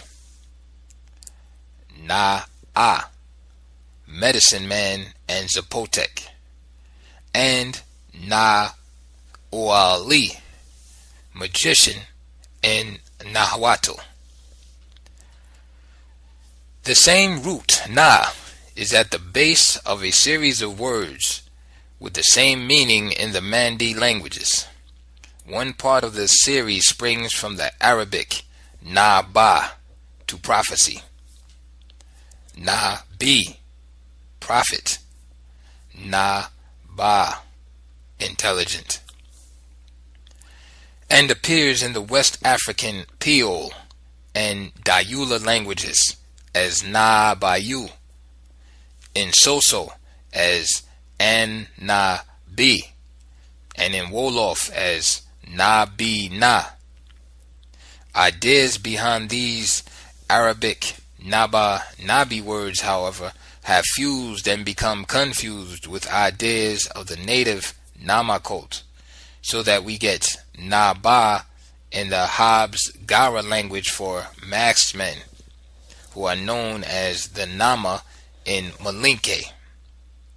In Malinke also we get Nama Koro, which literally means hyena wise men, which is an exact translation of the Nahuatl Coyotli Nual, meaning coyote wise men, with a coyote in America, werewolf of the prairies, is substituted for the African hyena, werewolf of the savannas. There is one aspect of the African Nama ritual that was not carried forward in the main coyote ritual, but nonetheless preserved in another ritual associated with a black god the Mexicans call Ekchua. Attributes of a beekeeper god found in the Mandingo Nama worship seem to have fused with attributes of the Mandingo traders themselves to produce the complex figure of this strange god among the Mexicans. Ekchua was a god of traders or traveling merchants, and was often confused with the coyote god whom the Aminteca worshipped. He is black in all his representations, and is also pictured as warlike, armed with a lance and sometimes engaged in combat. This is to be expected because the Mandingo trader had to be warlike and always on his guard against hostile, suspicious tribes as he explored new trade routes. In fact, it is as a captive of native tribes with whom he had waged wars of self-defense that the pre-Columbian African was first seen by the Spanish in the New World in the Isthmus of Darien, now Panama, and on an island off Cartagena, Colombia. A particularly African feature of this trader god, Ekchua, was the bale of merchandise he carried on his head. Professor Gonzalo Aguirre Beltran has pointed out in his Ethnohistory of the Negro in Mexico that his habit of carrying heavy things on the head and young children astride the hip is an indisputable African influence upon the Mexican. Ekchua is also often distinguished by his age. He is usually featured in the Mexican codices as an old man with a toothless jaw, or one solitary tooth and a drooping lower lip. He is also related to bee culture. This is demonstrated by his presence in the Codex Troano in the section on bees. All these aspects of Ekchua link him unequivocally with the old beekeeping god found in Nama worship among the Bandingo. In Nama worship, the god represented as an old man was sometimes put in a beehive used as a tabernacle, while his devotees drank a honey drink and danced and howled around him. The medieval Mexicans celebrated the festival of Ekchua on the same day as the holiday of Hobnil, the god of the beekeepers, and during this feast they drank 3 bowls of honeyed wine. A Mandingo element from Nama worship also accounted for the extraordinary nose of this black god among the Mexicans. The long nose of Echua is due to the fact that the idol of the Nana, called Kungolo Nama, head of the Nama, is represented by a fantastic bird, that is, with a beak. That beak is carried forward in the long nose. The Echua thus becomes among the Mexicans the Lord of the Nose. The relationship may now be seen very clearly between the Aminteca of Mexico and the Amintigi or Namatigi of Mali. The worship of the werewolf totem or Nagual underwent very few changes indeed in its transplantation from Mali to Mexico. As in all transplantations, local fauna and materials simply replaced the original. The hyena became the coyote, the stick knobs with sheep's horns became the stick knobbed with black stones. The bright tropical birds of Africa had their feathers matched by the rich plumes of the South American quetzali bird. But the basic complex of ideas and their unique origination remained behind as skeletal evidence of their African origin.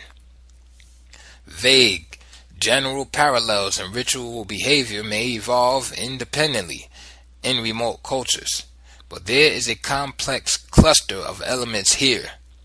Not only symbols, images, and ritual acts, but even linguistic labels and conceptual confusions that could not have been repeated in their arbitrariness by virtue of a similar response to the same phenomena. The identicals are so staggering that one feels one is looking into a mirror at what both the Mexican and Mali magicians would call the shadow of the twin, the spirit of the double. As for the merchant caste known as the Posteca, let us examine some of the items they brought into Mexico. While these, or most of them, were obviously made by them in their new settlements along the Atlantic seaboard and in South America, they were copied from Mandingo prototypes. The names carried forward in these items demonstrate this. From Sahagun's account of the first foreign merchants, we learn that they sold mantles, chimali, and waistcloth, maxtli. In the language of Maya, chimali is translated as shield, buckler. Valpachimali, a derivative of the word, is translated as battle cloak. A study of the word in the Mexican languages establishes a relationship between buckler and cloak. In Maya, more than one idea is rooted in the word. In addition to shield and cloak, there is chim and chamil, meaning pouch. These oddly linked ideas of pouch and cloak are also contained in terms found in the Mandi languages. They have an Arabic origin and came into the Mandi language through the Arab caravan trade. An Arabic term is simla, plural simal, pronounced chimal, meaning a garment in which one wraps oneself, as well as a bag or pouch put to the raceme of a palm tree in order that the fruit may not be shaken off, or held under the udder of the ewe or goat when the udder is heavy with milk. Equally interesting is maxtli, which in the American language of Nahuatl means a waistcloth to hide the nudity. This garment is tied around the private parts of women as an intimate adornment. It is shown to correspond with the Malinke word masiti, adornment, Bambara masiri, adornment to make one's toilet, and Bambara masirili, ornamentation, toilet. There is also the female loincloth, which in Mexico is nagua. This barely covered a woman's privates, falling from the waist to the middle of the thigh. It may be traced back to the Nagba in Mandi, from Lagba in Malinke, and Dayula, intimate female cover cloth, to Lagame in Arabic, which is a menstrual cloth. The very composition of the word for trader, Pochteca, provides us with an interesting clue as to its origin. Pochteca is a compound of poch and teca. Teca may be traced to the Mandi word tigi, as I have already shown. The poch in Pochteca is traceable to the pole in Maya, polom, merchant. This finds its counterpart in the language of the Soninke, another people in the medieval Mandingo world. Soninke gives us folum, rich man, merchant. Fray Toribio de Motolinia, in his memoirs, refers to the Mexican marketplace as Tianquisco, which may have been derived from Tan Gazmayo, a word for a trader in West Africa. Even today, in Central America, Tianquis and Tianque are used colloquially for marketplace. Since many of the trader words and trading items we have been discussing here have Arabic roots, it would appear that Arabic cultural influence on the medieval Mandingo was pervasive and overwhelming. This is not the case. The Islamic influence on medieval Mali hardly touched the common people. Even the kings from Sundiata down to the king of the Atlantic expeditions, Abu Bakr II, gave Islam little more than lip service. There were of course exceptions. Kankan Musa, Abu Bakr's half-brother, took a vast horde of 60,000 Mandingo across the deserts to Mecca, the Islamic heartland, in 1324. But Mali's administrative and political structure owed nothing to the Arabs. It was not a theocracy, but grew out of a federation of native families. Mandingo animist ritual and magical religious beliefs were not Arabic Islamic, although the Mandingo later took scraps of the Quran and transformed them to suit their purposes. Their magicians chanted the 5th chapter of the Quran, the Fatiha, as it were another of their magical incantations. Arab Islamic influence on medieval Mali, therefore, was very peripheral, but its impact on trade and on traders cannot be denied. Nearly all traveling traders in West Africa became Muslims. It was the pragmatic thing to do, since nearly all foreign trade was with the Arabs, hence the many Arabic words to be found in Mandingo trading items. Another Arabic influence may be found in the coats of arms of medieval Sudan. Most notable of these is the crescent on some Sudanic medieval armor. It is generally represented by one upward sign, but frequently it has 3 stars connected with it, or the crescent is repeated 2 or 3 times. This is a characteristic Muslim emblem. It is also found in medieval Mexico. The crescent, accompanied at the bottom by 3 stars or crescents, is found on many Mexican shields. The Norwegian historian Sven Magnus Grodis has pointed out that when warlords moved on to conquer and settle in new lands, they carried their coats of arms with them. He maintains that some of the American glyphs were carried by Old World warriors as the heraldic emblems of their noble families. It has been shown that one of the main Mandingos inten or insignia of distinction or nobility, the Triple Crescent, was the same as the Mexican, except that within these crescents the Mandingo sometimes inserted pictures of animals, their totems, on the walls. Since the Mexican feather workers designed coats of arms and were heavily influenced, as if we have seen, by the Mandingo merchants, it is only to be expected that some of these designs would be carried over. Even the word for noble or man of distinction is preserved in the identical Carib word, Neteno. Extraordinary animal skins also entered Mexico from the south. Skins of animals unknown in the Americas. In a letter to the Spanish sovereigns written in 1505, known as the Lettera Rarissima, Columbus mentions the presence of the lion in America. No such animal prowled the prairies or forests of either north or south in the age of Columbus, though there is evidence for a prehistoric American lion.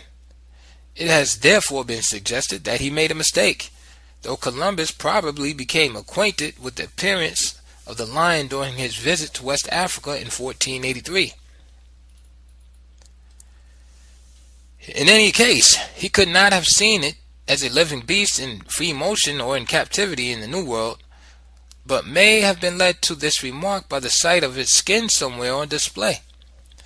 Bernal Diaz, who was taken along with Cortez by the Mexican king Montezuma to see the marketplace of Tlatelolco in the first quarter of the 16th century, mentioned in his detailed list of merchandise the skins of lions. It is hard to believe that a man with the meticulous care and precision of Diaz was led into the same mistake. The lion's visage, its mane, its proportions are very distinctive. Diaz could not have confused it with the tiger, its close cousin, for he also makes mention of tigers. Lions would have been unusual even in medieval Mali, a savanna empire, known as the Bright Country because it had no jungle. There were lions, however, to the south of the Bright Lands, and rare as they were captured in hunting raids. Medieval African kings and powerful men took pride in lion skins. Sumanguru, the sorcerer, king of the Sasso, whose defeat by Sundiata led to the foundation of the Mali Empire in 1234, lined a room of his 9-story castle with the skins of many animals, including the lion. It is conceivable that since the lion was not native to the Americans in historic times, and lion skins were seen in the Columbian contact period, these may have been the well-cured skins of animals Africans had hunted down in their original homelands and transported either in the Mandingo, 1310 to 1311, or Songhay, circa 1462 to 1492 contact period. These skins could be preserved for generations. Lion skins of great ritual value in Africa have been passed down the line of African chiefs and kings. We have been concentrating in this chapter on the evidence of Mandingo traders in Mexico, but it would be wrong to suppose that the Mandingo settled only there, and that it is only in Mexico that their influence may be demonstrated. It seems that the landfalls of the 1310 and 1311 expeditions were in the Isthmus of Darien, now Panama, and the northeastern corner of South America. A vanguard of the party certainly entered Mexico, but settlement in Mexico extended slowly over the ensuing decade. Reports of foreign groups trickling into Mexico occur all through the first quarter of the 14th century, which quarter ended 1325, with the legend of a battle between an eagle and a serpent, and the choice of the site of the battle as a place to build Mexico Tenochtitlan. Among these foreign migratory groups is one which is reported to have brought agriculture and pottery to a hunter and gatherer tribes of the Chichimex, and to have helped in the design and erection of the first windowless houses on Lake Texcoco around 1327. Texcoco was the starting place for the inland journey to the hotlands. These immigrants were known as those who returned, and were credited with fine gold and silver work, and with ancient knowledge.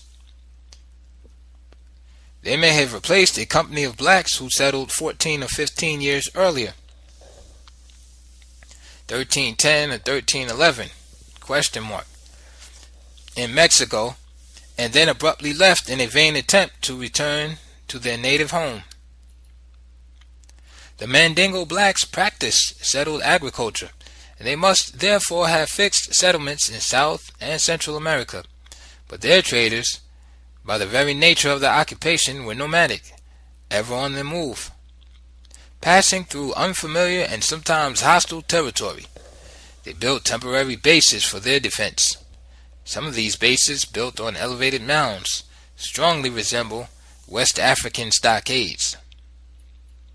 A comparison of the Pale-African stockade from F. Muurs' Travels into the Inland Parts of Africa with Lemoyne's drawing of a Florida stockade made in the mid-16th century, reproduced in Debris de Commodus et Insularum Ritibus, Virginia, is most striking. Both are circular, built on heavy upright posts, have an identical gate entrance, and contain rows of circular huts, and within both the stockades are two fields.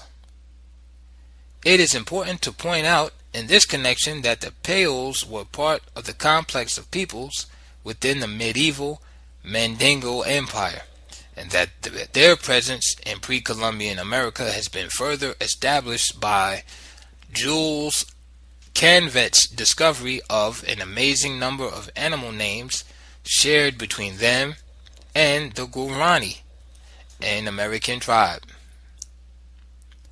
There were several bases from which the African traders spread into the Americas. From the Caribbean and the Songhai period, circa 1462 to 1492, from northeastern South America in the Mandingo period, 1310 onward, into Peru, and from a base in Darien, moving along roads marked by the presence of burial mounds into and beyond Mexico as far north as Canada. These burial mounds provide further witnesses to their presence and the lines of their dispersal. Within them, among the usual native items are to be found pipes with West African heads and totems, other Negroid figurines and gadwals, and blue and white shells. These shells have been found in such quantity and so selectively stored, akin in typology to a coin collection, as to suggest very strongly that they were used as money, a practice familiar to West Africans, but alien to the pre-Columbian American, for whom shells had simply a ritual and ornamental, not a monetary value. End of Chapter 6. Chapter 7. Black Africa and Egypt. What was most characteristic in the pre-dynastic culture of Egypt is due to intercourse with the interior of Africa and the immediate influence of that permanent Negro element which had been present in the population of southern Egypt from the remotest times to our day. Randall McIver, Ancient races of the Thebaid. Egypt was the receiver still more than the giver. Ancient Egypt was essentially an African colonization. Basil Davidson, The African Past. If you could stand on the summit of the Great Pyramid of Khufu at Giza, looking south, you would feel your spirit walking down a street that took you back to the beginnings of man's longest civilization. As far as you could see on the southern horizon would lie the conical tents of the gods, pitched upon the earth for more than 60 miles, pyramid after pyramid, row after row of royal tombs, skyscrapers of sheer stone, the blocks of which, if laid end to end, would circle the belly of the world. You could descend and walk unannounced into this city of the dead, for the doors of the tombs are standing open. When Count Volney stood under the shadow of the Great Sphinx in 1783 and looked at these man-made mountains stretching across the western desert, he was startled and confused. He had walked across the low flat country, dotted with villages of mud brick huts, where stood the tall date palms. The floor of the land was a vivid green, and through the green ran an intricate network of irrigation canals. Brown and black-skinned men of slender build and dark hair, mostly negroid, quote, having a broad and flat nose, very short, a large flattened mouth, thick lips, end quote, were seen along the banks of the canals, swaying up and down as they rhythmically lifted irrigation buckets attached to what looked like a well sweep. These men were native Egyptians, with skins and features like many of the slaves of the French Empire. How could things have been turned so upside down? How could history have been so violently reversed? A strange guilt troubled Count Volney. It was so natural to think of blacks as, quote, hewers of wood and drawers of water, end quote. When did this curse begin? How we are astonished, he later wrote, quote, when we reflect that to the race of Negroes, at present our slaves, and the objects of our content, we owe our arts, sciences, end quote. 15 years later, an expedition under Napoleon marched into Egypt. The scientists of that expedition were equally astonished and impressed. From what they saw, they concluded, as the Greeks had done 1,000 years before, that Egyptian civilization owed its inspiration to a black race. This rediscovery by Europeans of ancient Egypt and the disclosures of a powerful Negro-African element in the ancestry of a civilization to which Europe owed so much came as an embarrassment. It came also at a most inopportune time. It threatened to explode a myth of innate black inferiority that was necessary to the peace of the Christian conscience in a Europe that was then prospering from the massive exploitation of black slaves. Africa was being systematically depopulated. Its empires had disintegrated. Its history had been buried. Its movement in step with other world civilizations had been abruptly halted. Only its most backward and inaccessible elements were left virtually untouched to bear false witness in later times to the scale and complexity of its evolution. The Christian conscience of slave-trading Europe had been assuaged for a while by a myth which drew its inspiration not from the Christian Bible, as some theologians of the day then thought, for the Bible makes no distinctions between black and white, but from a very arbitrary interpretation of a biblical story, the story of Ham, which appeared in the Talmud, a collection of Jewish oral traditions in the 6th century AD, starting out as an innocuous little anecdote. Noah curses a son of Ham, making him and his progeny, quote, a servant of servants, end quote, for looking at him in his nakedness. It grew to become a most pernicious racial myth. It has affected nearly all histories of Africa and Africans for the past 200 years. The curse of the son of Ham, it was said, was the curse of blackness. The descendants of the son of Ham, according to this interpretation of the story, were the Africans and the Egyptians, who, at the time the myth began to circulate, had fallen from their pinnacle of power. When, however, the Napoleonic expedition uncovered the splendors of ancient Egyptian civilization, a new version of history was urgently required. The myth of blackness as a curse had backfired.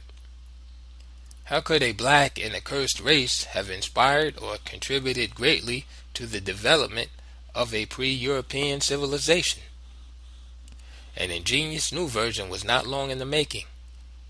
Political necessity, then as now, is the mother of historical invention. Christian theologians began to suggest that Noah had cursed only Canaan, one son of Ham, and that therefore the curse lay only on his progeny, the black race. Another son of Ham, Mizraim, had not been cursed. From him issued the marvelous Egyptians, the creators of the greatest of early civilizations. The Christian conscience could sleep peacefully again. Canaan's sons, after all, the black branch, were only getting what was their terrible destiny and due. The sons of Mizraim were the Caucasoid, curse-free branch of the Hamites, according to this new version. With the creation of these two legendary branches, a servile and accursed Negroid branch, and a gifted and blessed Caucasoid branch, the problem of the Hamitic curse was neatly solved. From then on, historians and anthropologists would talk of Hamitic culture bringers in Africa, meaning whites, fairy grandfathers, touching the Kemai, the original word for Egypt, literally the black lands, with the magical wand of civilization. Behind the van of the clergy, to assist and consolidate this version, rose up a scientific establishment that tried to prove that Negro Africans had nothing whatever to do with the evolution and development of Egyptian civilization. Skeletal material from Egypt was selectively gathered and selectively measured and classified. The American anatomist Samuel Morton, the Shockley of the 19th century, using pseudo-scientific criteria, flattered and delighted his negrophobic listeners by demonstrating to their satisfaction that the Egyptians were a Caucasoid race and indigenous to the Nile Valley. This finding flatly contradicted the claim of the historian Herodotus that the Egyptians, compared to the Greeks and other European Caucasoid, were, for the most part, a black-skinned and woolly-haired people. The findings of Morton had been shown to be false. Extensive skeletal surveys of the ancient Egyptians, both before and during the dynasties, show them to be of roughly the same racial composition as the blacks of a modern Caribbean island, with a predominantly Negroid base and traces of Asiatic and Caucasoid admixtures. As Basil Davidson had pointed out in Africa in History, quote, "It now seems perfectly clear that the vast majority of pre-dynastic Egyptians were of continental African stock, and even of Central West Saharan origins. End quote. These people later mixed with the Asians and Caucasians migrating into the north of Egypt. The Nile was the meeting place of races, but the Negro-African element, both before and during several of the dynasties, was a dominant racial element. An Oxford professor of anatomy, Arthur Thompson, and an Egyptologist of the same university, David Randall McIver, carried out the most extensive surveys of ancient Egyptian skeletal material ever made. They reported in 1905 that from the early pre-dynastic period to the 5th dynasty, 24% of the males and 19.5% of the females were pure Negro. Between the 6th and the 18th dynasties, about 20% of the males and 15% of the females were pure Negro. An even larger percentage were, quote, intermediates, end quote, with Negroid physical characteristics. But the density of the Negro-African racial presence in pre-dynastic and dynastic Egypt is an empty statistic in itself. What should most concern us is the contribution of black Africans to the birth of Egyptian civilization, their participation in the growth and development of that civilization, and the eventual emergence toward the close of the dynasties of a black power, the Nubians, from a land south of the Negroid and mulatto Egyptians, as the source of both spiritual and political authority in the Egyptian world during the significant 800 to 700 BC New World, Old World contact period.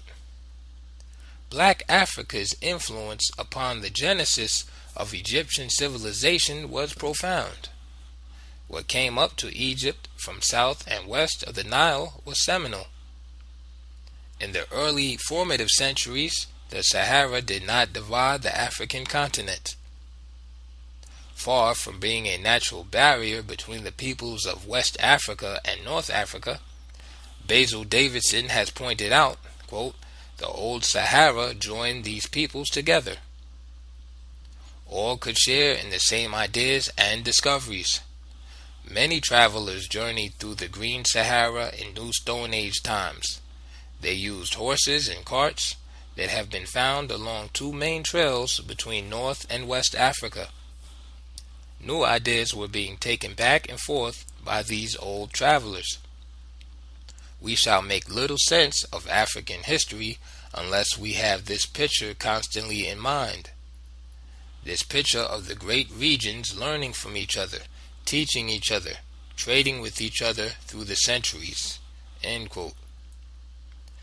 But in this cultural give and take, what did the black African outside of Egypt really give that was so crucial to the foundations of Egyptian civilization? Recent archaeological studies in the Sahara and the Sudan have shown that much of the art one finds in the tombs of the pharaohs, many of the bird and animal deities the ancient Egyptians worshipped, and the custom and technique of mummification itself originated among Negro Africans south and west of the Nile. It has always been assumed that mummification originated in Egypt. There is evidence to show that it was practiced there as early as the Second Dynasty, circa 3000 BC. Since J. E. Quaybell found at Saqqara several tombs of this date in which the bodies have been elaborately bandaged, the limbs being wrapped separately. From the beginning of the Fourth Dynasty, 2900 to 2750 BC, there is the canopic box of Hetephenes, mother of Cheops, the builder of the Great Pyramid at Giza, which still contains packets of what presumably were the viscera prescribed in a dilute of nacron, a chemical used in embalming, which is proof that the body has been embalmed, though the mummy was not in the tomb. There is an Egyptian mummy on display in the Museum of the Royal College of Surgeons in London that dates back to the 5th dynasty, 2750 to 2475 BC. But going back to centuries earlier than the earliest of these Egyptian mummies is a recent find in the rocky hills of the Fezzan, the body of a Negroid child, mummified, flexed, and buried beneath the dirt floor of the family shelter. The body was carefully preserved, in this case by drying before burial. The discoverer, Italian archaeologist F.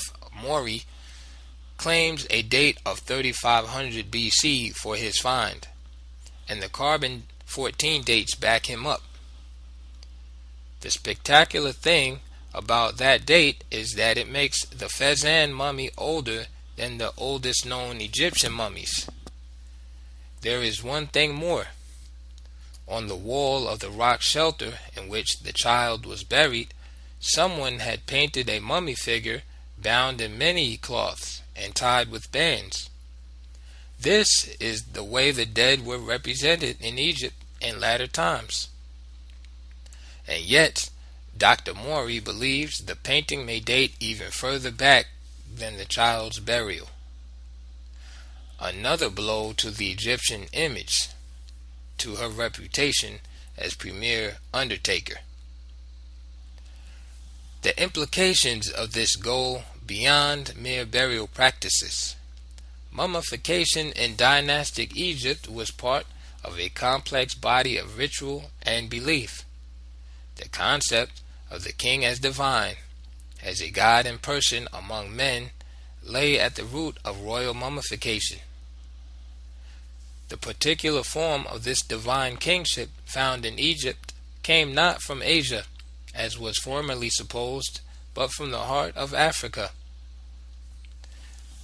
Egyptian ideas of kingship, Bohannon and Curtin have pointed out, developed in Egypt itself and were developed on an African cultural base. The ideas about the nature of the dead were expressed in the pyramids, which ideas developed with amazing rapidity once they started. And the forms of the state that emerged are significantly different from similar ideas and practices found in Asia Minor. Divine kingship seems to have been an African invention, for the African forms differ radically from the other. Millennia later, it could be found in Uganda, in the Benue Valley, along the Guinea coast, and down into Rhodesia. Prototypes of some of the bird and animal deities of the Egyptians have been traced back to the desert rock art of Negro Africans in the Tassili Mountains. Even the ceremonial costumes of the pharaohs blossomed out of sartorial styles displayed by some figures on these rocks. Anthropologist Henry Lotte has brought this Saharan art to the world's attention.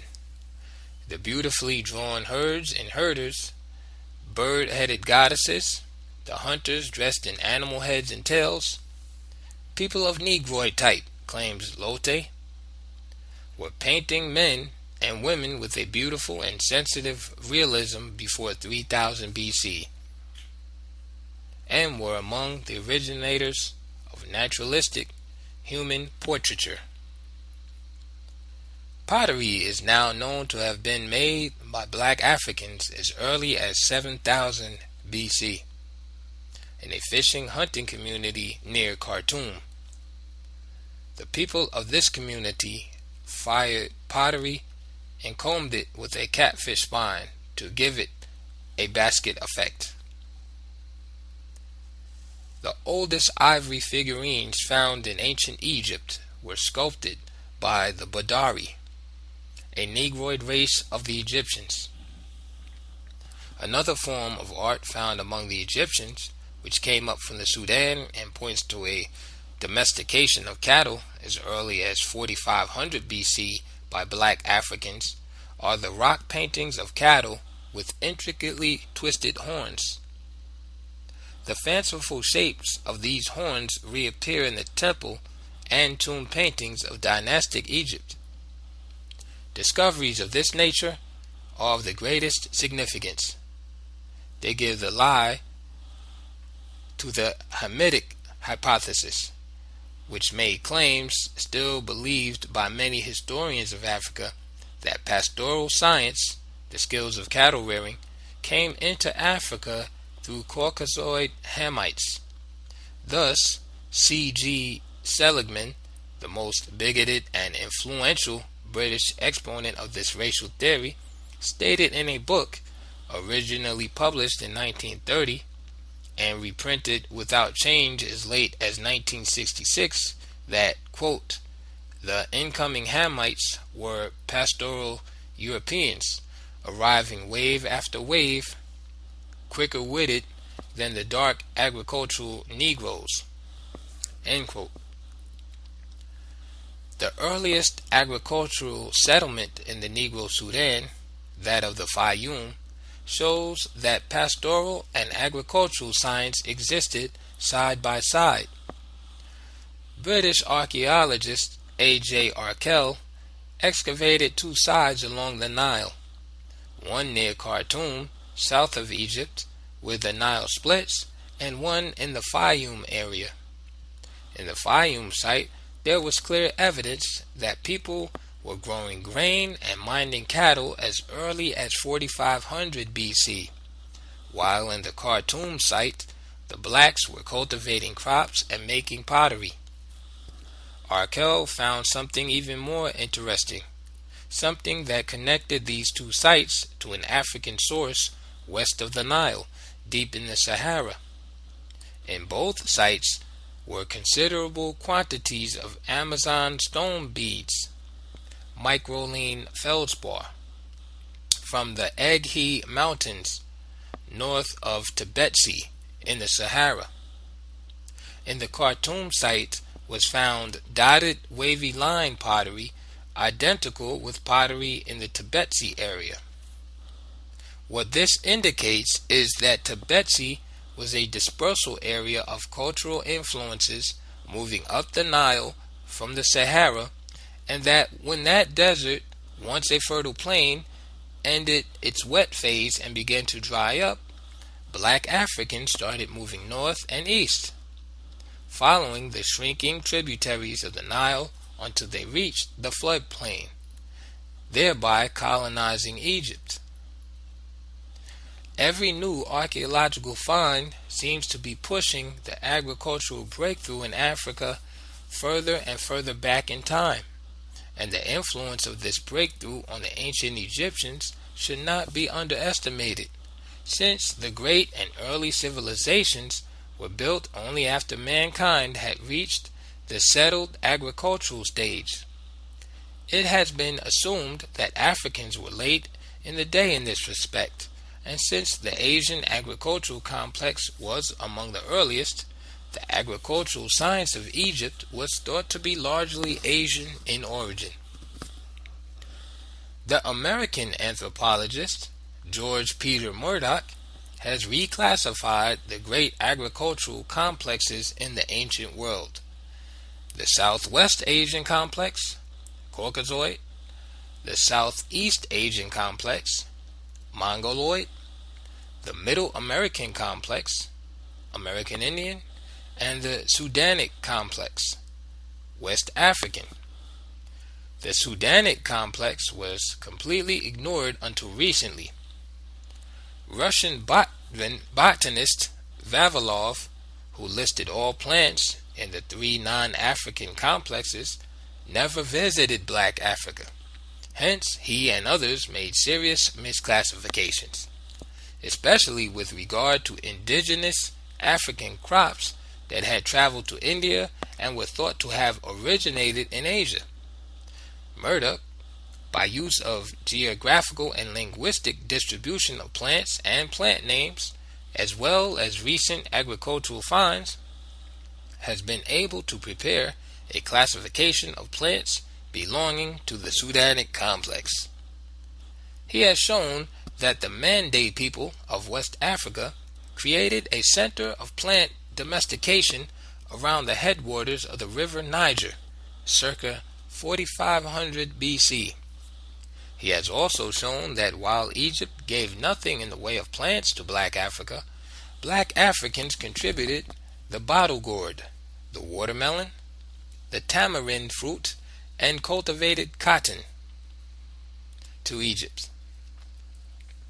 Murdoch's claim that crops move north and east across the African continent from this center of plant domestication in the western Sudan is borne out by a study of Nubian agriculture. Nubia, the black state on the southern boundaries of Egypt, in spite of its long passage under the dynastic Egyptians, has little in the way of crops that it owes to Egypt. Its basic crops were Sudanic in origin. It seems, whatever the reason, that whereas West African crops traveled up the Nile and took root in Egypt and its colonial outposts, Egyptian crops are not to be seen in sites west and south of the Nile. In one of the fire holes of the 4500 BC settlement near Khartoum, excavated by Occult, the charred fragment of an oil palm fruit, an indigenous West African plant, was found located far north and east of its original home, the agricultural complex of the nuclear Mande. Moving in an Egyptian direction, no comparable find indicating the southward or westward movement of an indigenous Egyptian plant exists. C. Wrigley is critical of specific points in the Murdoch thesis, but concludes nonetheless that plant domestication must have occurred very early in Africa. He argues that the existence of wide networks of languages which are only remotely related, fine pottery dating back to 5000 BC in East Africa, and livestock in the eastern Sudan in 4000 BC attest to an equally early emergence of food producers in sub-Saharan Africa. Roland Porteres presents as evidence of ancient African agriculture the fact that India, as early as 1300 BC, had imported a number of indigenous African crops. Botanist Edgar Anderson, operating by wholly different methods and using different evidence, arrives at roughly the same conclusion as Murdoch. He agrees that there was a separate African origin of agriculture around the headwaters of the Niger. The investigations of Delcroix and Vaufry provide archaeological support for this hypothesis of an early independent center of agricultural domestication in West Africa. Among the numerous archaeological materials that they have studied from the West and Central Africa, they identify the Tumbien of Guinea and the Paratumbien of the neighboring Sudan as the remains of early simple agriculturalists. Carl Schwerin suggests that the Tumbien culture began somewhere close to 5000 BC. Radiocarbon dates for these sites have not yet been attained, but Professor Davies has provided radiocarbon dates for later sites in the Niger area which, while not as early as the Occult dates in the Sudan, show that the general consensus among these botanists, archaeologists, and anthropologists has a basis in fact. For the Tenere Neolithic, a later agricultural phase in the Niger, he gives a date of 5140 BC, plus or minus 170 years. As I have indicated before, the drying up of the Sahara pushed black Africans northward up from the central Sahara and the Sudan toward the Nile floodplain. This they occupied in fairly dense concentrations in the pre-dynastic period. It is this northern migration of the black African into the basin of the Nile that made the land of Kem, Egypt, essentially an African colonization. Thus, the blacks in the pre-dynastic period hugging the banks of the Nile were responsible for major agricultural innovations along that ancient river. The blacks dominated a land from the 29th parallel north to the 10th parallel south by circa 3400 BC. This land was the old Ethiopian Empire. In the north, from above the 29th parallel to the Mediterranean, there was a slice of land, 1/4 of Lower Egypt, into which Asians and a sprinkle of Caucasians trickled. These foreigners waged wars with black Africans until the Africans won a decisive victory over them circa 3400 BC under the African king Menes. It is from this point that real Egyptian history begins, because it was then that the African king joined the two lands, Uazit with Neghebit. Negheb was the old black capital. It is at this point too that the winged disc motif developed as a political symbol signifying the unification of the two lands. Menes laid the foundation of a city which was to become the capital of the Egyptian kings for 3,000 years, named after him. During one of the longest reigns in history, Menes brought about the kind of stability that not only provided a solid foundation for a first dynasty, but also the economic and social conditions necessary for a far more uniform expansion of religion, the arts and crafts, and the mathematical sciences. Here too is where Mesopotamia, Palestine, and Greece, although not as advanced, may have made cultural contributions to the Africans and received much from them in return. The unification of the lands led to the mixing of Asians and Africans in the north. The African script, language, the character of the royal dynasties became a composite of African and Asian elements. In other words, Lower Egypt, the north, became physically and culturally a, quote, mulatto Egypt. Asians married African princesses, and the integration of the two peoples proceeded apace. Hence, the emergence of pharaohs with both Negroid and Asian physical characteristics. Some of the royal portraits and sculptures are highly stylized, with the headgear, the false beards, etc., often obscuring the racial detail. It is often necessary to look at other royal representations of the same period to fully appreciate this. But conventional historians have ignored the African beginnings, the African political and administrative structure, the unique African form of the divine king concept, the African agricultural contribution on the Nile, the African science of mathematics and mummification, all the elements that laid the basis for the first four dynasties. They make no mention of the fact that the Sphinx was a portrait statue of the black pharaoh Khafre, also called Sephron,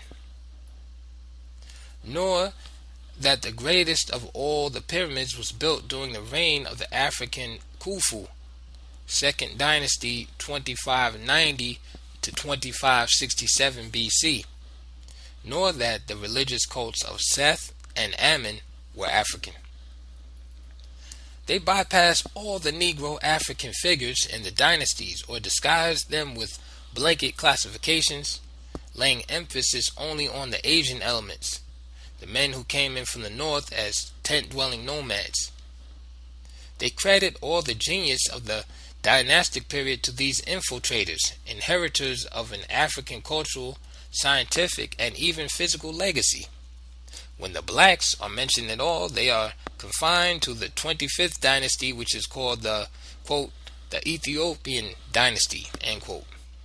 Even that, as we shall show in our next chapter, has been in dispute until recently, and when it was not contained within a footnote, it was classified in such a way as to render it insignificant and unworthy of serious consideration. Labels like, quote, period of decline, end quote, are clapped onto these periods. Inscriptions are defaced, Negro African heads are lopped off, noses are chiseled down, photographs are taken from misleading angles or through misleading filters. Nomenclatures meant to confuse are pasted over the archaeological and documentary evidence. One comes upon the scene of history as though a witness to a massive cultural genocide, the perpetrators of which have nevertheless left telltale clues in the graveyard, where a subterranean current and electric truth galvanizes still the surviving skeletons and sculptures. A largely mixed North, Afro-Asian mulattoes, and a largely black South, Negro African, sums up the racial picture of Egypt, from about 3000 BC down to the period just before the birth of Christ. In all her periods of upheaval, when the North was threatened by chaos or the invasion of foreigners, Egypt was rescued and reunited by powerful men from the black South. When it fell into anarchy during the latter years of Pepi II and was divided into feudal baronies during what is known as the First Intermediate Period, 2200 to 2050 BC, a Nubian southerner, Mentuhotep I, reunited Egypt. When in 1770 BC the North was invaded and conquered by the Hyksos, an Asiatic people, the black South remained strong and took into its arms the fleeing mulattoes from the North, transfusing a new stream of Negro African blood into the mixed pool of the northern Egyptians. When in the 25th dynasty, 800 to 654 BC, the Assyrians, the power of Western Asia, had made vassals of the northern Egyptian kings, it was the black kings of the south who reunified Egypt under their rule once again and held the Assyrians at bay for nearly a century, ushering a renaissance, not a decline, of the Egyptian culture and spirit. It is important to understand that modern Egypt and modern Egyptians are not the direct successors of these ancient peoples. With the fall of Egyptian civilization in the last phase of the pre-Christian era and the massive Arab movement into the north, the sack of Alexandria and the founding of Cairo, northern Egypt and indeed all northern Africa changed in its physical and cultural appearance. It is to the last great phase of Egyptian history before this radical change begins that we shall now turn our attention. End of chapter 7. Chapter 8. The Black Kings of the 25th Dynasty. As one gathers eggs that have been abandoned in fright, have I gathered the whole earth. Sennacherib, the Assyrian king. And then he, Sennacherib, heard say of Tirhaka, king of Ethiopia, behold, he is come out to fight against thee. Book 2, Kings, chapter 19, verse 9. At the far end of the Dongola Reach, as the Nile bends and swings upward, streaming north toward the Fourth Cataract, it flows through the province of Napata, where in the towns of Kuru and of Nori lie the ancient graves of kings. These are the graves of the forgotten kings of Kush, the black Valhalla, through whose ghostly fields may still be heard the distant din of wars, the clash of Nubian and Libyan, of Nubian and Assyrian, over the ailing body of Egypt. Here lay, in their trappings of silver and bronze, the mummified horses of Pianki, Shabaka, Shabataka, and Taharka, or Tirhaka. Here lay the black princes of the 25th dynasty, who from circa 751 to 654 BC threw their shadow across the length and breadth of the Egyptian empire, from the shores of the Mediterranean to the borders of modern Ethiopia, almost a quarter of the African continent. They were among the last of the great sun kings of the ancient world. These kings formed the last bastion of ancient Egyptian civilization against the advance of the alien. Black Nubian troops of Kush not only brought Osorkon III, a Libyan king of Upper Egypt, to his knees, but crushed the rebellion of the petty kings of Egypt under Tafnak, and, seizing power over both Lower and Upper Egypt, rescued it from vassalage to the Assyrians, holding that great power at bay for nearly a century until they were eventually outclassed by the heavier concentration of iron weaponry in the Assyrian forces. For one brief century they restored Egypt to her former glory, renovated her temples, and gave new life and moral authority to the sun god Amun-Ra, who had become in that time the chief god among both Nubians and Egyptians. In the towns of Kuru and Nori lie the graves of these ancient kings. At the foot of the pure mountain, Jebel Barkal, in the temple of Amun, lay many of their weapons and jewels, statues and stelae. Their graves, though plundered, their mummies, though stolen, their stelae, though partially defaced, give proof, nonetheless, of their true ancestry and origin. Why then are they not represented as black, or, even when so conceded, relegated to a footnote in the conventional histories of the ancient world? We have seen the attempts to deny black Africa's contribution to the rise of civilization in ancient Egypt. It was difficult for Europeans during the era of the African's enslavement, when the myth of his fundamental inferiority made his subjugation easier to carry on the Christian conscience, to admit that he once stood on the upper branches in the tree of world civilization. But the seeds black Africa planted, which cross-pollinated with those of the mixed Mediterranean races meeting on the Nile, flowered into that tree under whose branches and feeding on whose fruit Greece, Rome, and Britain later grew. As in the beginning, so in the last great phase of the Egyptian world, the black African gained ascendancy. To see him in this light, as a power in the dawn and in the sunset of ancient Egypt, was anathema to the ruling prejudices of imperial scholars. Thus, Reisner and Bruch Bey, Drayton, Van Der, and Moray, to mention just a few, and even more recently, Arkell and Shenny, seek to bypass the blackness of these kings.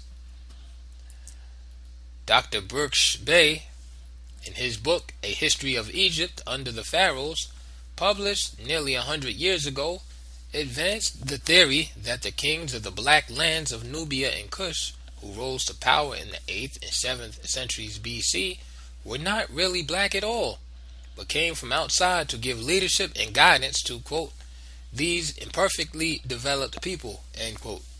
He claimed, and later Drayton and Van Der supported the claim, that the royal family of Kush were descended from a certain high priest of Thebes, Herhor.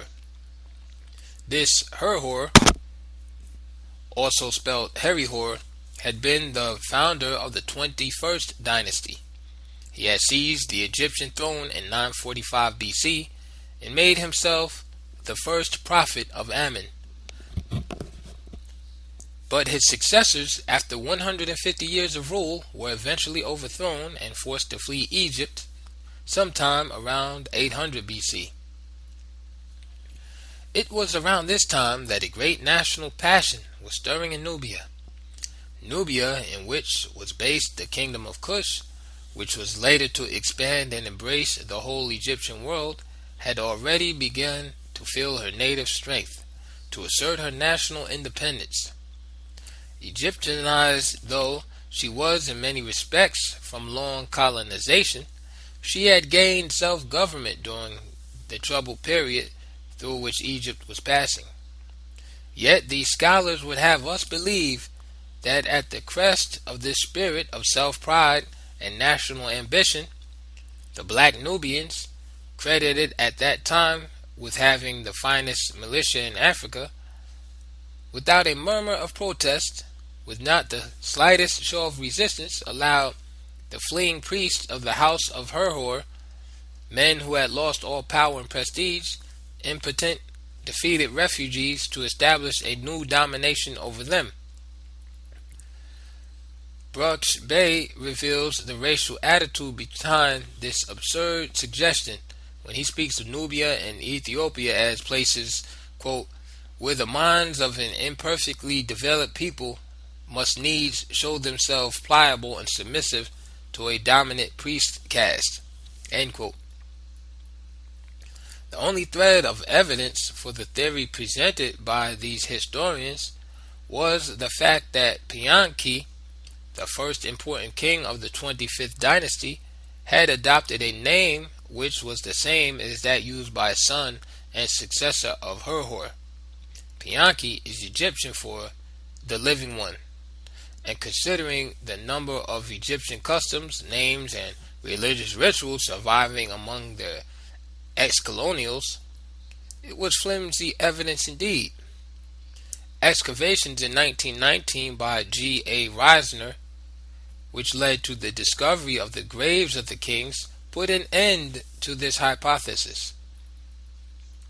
The evidence of the graves made it clear that the kings of Kush could not have been native Egyptians, but Reisner then advanced a new and equally misleading theory.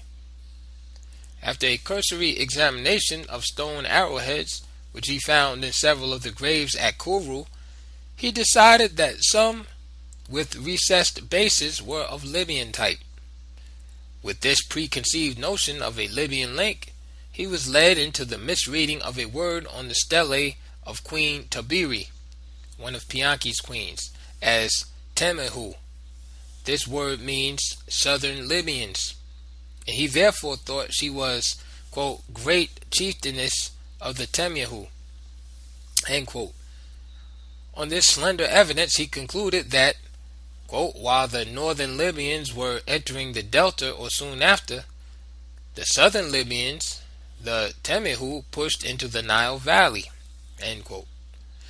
Reisner then began to invent a Libyan chief who settled at Kuru and whose family, according to him, obtained the domination of Ethiopia.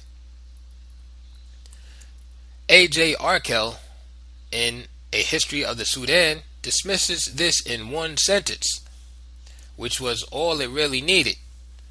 The evidence for this, he declares, is, quote, non-existent. The theory, however, gained ground for many years, and in several histories of Egypt, such as Alexander Moray's The Nile and Egyptian Civilization, the kings of Kush are represented as Libyans, although placed in the confusing category Ethiopian dynasty. I say confusing, for the word Ethiopian was used in a very general way in ancient times. Ethiops, literally burnt face, was a broad catch-all word for dark people. That was why Peter Martyr referred to the mysterious blacks Balboa came upon in the Isthmus of Darien as Ethiopians. It is also confusing if we think of Ethiopian as an exclusive referent to the people of modern Abyssinia. The Ethiopian dynasty, a label given by the Egyptian historian Manetho to the Black Power period of Egypt, is really the dynasty founded by the kings of Kush, with its base at Napata in Nubia. The old notion that the ancestors of the Kushite royal family were Libyans has been abandoned. Most modern authorities now agree that they were of native Nubian origin. The way they were buried is one of the several clues to their native roots. The burial practices are not only non-Egyptian but also very different from anything found among the Libyans. In spite of the Egyptian cultural influence, and the graves of the kings give clear evidence of this, the manner of the royal burial is distinctive. The black kings are buried on beds rather than in coffins. A coffin bench is constructed with niches cut out of near its corners for the legs of the funerary bed, the frame of which rested on the bench. In one of the queen's tombs, 2 bronze bed legs were found still in place. This type of burial was practiced by the Nubians 1,000 years earlier. While the furnishing and iconography of the royal tombs in most respects followed the standard Egyptian practice of the period, they, the kings of Kush, were reluctant to abandon their ancestral form of burial. What is even more interesting is that we find close by the royal burials the graves of people who worked under the black kings: priests, artists, craftsmen, scribes, some of whom were Egyptian, buried in the Egyptian fashion, bodies in coffins without beds. These graves of typically Egyptian style belong to people of lower status than the kings. The pits where these bodies lie are much narrower and very poorly furnished. Another difference between Egyptian burial and that of the black kings of Kush should be noted. The mound form a superstructure which occurs in the royal graves at Kuru had been characteristic of Lower Nubia since 2000 BC. This evidence has convinced Professors Arkell and Shinney, as indeed it would convince anyone who has had to examine it, that the chieftains of Kush were native. But having come step by step through each archaeological advance to an admission that natives, not foreigners, provided the power behind the kingdom of Kush, we find that the question dramatically shifts from what is the racial origin of the kings of Kush to what is the racial origin of the natives of Kush. This, says Arkell, contradicting his earlier clarity and certainty on other related matters, is, quote, wrapped in obscurity, end quote. His pupil and protege, P.L. Shinney, is equally cautious. The result should be treated with reserve, he declares. When faced with the findings of excavators at Karanog that clearly indicated that the overwhelming majority of skeletons in the Nubian area during this period were Negroid, we are witnessing again the same Negrophobia that afflicted so many European scholars during the heyday of the Hamitic hypothesis. That myth has now been bludgeoned to death, but its mutilated ghost still lingers, particularly within the unconscious racial reflex of British scholars. When the Nubians were paying tribute and bearing gifts to the pharaohs, there was no doubt whatever as to their racial identity. Their blackness was not, quote, wrapped in obscurity. There is a representation of Negro Nubian princes in an Egyptian wall painting in the tomb of Hai at Thebes. This painting has been well circulated. It appears in countless histories of Egypt and owes its popularity to the fact that it flatters the generally accepted notion of the black as colonial or vassal. Little or no use is made of equally instructive paintings of ancient Egypt in which the Caucasoid or Asiatic figure is depicted as bound, captive, and slave. The Nubian princes are seen in the painting sitting in ox-drawn chariots shaded by parasols. Both they and their attendants are predominantly Negroid. Why then should skeletal surveys, which show the natives of this area to be predominantly Negroid, be treated with reserve? Has the Nubian become faintly Negroid, to use Sidney's shamefaced phrase? As he leaves the role of vassal behind him and aggressively assumes the double crown of Egypt. Both Arkell and Shenny seek to deny the Negroness of the Nubian king Taharka.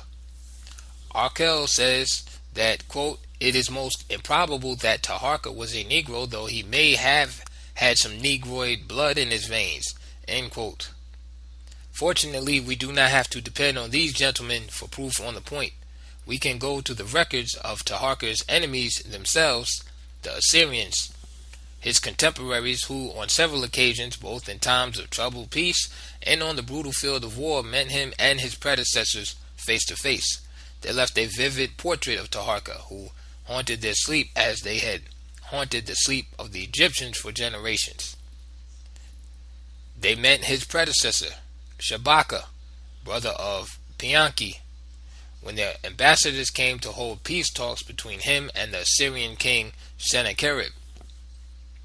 Impressions of Shabaka's clay seal have been found side by side with that of Sennacherib in the royal archives of Qunuyek and Nineveh. They saw Taharka for the first time when, circa 701 BC, he appeared as a young man on the battlefield near Jerusalem, coming to the aid of Hezekiah of Judah. Taharka's appearance on the field of battle is mentioned in the Hebrew chronicles of that period. He was not yet king, but he had been sent out to head the Nubian contingent of the allied Nubian-Egyptian army in preference to his elder but weaker brothers. The Assyrians clashed with him again in the Delta in 673 BC, when he repulsed the forces of their king Esarhaddon, and at Memphis in 671 BC, when Esarhaddon drove him south. They faced him finally in 666 BC, when he regrouped his forces, reoccupied Upper Egypt, and forced Esarhaddon's son, Ashur-bani-pal, to march on him once more. Taharka was routed and retreated further south, but maintained control of Upper Egypt and Nubia until 663 BC, when, in the last year of his life, he began to share his throne with a nephew, Tanu Tatman. Kings like Taharka would appear in the van of their forces, riding on swift chariots. He made a spectacular sight. His horses were brilliantly caparisoned. The Nubian kings of Kush made a fetish out of horses. They were buried alongside the royal families, even as the earlier Egyptian pharaohs had buried their favorite Basenji dogs. To see the Black King Taharka galloping across the battlefields of Jerusalem, at Tunis in the Delta, and in the sacred city of Thebes, was never to forget him. The people of Judah saw him and took heart when Hezekiah was wavering in his mind as to whether he should submit to the Assyrian Sennacherib or lean on Egypt for support. The Assyrians have immortalized him. Esarhaddon had a portrait of him carved upon a stele at Sinjurli, which clearly represents him as Negroid. Arkell says that they depicted him thus to show their, quote, Oriental contempt, end quote. Forgetting that this would have been an anachronistic pathology in that period, J.H. Breasted, in his History of Egypt, points out, quote, he was the son of a Nubian woman, and his features, as preserved in contemporary sculptures, show unmistakable Negroid characteristics. An outline of events in the Eastern Mediterranean during the reign of these black kings is of great significance in the matter we are examining. It may help to illuminate the state of the time and reveal to us the nature of the pressures as well as capacities within the Nubian Egyptian world, which led to the embarkation of a ship or ships down the Mediterranean toward North Africa circa 800 to 671 BC. A ship or ships carrying Nubian troops in command, one or two Phoenician navigators or merchantmen, and a crew of craftsmen and peasants of both Negroid and mixed Egyptian ancestry, including a few women. The motives for this journey, which never got to the place intended but left indisputable traces at its point of destination, will become obvious as a historical outline of the period unfolds. Nubia had been moving toward her independence since the 10th century BC, but it was not until sometime between 800 and 750 BC, when taking advantage of the schisms within Egypt, a royal house founded at Napata threw up a king who felt strong enough to extend his power over the south of Egypt, that is, Upper Egypt. This was Kashta. He pushed the Libyan king Osorkon III out of the south and made himself master of the gold mines and the Nubian militia. Pianki, 751 to 716 BC, the son of Kashta, pushed further north into Egypt. Egypt in his reign became a shuttlecock between the Assyrian kings of Western Asia and the black kings of Nubia. Lower Egypt, north, was not occupied by Assyrian forces, but its kings paid tribute to the Assyrians and acted as their vassals. Upper Egypt, south, was solidly within the black sphere of power. Middle Egypt, like a kind of no man's land, vacillated between both powers, now playing to the Assyrians, now to the blacks as power shifted. The Assyrians were like a great deepening shadow upon the horizon of the Middle East. They were the Huns or Hitlers of that era. They had invaded Iraq, Iran, the Hittite country, and Syria. The Assyrian king Sargon marched into Samaria and transported the Jews in chains from Israel to Iraq. The world was at war.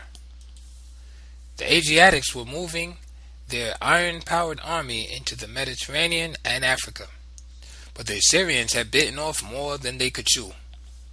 While they had made vassals of many of the native Egyptian kings of the north, they had to be content with merely seeking tribute. They were too tied up holding their ground elsewhere to occupy and consolidate their hold on Lower Egypt, the northern provinces. Sensing the Assyrian weakness, a local petty king, Tafnak, prince of Sais, a district in the north, rebelled and started to take control of Lower Egypt, forcing allegiance from the other petty kings. But Tafnak did not stop at usurping Assyrian power. He reversed the gains of Pianki and made the kings who paid the black king tribute dogs at his feet. It was at this point that the battles which were to lead to the total conquest of Egypt by the blacks began. Naval engagements were fought on the Nile. Sieges were laid to Egyptian cities. Tafnak was pushed back and back and back, his vassals submitting one by one until Pianki, like the great pharaohs before him, donned the double serpent crown of Upper and Lower Egypt. In the last great battle of the campaign, at the siege of Memphis, the Black King marshaled every kind of watercraft, barges, passenger ships, cargo vessels, using the yard arms as bridges and ladders to scale the walls. Tafnak was forced to retreat to an island within the northern reaches of the Nile. Battles in themselves may be quite meaningless, victories ephemeral and hollow, but something had begun to happen here that gave relative stability, in spite of the fighting that was still to follow, to the black dynasty that was emerging. Pianki, like his father, established unswerving obedience to his command by both the Nubians and native Egyptians through his fanatic devotion to the god Amun-Ra at Thebes. He baptized his vast army in the river before proceeding into battle, in a time of chaos and disorder when Egypt was indeed like a bruised reed. The kings of Cush introduced or reinforced the practice of direct divine intervention into the state of affairs, turning Amun-Ra into an oracle so that their orders seemed to come straight from the mouth of God, thereby establishing divine sanction for their dynasty. The statue of Amun was jointed, a priest being especially appointed to work it, and in the sanctuary's hiding places were arranged in the thickness of the wall, from which an officiant skillfully caused the oracular voice of the god to be heard.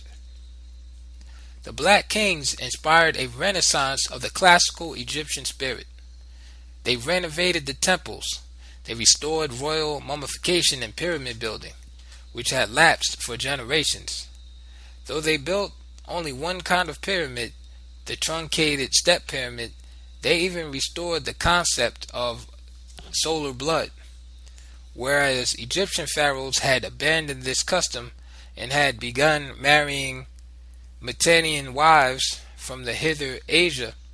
The Nubians reinstituted royal incest to preserve the line of the sons of the sun god.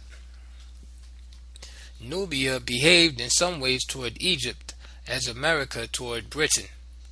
Finding herself 200 years after independence, the chrysalis of an empire in her own right, powerful and free, yet striving, however awkwardly, sometimes with a naive idealism, to enshrine and preserve the traditions she has inherited, in which, through military might, she alone is equipped to defend and protect, becoming in effect a keeper and conscience of her former lord.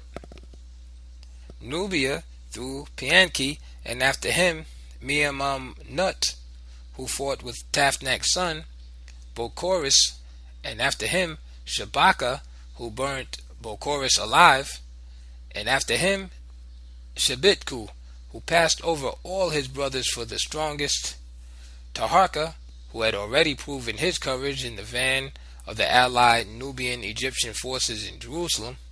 All these men fought in an unsettled time in a divided world to weld Egypt once more into a unity by virtue of unifying religious faith. They were all distinguished, in spite of their warlike reigns, by the zeal and piety of men who honestly believe they are agents of a spiritual power.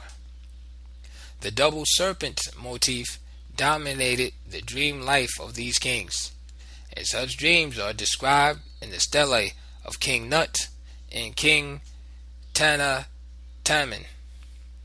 a son of Shebitku, Taharka's elder brother, and Qualhata, Taharka's sister. These dreams gave them a single-minded intensity, a sense of mission, of destiny. Thus did their followers fight as fanatically, pursue their enemies as relentlessly, kill with as great a sense of Puritan sanctity as did the Christians and Muslims in the later eras of their holy wars. No petty Egyptian king like Tafnak or Bokoris could arrogate himself the divine titles which these black kings, through their pious dedication to Amun, commanded and assumed. All factions fell, therefore, before the holy march. City after city bowed down in fear and trembling before the messengers of Amun, until from the northernmost head of the Mediterranean down to the southern juncture of the Nile where she splits, branching wide her white and blue legs, the body of the Egyptian empire submitted to the kings of Cush. The Assyrians continued to threaten Egypt. They saw the northern provinces fall into the hands of Cush, but even while the battles raged, they seemed unable to take advantage of Egypt's internal upheaval and attack her. They too were embroiled on many fronts and dared not overreach themselves, preferring to consolidate their power in Western Asia before risking another naked confrontation with such a powerful adversary. Many years passed before the inevitable happened. The blacks instituted a policy of détente with Assyria. King Shabaka, Pianki's brother, came to some understanding with the Assyrian king Sennacherib. Like America and Russia, each decided to observe or pretend to observe the other's military and political fief or sphere of influence. Like the modern great powers, they also tried to avert the inevitable clash as long as possible, while conspiring secretly to undermine the other through its satellites, and occasionally fighting limited wars not on their ground but on satellite battlefields. Hence Taharka's appearance on behalf of Hezekiah at Jerusalem. How the battle for the little state of Judah might have ended had it not been for the mysterious epidemic that broke out among the Assyrians, no one can tell. The Assyrians were not to meet the blacks face to face again on the field of battle for 30 years. Thus their Cold War lasted roughly as long as ours has so far. But Taharka was not idle in those years. He left Upper Egypt, the southern lands, in charge of the black Sudanese high priest Mentuhemet. Then Taharka came up north to Tunis in the delta and established his palace in Lower Egypt, where he could be in the swim of things, sensitive to all that was happening in the Mediterranean and Western Asia. He became king in 688 BC, and while playing the policy of détente, conspired with the Phoenicians in Tyre and Sidon against the common enemy, the Assyrians. The Phoenicians at that time were vassals of Assyria. They were a defeated but rebellious people, paying tribute to their masters but quietly plotting revenge. So dangerous was the conspiracy they hatched with Taharka that when at last it was discovered, the Assyrians unleashed massive and brutal retaliation against both Phoenicia and Egypt. The Phoenician king of Sidon was executed. An insurrection in Tyre, which broke out soon after, was savagely put down. The Cold War between Egypt and Assyria came to an end. Esarhaddon, the son of Sennacherib, marched into Egypt and met Taharka's army at Memphis in 671 BC. The relationship between the blacks and the Phoenicians and their common interest in the face of the Assyrians is an important factor in this period. It may help to explain how a Mediterranean figure with flowing beard and turned up shoes appears in association with the Negroid figures in ancient Mexico and certain elements of Phoenician artifacts, such as a model of the Phoenician god Melkart, have been unearthed in America in archaeological context related to the African-Egyptian presence. Egypt had been trading with Phoenicians for centuries. These people had once been nomads of the desert but had eventually settled on islands in the Mediterranean. They were, however, a people with nomadic urges and soon made of the sea what they had once made of the desert, a field for their restless wanderings. They were extremely poor in metals and so depended for these on their maritime trade, going to Hattus, a Hittite seaport, or to an island later called Cyprus for copper, to the Iberian Peninsula for silver, also to Egypt for the same and Nubian gold dust, and as far as Cornwall and the British Isles, right out into the North Atlantic for their tin. Although their boats were smaller than those of the Egyptian, 70 feet long was the average, they were extremely maneuverable and equipped with both oar and sail. From their native islands, they carried linen cloth and wool, fine jewelry, cedar, from which some Egyptian ships were made, perfume and spices, and from their major seaports, Tyre, Sidon, and Byblos, things that were rare and treasured in the ancient world. A purple dye, which came to be known as Tyrian purple, and was reserved as the color of royalty in the Mediterranean, exquisite glass from Sidon, papyrus from Byblos, which the Egyptians used to write their very first books. Yet compared to the Egyptians, the Phoenicians were semi-illiterates and have left very few written records. Some scholars have claimed it was not so much a matter of their literacy as a reluctance to put things down, a secretiveness about their markets, sea routes, and navigational signs. They were always afraid of losing their advantage at sea, for this was their only strength. In spite of their restless energy and enterprise, they were a very vulnerable people. They lay within the valley of the giants and became the vassals of many powers, Egyptians, Assyrians, Persians, etc.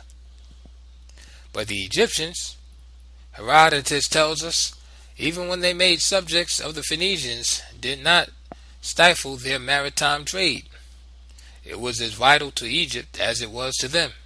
The more riches they amassed from this trade, the more tribute they could pay to Egypt. The practical wisdom of this laissez-faire policy toward the Phoenicians appealed to the Assyrians also, and so it was that they gave military protection to the Phoenician caravans on land, while allowing them to move freely at sea. From one end of the Mediterranean to the other, although they were a subject race, a lot of Egyptian trade was carried on in Phoenician ships. The Phoenicians were, although merchants in their own right, often mercenary seamen of the Egyptians. As late as circa 600 BC, when Assyrian power had waned and the Phoenicians were once more under the heel of the Egyptians, the pharaoh Necho II hired them to circle Africa by ship. In the era of Nubian domination of Egypt, vast supplies of copper and tin were required to provide bronze weaponry for the armies. Phoenicians, as poor in metals as Egypt, made fortunes out of the maritime metal trade.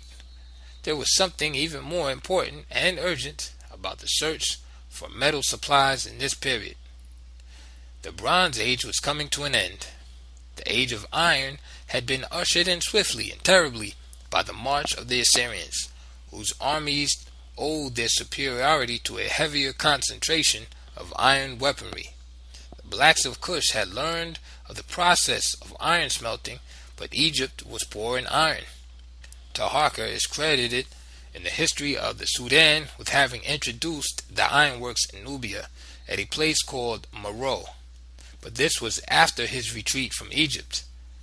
The sites of the blacks in this period of their ascendancy lay in the north, where they could realize their dreams of dominating Egypt, not in the south, their homeland, until their armies were irrevocably pushed back by the Assyrians. The discovery of iron, therefore, in their own heartland and in considerable quality did not come until around 650 BC, when it was too late to make any real difference in the military struggles. The techniques of iron smelting were not the monopoly of the Assyrians. These techniques had been developed among the Hittites before their conquest by the Assyrians, and may have diffused to Egypt and Nubia through Hittite refugees fleeing their bases in the Mediterranean as the great armies of the alien overpowered them. The Hittites fled also to Phoenicia. They became a dispersed people, settling in tiny pockets in Egypt, Phoenicia, and elsewhere, intermarrying with and becoming incorporated into the culture of their neighbors. Thus, we have a picture of the cultural complex of this period and the pressures which made it necessary for Taharqa to intrigue with the Phoenicians under the noses of the Assyrians. It is during this period that we find at La Venta, in the Gulf of Mexico, a complex of figures that were associated in the Nubian, Egyptian, Mediterranean milieu of that period. 4 massive Negroid stone heads in Egyptian-type helmets and a Mediterranean-type figure standing beside them, carved out on a stele, with a flowing beard, Semitic nose, and turned-up shoes. Phoenician merchant captain? Also, we find overwhelming evidence of African-Egyptian cultural features, some of which had lapsed in Egypt for centuries but enjoyed a revival in the Nubian period. Features which had a long and complex evolution in the Mediterranean but seem to have emerged full-born with no archaeological layer of antecedents in the American world. We are later to find bits and pieces dispersing from this initial point of contact, a model of the Phoenician god Melkart in Rio Balsas. Mexico, identification of Hittite glyphs on obsidian disc or coins by Mrs. Verrill in the state of Utah, but also in the most remarkable of combinations and in one single place, a number of reliefs of Negroid dancers side by side with reliefs in Assyrian style, which style was introduced among the Nubian Egyptian models of gods at Thebes by Taharka's black deputy in the south, Mentu Emhat, a representation of the god Ra in its bird aspect, and a sculpture of the Egyptian Sphinx. These were found in a single spot at Monte Alban in the first phase of that civilization, which evolved from the last phase of the Olmec world. What an apparently incongruous combination of elements: Negro, Nubian, Egyptian, Assyrian. We can see quite clearly from our outline of history how natural to that period was such a cultural fusion. But it led Egon Kisch, a German journalist, to cry out in rhetorical despair, quote, "Is there any other spot on earth so completely enwrapped in darkness, so mute in the face of all our questions? What tribe, what race, once dwelt at the foot of Monte Alban? Who were the builders, who were the architects of these pagan temples? What were the tools of the stonemasons made of? How to explain why several of the urn figures seem to depict an Egyptian sphinx, another the bird-headed god Ra, and why the reliefs in the gallery of the dancers are partly in Assyrian style, partly the portrayal of Negroid types? How? Why? Whence? These elements in combination suggest a crew with Nubian Egyptian troops in command, a navigator of Phoenician ancestry, probably a Hittite or two, a number of Egyptian assistants, such as attended the Black Kings at Thebes and Memphis, a number of women, like the Black Egyptian woman from the pre-classic era of American terracottas, whose resemblance to the Negroid queen Tai, Professor von Wuthenau has remarked on. This was a crew that set out on an important mission, therefore was a fair representative or cultural microcosm of the society and place from which it embarked. Did this ship or ships set out to seek iron ore deposits along the vast iron shield of Africa, or other conventional metals, all of which, because of the war, were sorely needed, and got lost by force or storm or treacherous current on the North Atlantic? Or was it a flotilla of refugees fleeing the wrath of the Assyrian Esarhaddon after the discovery of the Nubian Phoenician conspiracy? The quest for metals is the most likely and logical of all possible explanations. For refugees of Phoenicia had no need to flee beyond the Pillars of Hercules. The Assyrians lacked the capacity to pursue them to the western extremity of the Mediterranean. Furthermore, Taharka, facing the first full-scale assault of the Assyrians, would never have committed his badly needed troops to the protection of Phoenicians retreating into the distance of an unknown land. The quest for metals, however, could easily have taken them out into the Atlantic, since it had already taken them to quarry the tinstone of Cornwall. This need for metals transcended all other needs. What oil and uranium are to us today, so was iron to the survival of the Egyptian empire in that time. Iron was to change the world. Egypt's inability to redeem her lack of it was the largest single cause of her defeat. Taharka and his successor fought, fell back, regrouped, and fought again. But the initiative had been lost. The doom of an iron-poor Egypt was imminent. The Bronze Age was over, and with it, Egypt's position of preeminence in the ancient world. End of chapter 8.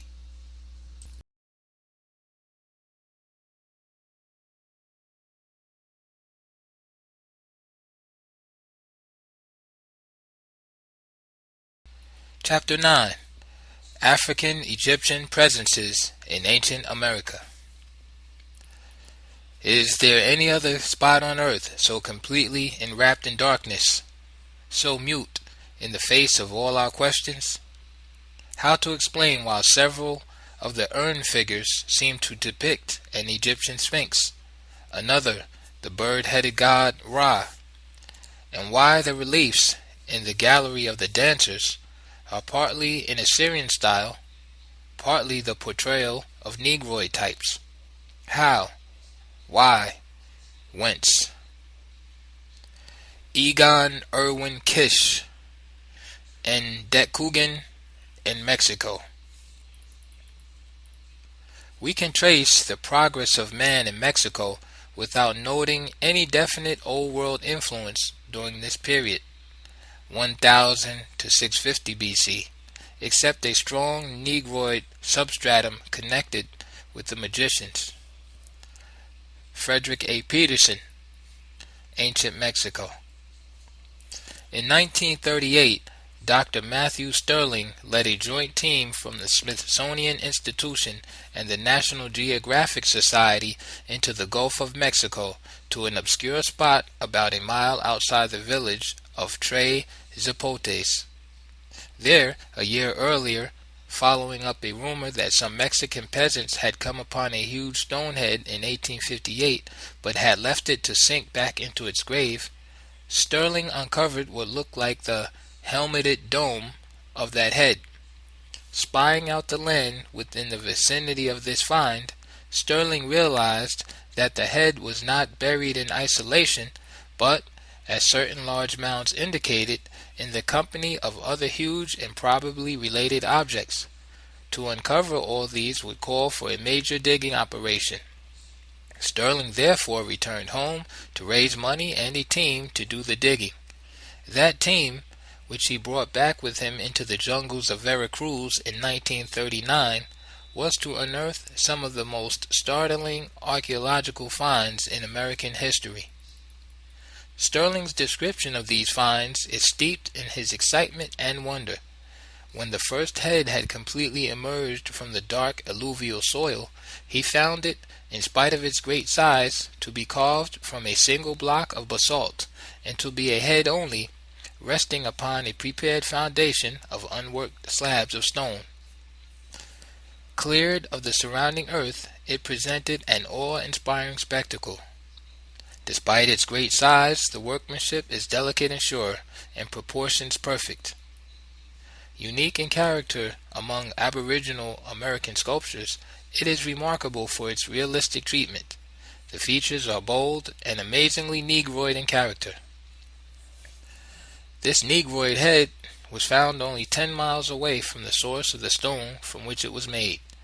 The basalt had come from the base of Mount Tuxtla, but was extraordinarily was that the single block of stone from which Native Americans had chiseled this portrait was 6 feet high and 18 feet in circumference, weighing over 10 tons. To bring it from the base of the mountain to the place where it was found called for it to be transported over a 30-foot deep gorge.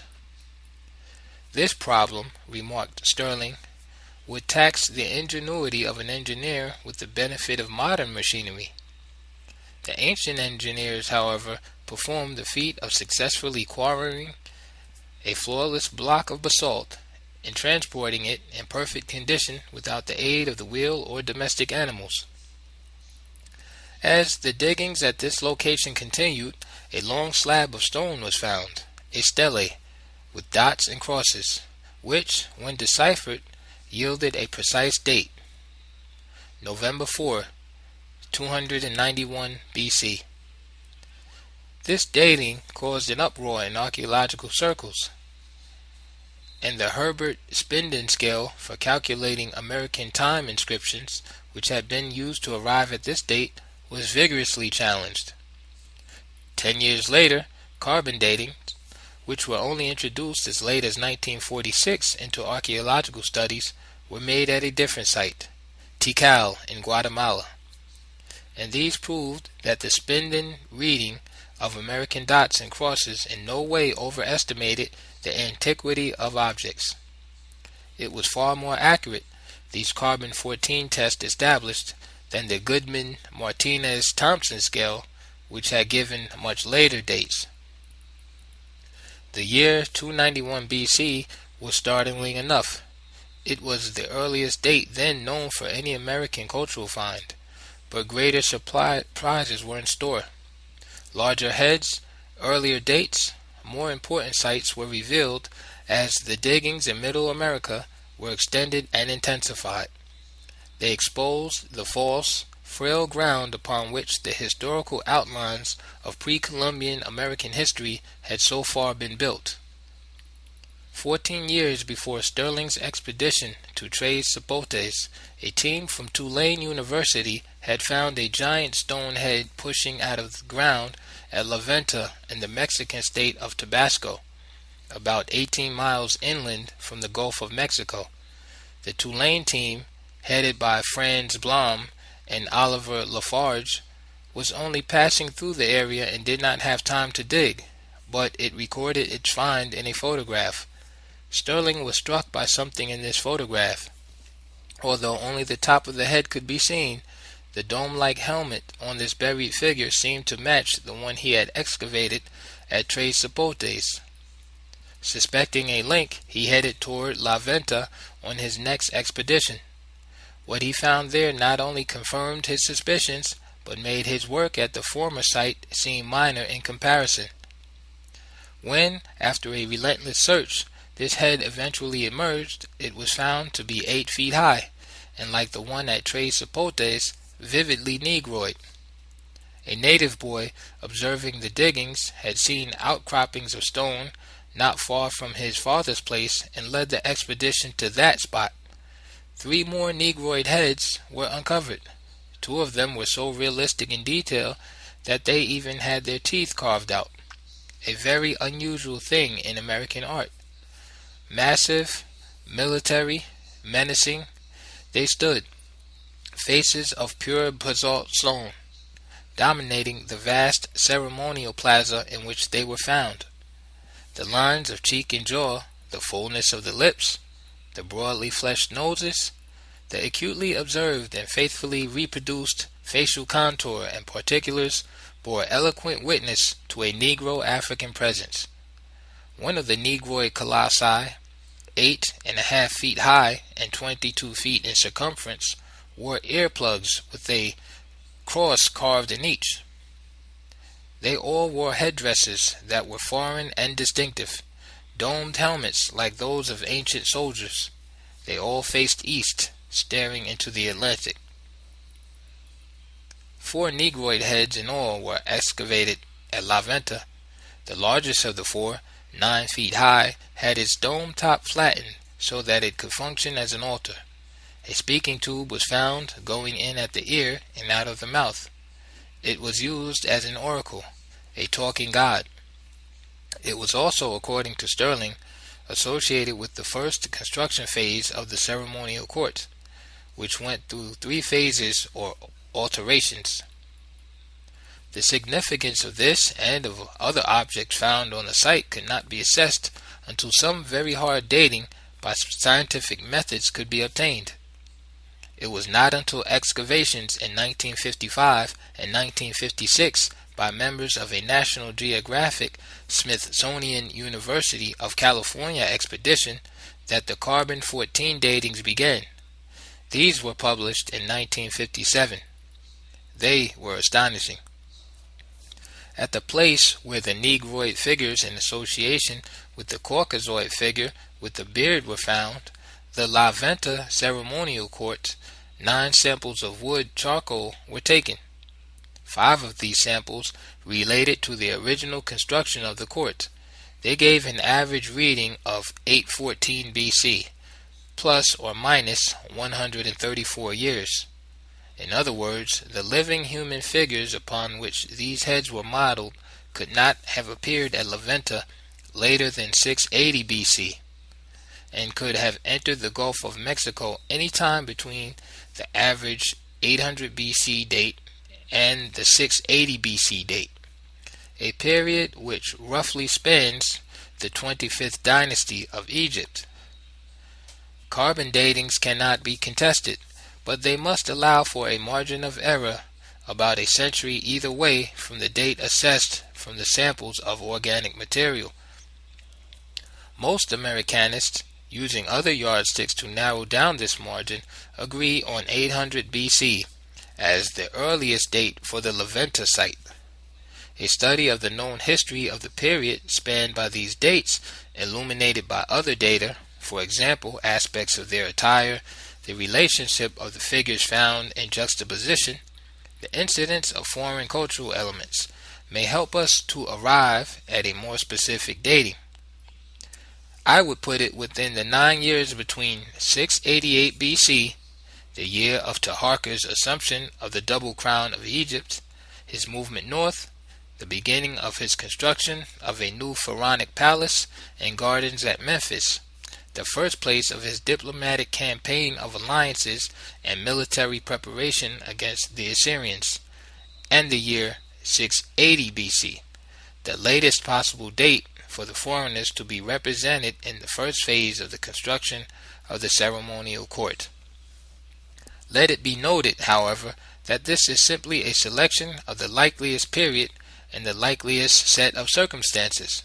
The capacities, the pressures, the potential maritime trading relationship between the black rulers of Egypt and the Phoenician vassals of Assyria existed all through the period 730 BC to 650 BC.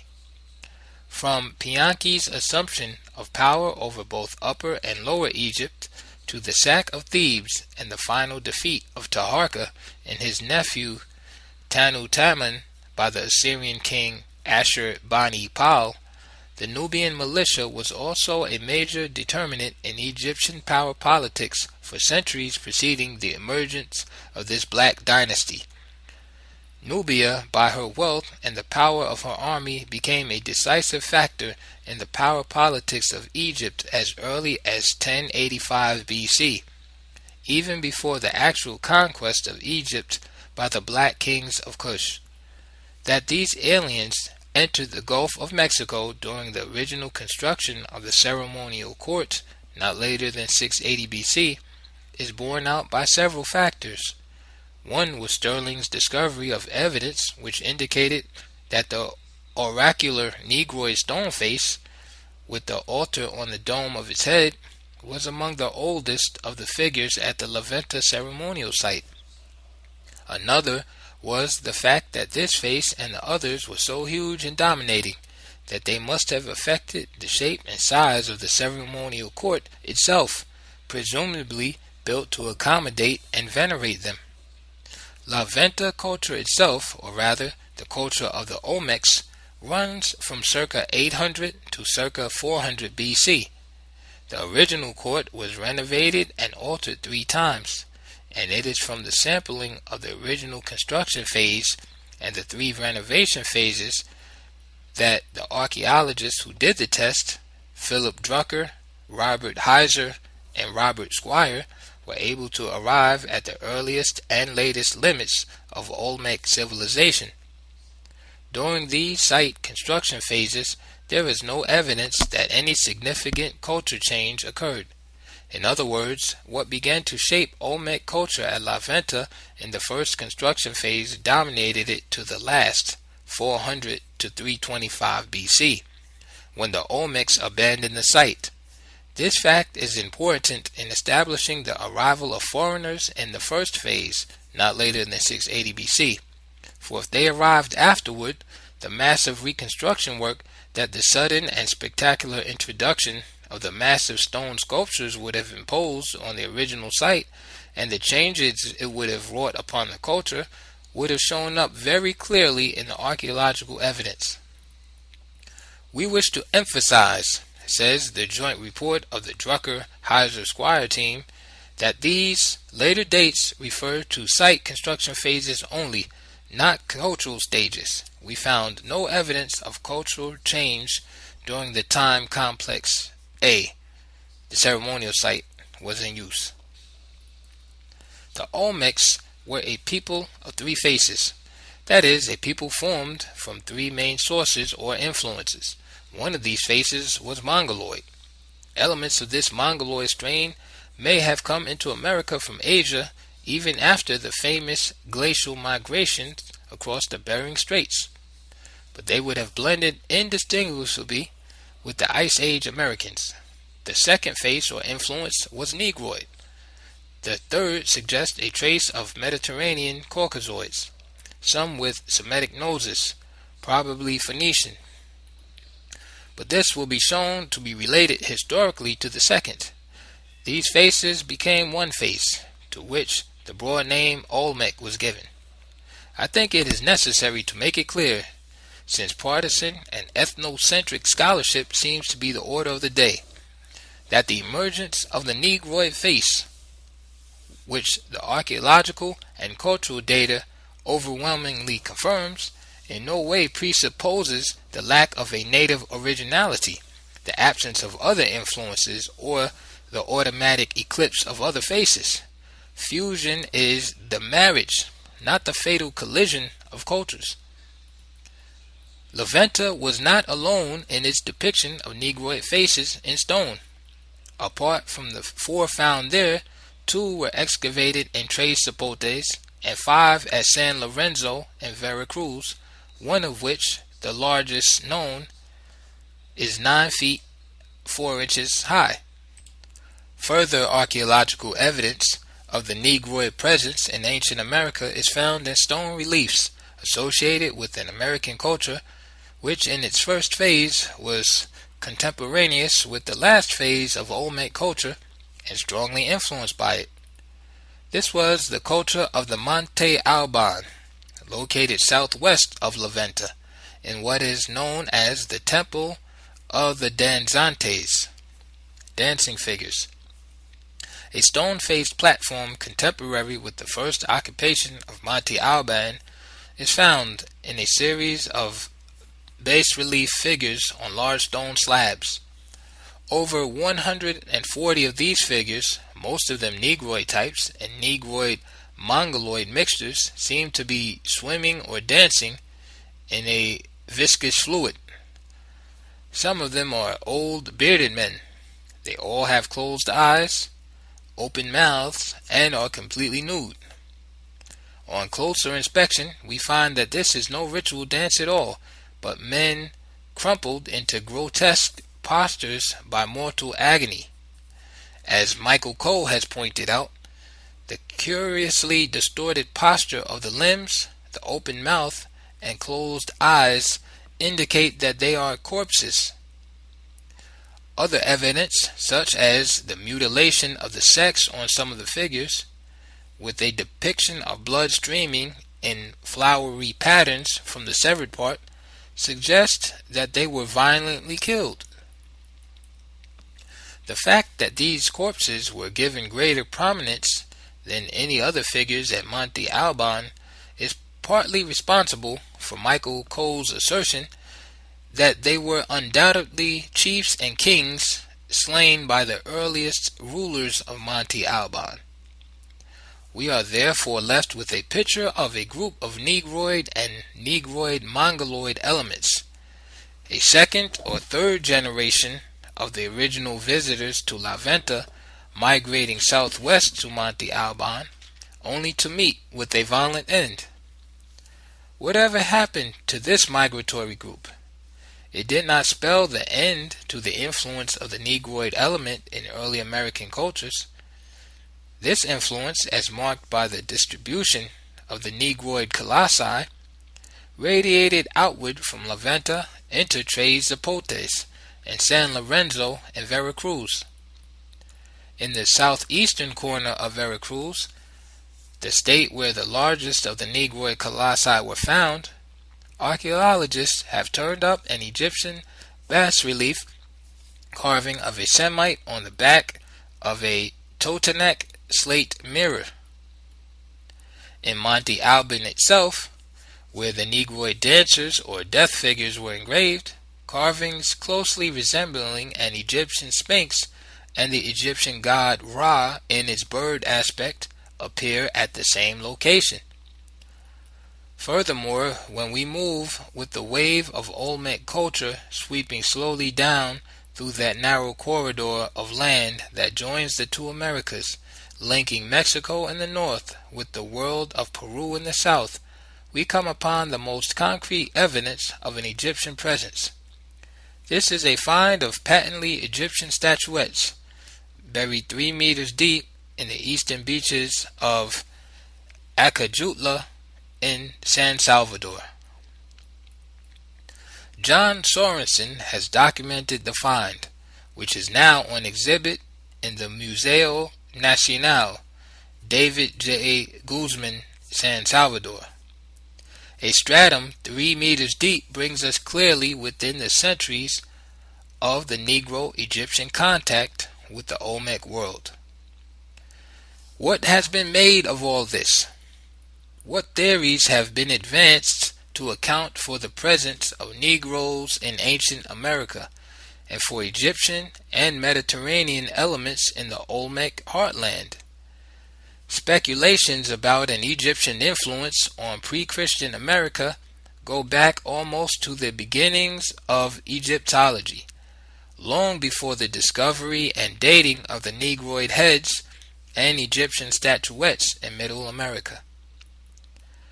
These speculations sprang, however, from the pens of romantics, dazzled by sensational legends of the lost city of Atlantis, or facile diffusionists who saw the world as one vast ecumeny and made sweeping claims for all kinds of old world presences in America, building up their case on the most superficial resemblances, cultural items drawn from all time levels and all possible and impossible places.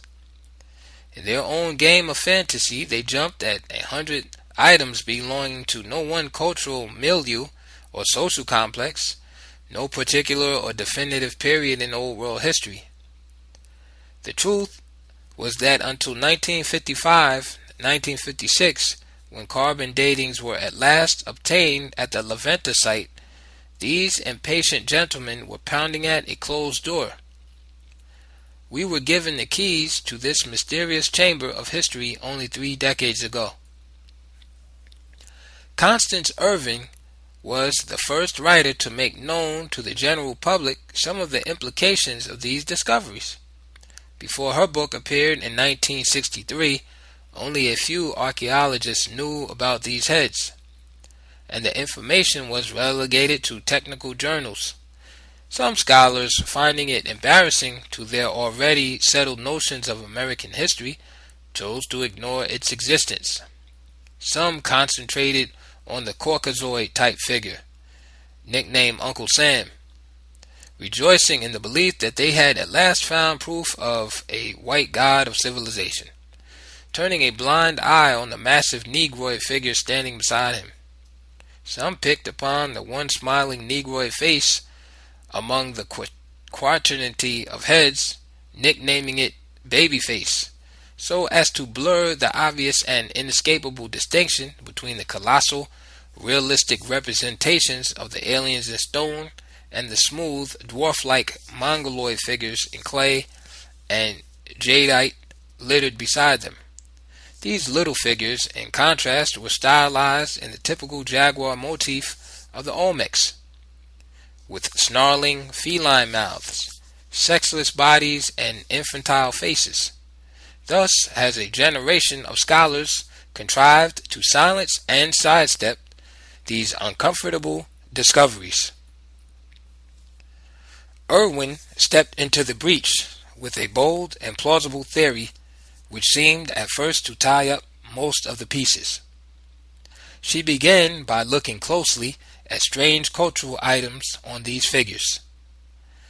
The blacks wore dome-shaped covers on their heads which looked like quote, football helmets or upturned kettles, end quote. The large Caucasoid figure, nicknamed Uncle Sam by archaeologists, wore, quote, turned up shoes, end quote. With respect to the latter, Irwin pointed out that there were only 3 peoples in the ancient world during this time that wore turned up shoes. These were the Etruscans, the Hittites, and the Phoenicians.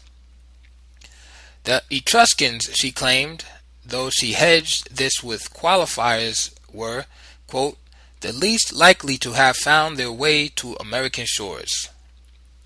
The Hittites were land-bound, but apart from that, their empire had disintegrated at the critical period of contact, and they were dispersed in refugee pockets among their neighbors in the Mediterranean, with whom they not only intermingled but intermarried.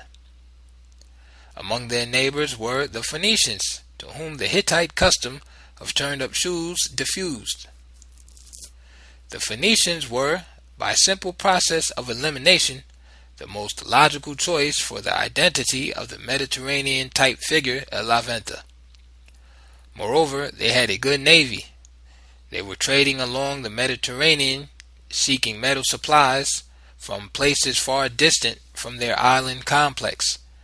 To cap it all, a model of the ancient Phoenician god Melkart had turned up in Rio Balsas, Mexico.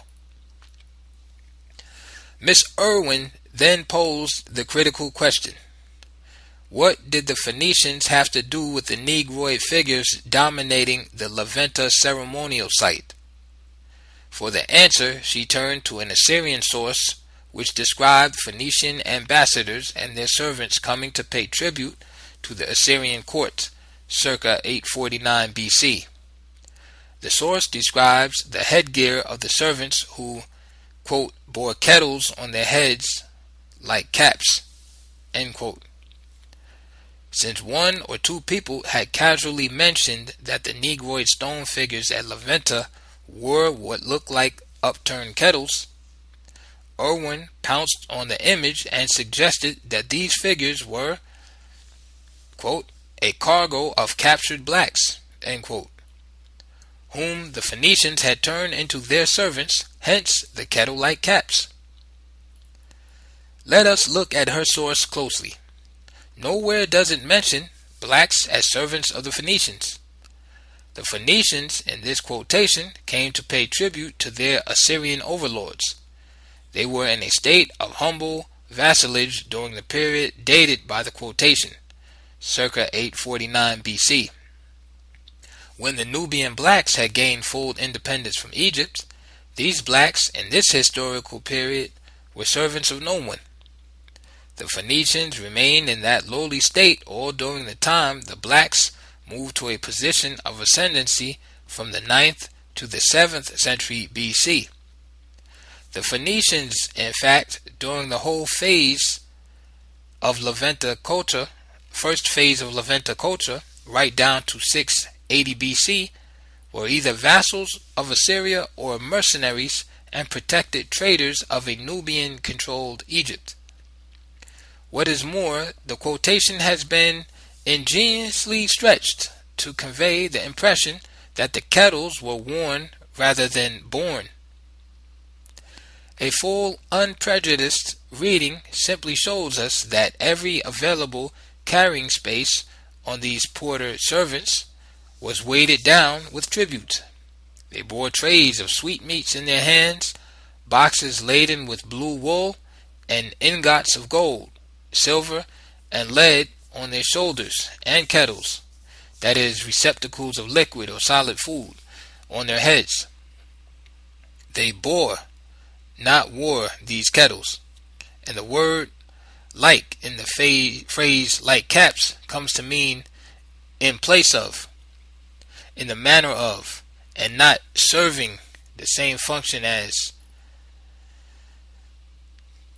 This style of porterage, in which the head is covered or capped by pots or kettles or saucepans of food, is quite common to many cultures, One does not have to be a clever linguist to see how forced and inauthentic the association is. But there is something else that led to Irvin's assumption that these Negroes were, quote, a cargo of captured blacks, end quote. After the Assyrians drove the Nubians out of Egypt, they installed a vassal king, Necho. His successor, Necho II, 609 to 593 BC, assumed mastery of Egypt when Assyrian power was on the decline.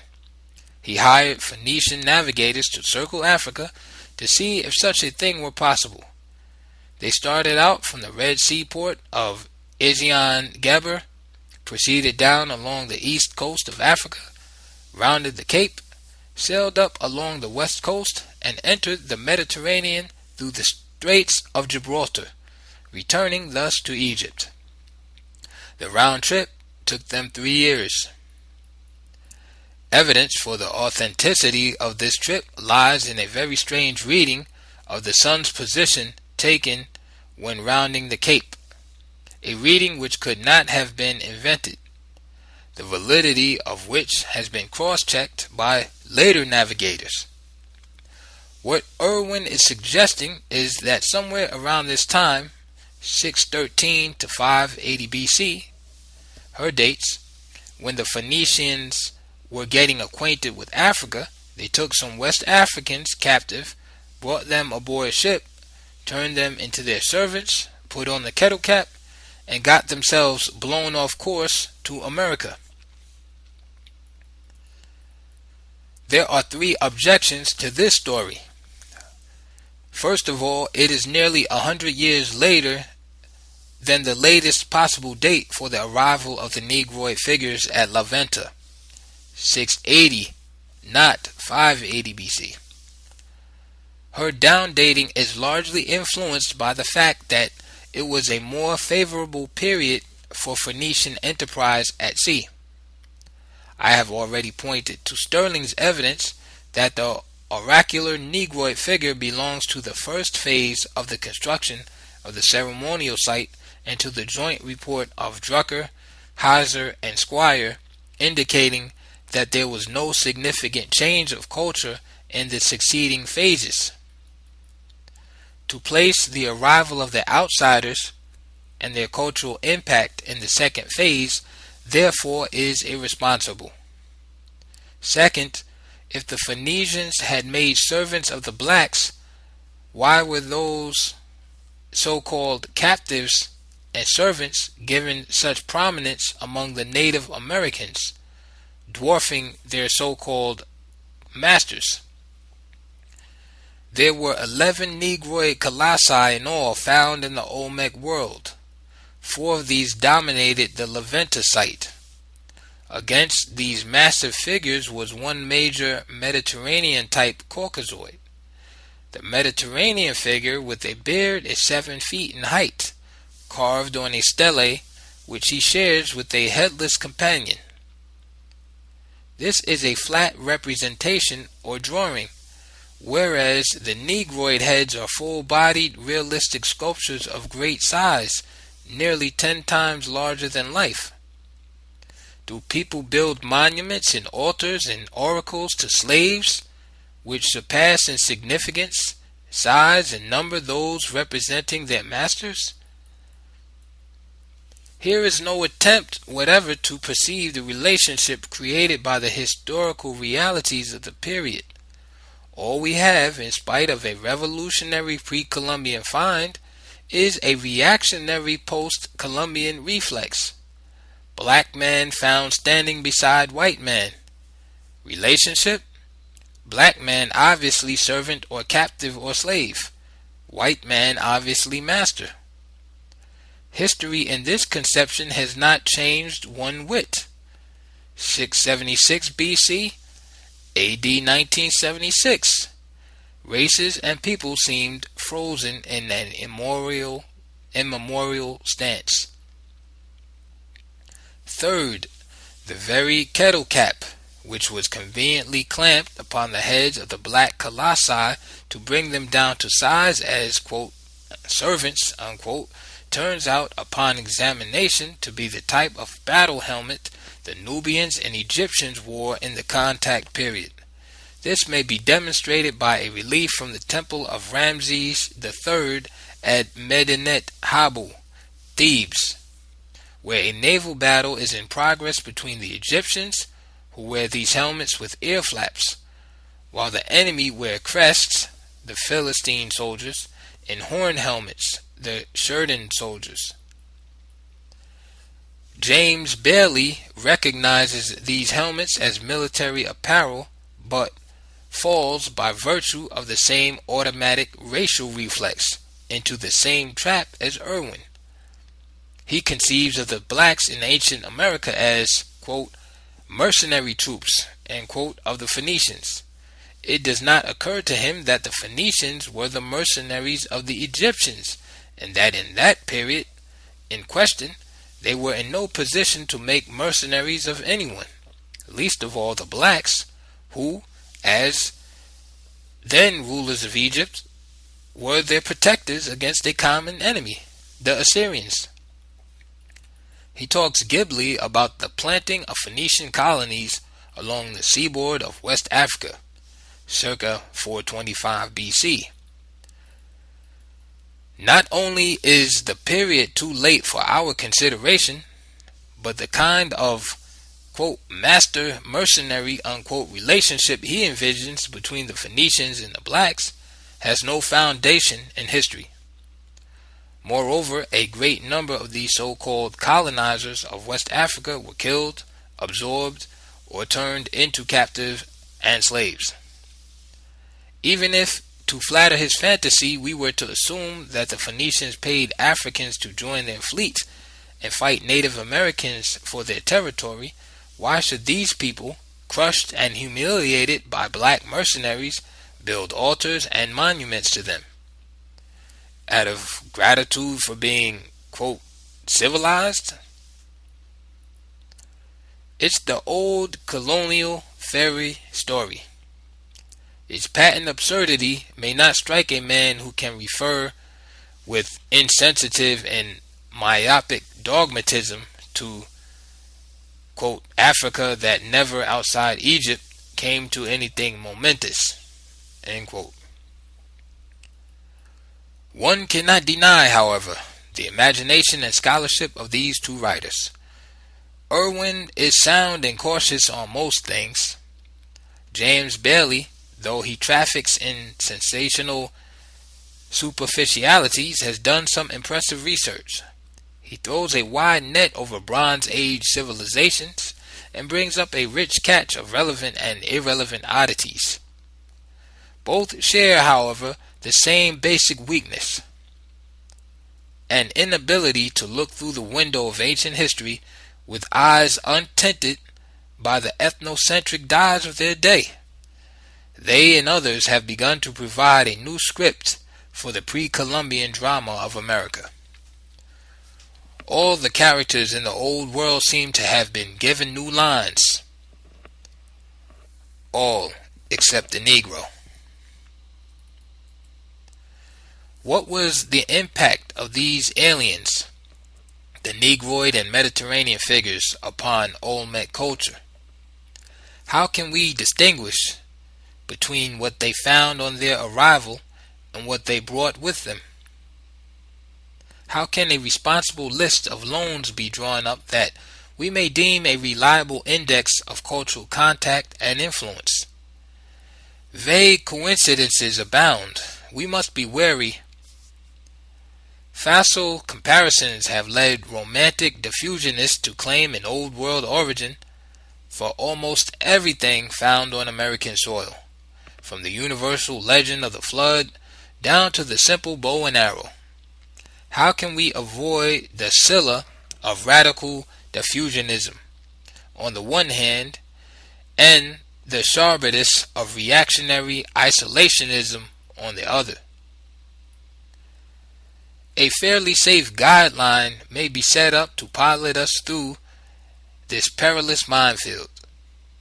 This guideline counsels us to be time-specific and culture-specific, to cite evidence, where possible, of a long evolution of the habit, artifact, system, or technique in the area of the donor, and to demonstrate a lack of known antecedents in that of the recipient.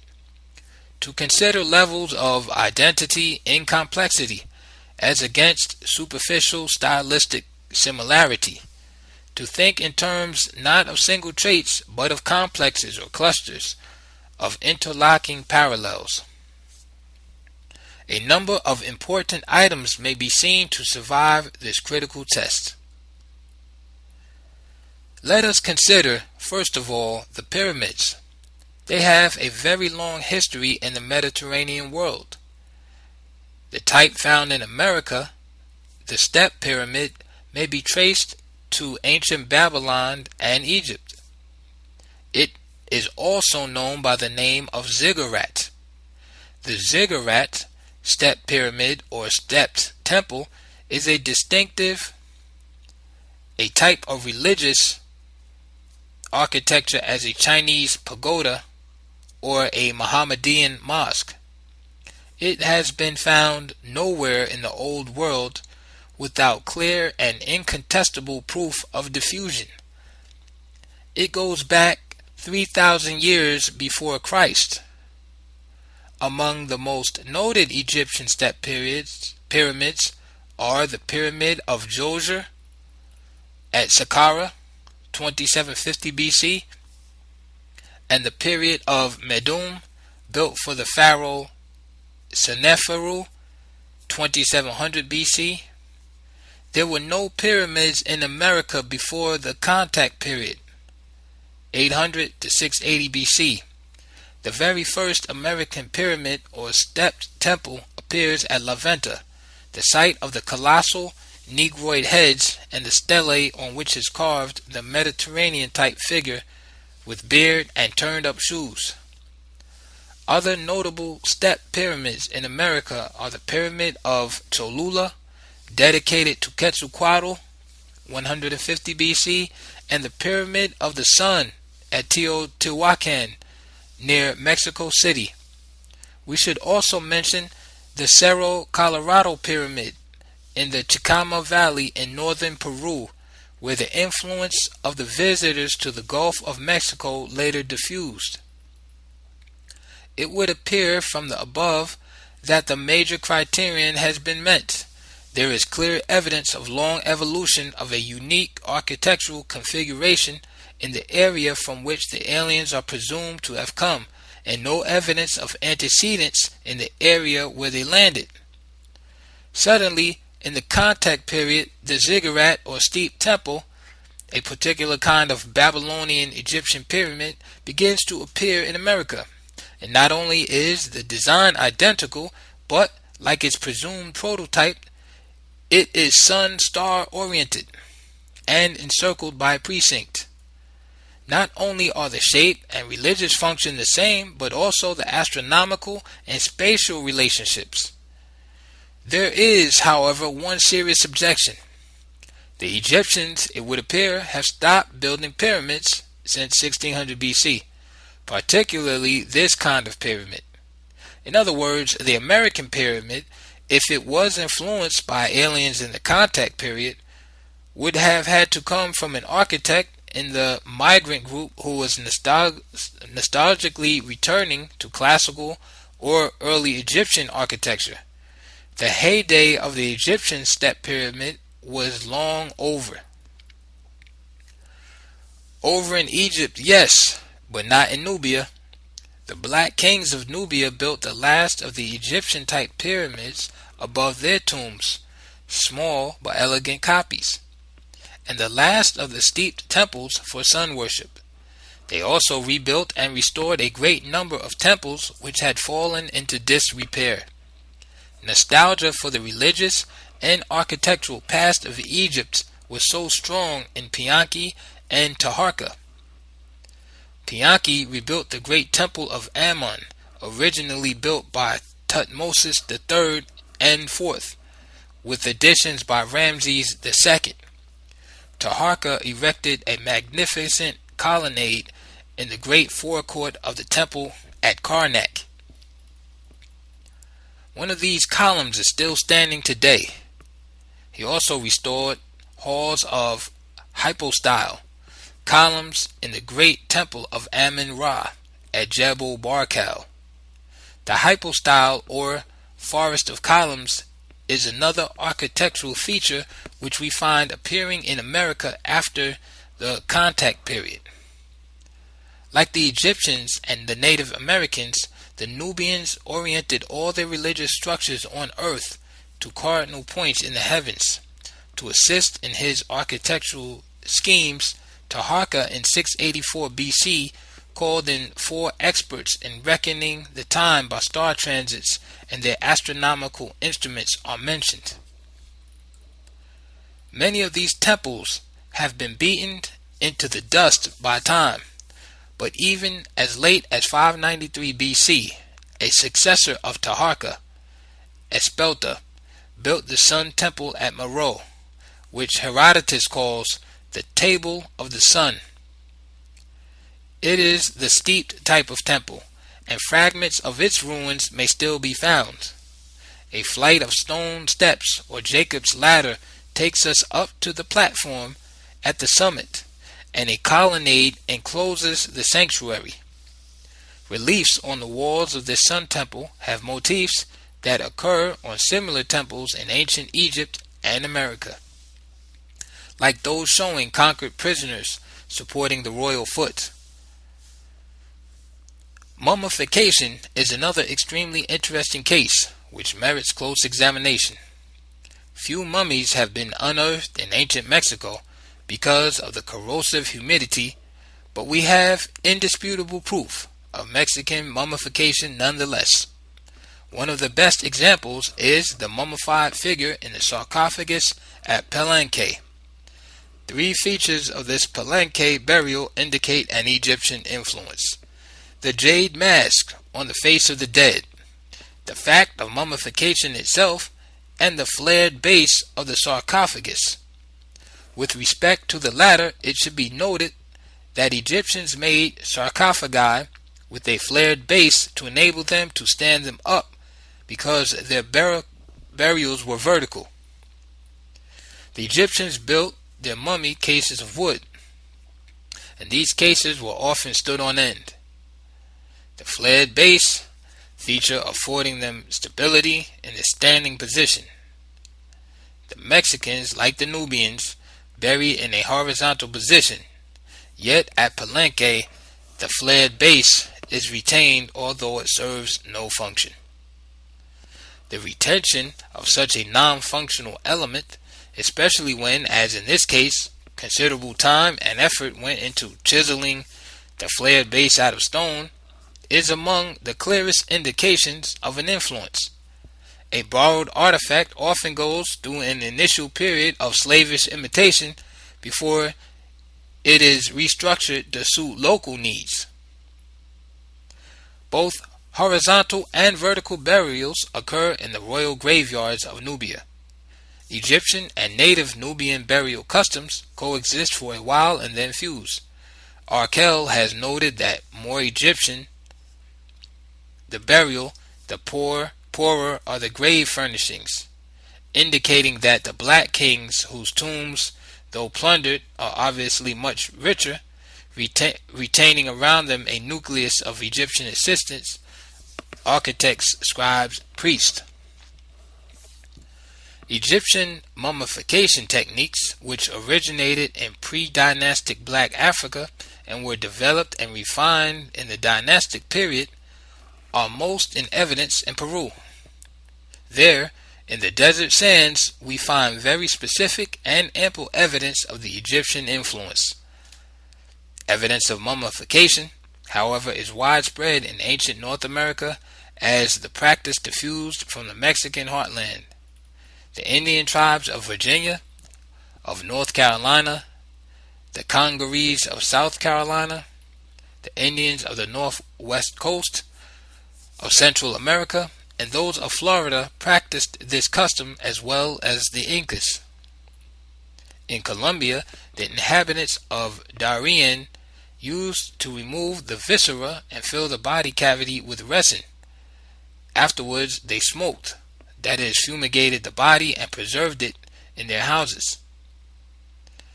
The Muiscas, the Aleutians, the inhabitants of Yucatan and Chiapas also embalmed the bodies of their kings, of their chiefs, and of their priests by similar methods. Dr. Haddon in 1908 showed that certain refined techniques in mummification, which were later found in America and also in East and West Africa and the Canary Islands, were not adopted in Egypt until the time of the 21st dynasty, 1090 to 945 BC. Some scholars have claimed that the practice of mummification diffused to America from Asia, but Elliott Smith has very ably demonstrated the early spread of this practice to the Far East from Egypt. As we shall go on to show, the identity of the Egyptian with the American technical formula in some places rules out an Asian middleman preceding the Nubian Egyptian, because it is not simply the act or practice of mummification which is in question, but the transmission of an identity and complexity of the technical formula. Mummification as a chemical process had been taken to such a state of refinement in Egypt that in March 1963, biologists at the University of Oklahoma confirmed that the skin cells of the ancient Egyptian princess Meni were capable of living. The ancient Egyptians, after thousands of years, had come close to the threshold of the secret of physical immortality. The chemical formula by which this remarkable state of preserving Princess Meni was achieved had been arrived at through centuries of experimentation. Yet we find in Peru not only the same manner of evisceration through the anus and the same manner of swaddling the corpse in ritual bandages, but according to Professor L. Reuter, who has made an analysis of embalming mixtures in Peru, the antiseptic substances used in embalming are identical with those used in ancient Egypt: balsam, menthol, salt, tannin, alkaloids, saponins, and undetermined resins. The ingredients are common enough. The formula is very complex and elusive. What is perhaps even more astonishing is that the Egyptians buried parts of the corpse in 4 canopic jars. These were called Horus jars, since they were dedicated to the Horuses of the 4 cardinal points. Certain internal organs were placed in the north jar, small viscera, the south jar, stomach and large intestines, the west jar, liver and gall, and the east jar, heart and lungs. Colors were associated to these cardinal points. This color configuration associated with the Horus jars reappears in the cardinal color scheme of ancient Mexico.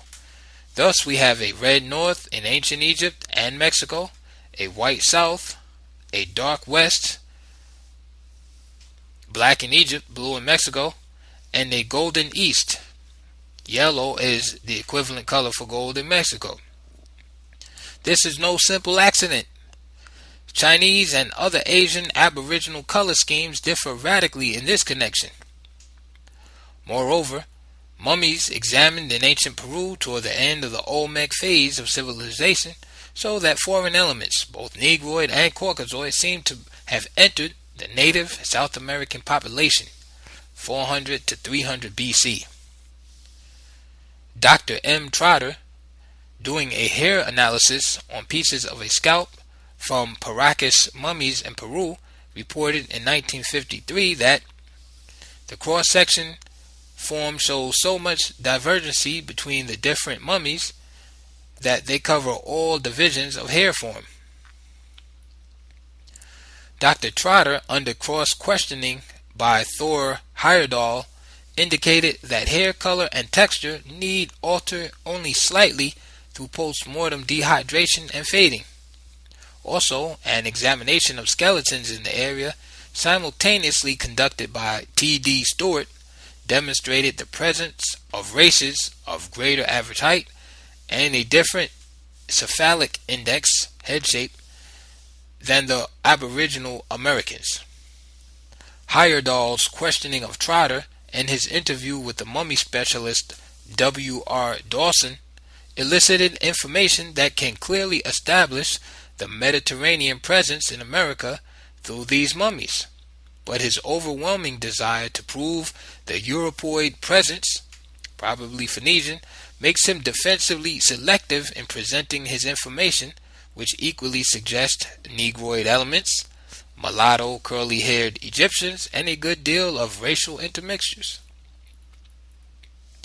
Dogs were also mummified by the Egyptian pharaohs. The Nubian kings, on the other hand, were fascinated by horses, and Pianki, who raged after his victory at Hermopolis because his horses had been badly fed during the siege, started burying horses in the royal graves instead. The full team of 4 that drew the royal chariot were buried beside the king, and though the grave robbers stripped the chariots of their useful parts, remains of the rich trappings were found, including plume carriers, silver headbands, beads, and amulets. Yet, in spite of this departure from the Egyptian type of burial, the coexistence of the two cultures was preserved by symbolic Nubian homage to the dog. The Egyptian dog-headed god Anubis graces the Nubian funerary offering tables. These offering tables found in the graves, with invocations to the gods written in the Nubian script, Moradic, show the god Nephthys and the dog-headed god Anubis both concerned with the cult of the dead, pouring libations. In this very period, the Olmecs began to sculpt little clay dogs, attached to wheels or to tiny chariots with wheels. In this particular blend of dog and chariot lies virtually their only use of the wheel. The lack of the horse or other draught animals of comparable size precluded a more practical use. How they struck upon this ritual association, dog, wheel, chariot, is an intriguing question.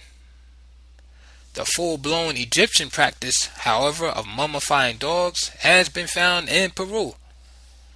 What is even more intriguing is that these dogs mummified in Peru do not all look like the typical American Spitz and Husky types. Some look uncannily like the Basenji, the species of Egyptian dog worshipped by the pharaohs. The only surviving species of this dog is found today in Africa, where it is used by the pygmies of the Ituri forests to track and chase game. It is a very distinctive type, and with regal appearance. It stands with feet well apart and ears so taut that they look like webbed antennae. This dog became a great pet in ancient Egypt because it has no body odor and it makes no noise. It is known as the barkless dog. It is upon this animal that the dog-headed god of Egypt and Nubia was modeled. Columbus reports a species of barkless dog during his voyages to the Caribbean. The Basenji answers to the description in his journals. Other similarities in burial customs have been noted, such as twisted rope designs on sarcophagi, golden mummy masks, such as the Chimu mask of Peru, and a small hole in the top slabs of death chambers for the release of the soul or the flight of the bird of death. Twisted rope designs are first noted in America on altar 1 of the Laventa site, and they later appear on Mexican coffins. The style, according to one investigator, Bailey, is quote-unquote North Syrian. The resemblance is rather superficial, although it is not difficult to conceive of a member of the ancient party carrying it over from that area which neighbored the Egyptian Phoenician states. With respect to the golden mummy mask, coffins cast in Nubian gold with the detailed features of the mummified kings are not unknown in Egypt. An example is the golden coffin of Tutankhamun with elaborate facial detail. The golden mummy mask, as such, however, is not common to either Egypt or Nubia, though in the latter case these masks might have disappeared with the plundered mummies, since the golden mummy mask as a ritual practice appears later in the tombs of African chiefs and kings. Irwin has suggested a Phoenician influence for the golden mummy mask in Mexico, and this cannot be ruled out. Phoenicians, though mercenary seamen in this period, in the pay of the Nubian Egyptian forces, were an element in the mixed party. While they were obviously of a lower order of importance, as the Olmec sculptures suggest, they must have had some influence. Golden mummy masks appear in some of the Phoenician tombs, though mummification was practiced in Phoenicia only occasionally and in a much cruder form than in Egypt. The holes in death chambers for the flight of the soul or death bird are not on the same level of uniqueness or ritual complexity as other burial customs we have discussed, and could quite easily have been a coincidence. One other burial practice common to ancient Egypt and Mexico is worth mentioning, if only for the sake of showing how carefully we must apply our tests in the study of cultural similarities. This burial ritual involved the placing of a green stone in the mouth of the corpse. Both the Egyptians and the Mexicans saw this green stone as a symbol of the heart and as the prolonger of life. The Egyptians, among whom it took the form of a green scarab, addressed it thus, quote, "My heart, my mother, my heart, whereby I came into being," end quote. The Mexicans placed the Chalchiltu green amulet between the lips of the deceased, and they also associated it with life restorative properties.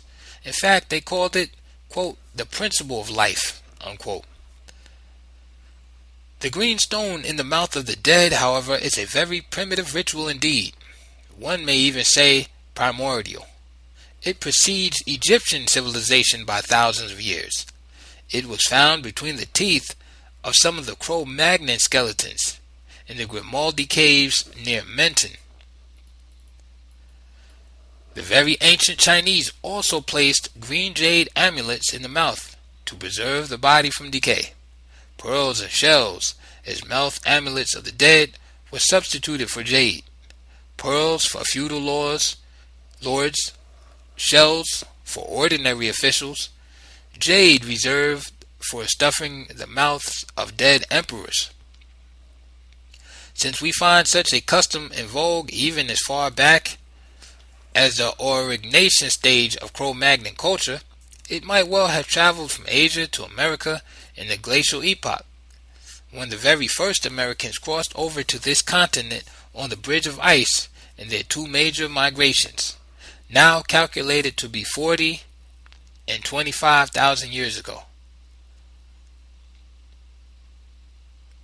Some ritual practices that are almost identical in America and Egypt, which we may safely date from the Olmecs onward, and which point to an outside influence, are the wearing of false beards by high priests. The ritual use of a purple as an exclusively royal and priestly color, incest between royal siblings, and a complex of royal paraphernalia such as the ceremonial umbrella and litter and the bird serpent motif in coats of arms and royal diadems. Here we have not one but a cluster of closely linked parallels, some of which are unique to these two areas, and some of which, like the wearing of artificial beards, are highly unusual among the beardless American Indians. Heyerdahl has, with a graphic brilliance, indicated the statistical improbability of so many parallels occurring in two culture areas independently, especially when they are known to be joined by a marine conveyor belt.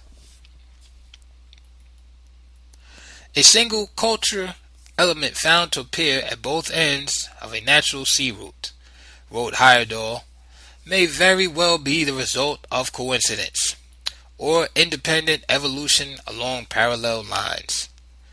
To become a reasonable indicator of contact, a whole array of identities or similarities of extraordinary nature must be concentrated in the two areas linked by a land bridge or marine conveyor belt.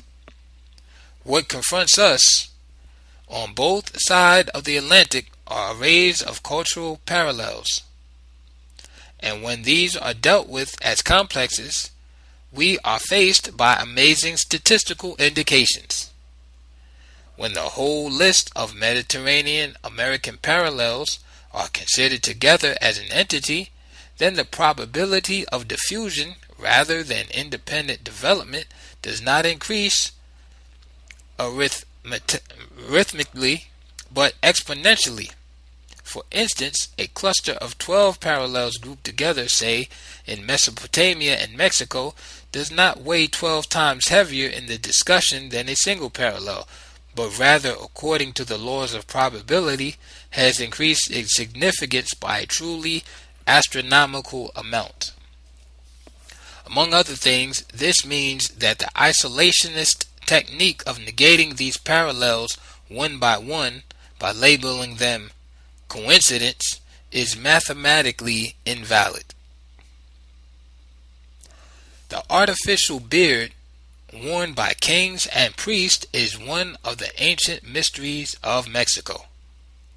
For the native Mexican, as we know him, has no hair on his chin. The Ainu of Japan are hairy Asiatics, and there is evidence for a pre-Columbian presence of Japanese in America. The Ainu could have been one of the earliest American races emigrating to this continent from Asia. Also, the Black Stream, the Koru Seawall, has occasionally cast remnants of Japanese crews onto the American Pacific coast. White bearded figures hunted down in a part of 16th century South America were found to be Japanese. And there is evidence, Jomon pottery, for a late pre-Columbian Japanese influence in Ecuador. All this, however, does not seem to explain the high ritual value placed upon the beard. The pharaohs and sometimes the high priest of Egypt and Nubia wore false beards. These were highly stylized appendages, smooth, long, and terminating in a blunt, square tuft. The abstract idea of the beard as a badge of high office may have been influenced by Nubian Egyptian culture, but the literal image of the beard, textured and tapered, as it is usually represented, was inspired no doubt by quite ordinary human figures. Figures most likely from the same party of foreigners. Among these, we may consider the Mediterranean Caucasoid figure at La Venta. In fact, he is the only one who, so far, has been considered as a likely candidate for the influence of the un-American beard. We should also bear in mind that the smooth-chinned Negroid figures in stone are not the only type of Negro African who came in during this period. Von Wuthenau has demonstrated through his terracottas that there were other ancient Negroid figures in America equipped with beards. Another practice common to Egypt, Nubia, and Mexico is that of royal incest. It is unique to these societies. Royal incest among siblings, brother and sister, is the rarest social institution in the world. in spite of the horror incest arouses in all human societies, secret incestuous relationships may be fairly common. But there are only 3 societies in the world: Egypt, Nubia, and Mexico, where incest was actively encouraged in the royal family, incest between full-blooded brother and sister. The black Nubian king, Tanutamen, who succeeded Taharka, was the product of such an incestuous union. See Chapter 8. Egyptian royal incest belongs to an earlier period, and therefore we may say that only 2 societies in the world at the time, 800 to 700 BC, practiced royal incest between siblings: Nubia and Mexico. The Egyptians, who had practiced it in the belief that they were kings of the sun and that it would keep solar blood from dilution, had abandoned the practice before the contact period. The Egyptian pharaohs started to marry Mediterranean wives from hither Asia, and thus broke with the purity of solar blood. Thus we find solar blood diluted in the veins of the pharaohs at the end of the 23rd dynasty. The black kings of Kush resurrected this custom, and for the very same reason, as it was practiced earlier in Egypt and later in Mexico. Other practices common to the 2 culture areas are the use of the umbrella and litter as royal prerogatives. Today, these items are so common and have such vulgar functions: the umbrella for weather protection, the litter for the sick or wounded, that it is difficult to conceive of their unique ritual use and value as an index of high rank in the Egyptian, Nubian, and Mexican worlds. Professor Varon has demonstrated the use of the umbrella as an emblem of dignity and power in ancient times, and a visual comparison of the Mexican royal umbrella with that hovering over the black Nubian princess in the tomb painting of Hoi, also of the litters used for transport of royalty in Mexico with those used in Mesopotamia. Prototypes of the Egyptian litters startle by their identity of appearance and function. The religious value of Murex purple and its use to distinguish priests and kings and people of high rank from the common herd has its origins in the Mediterranean. First evidence of the extraction of the purple dye from the Murex shell occurs in Crete in 1600 BC, but the religious value attached to it was a consequence of the peculiar behavior of the Nile. In ancient Egypt, the riddle of life was read in the Nile, which, as it rose in the flood, turned green, red, and yellowish, and then blue. The fluid of the Murex shell, barring a tin or two, behaved in almost the same way, turning from a yellowish cream to green, then blue like the Nile, before acquiring its final fixed purple. It thus revealed by its sequence of colors, green, yellowish, blue, the various attributes of the Nile deity. This accounts for the enormous sanctity attached to shell purple, which according to Besnier was considered not only a noble and sacred color by the Egyptians, but emblematic of the power of the gods. The Phoenicians of Tyre and Sidon adopted the industry, and Tyrian purple became famous in the Mediterranean, particularly in Egypt, with which the Phoenicians did most of their trade. It thenceforth diffused through the Old World. Purple-yielding shells were searched for far and wide, and in the western Mediterranean. Purple dye centers were established. The Phoenicians obtained from the British Isles, while shipping for their tin in Cornwall, a dark shade of shell purple called black purple. Kitchen middens in Cornwall have yielded traces of the ancient industry.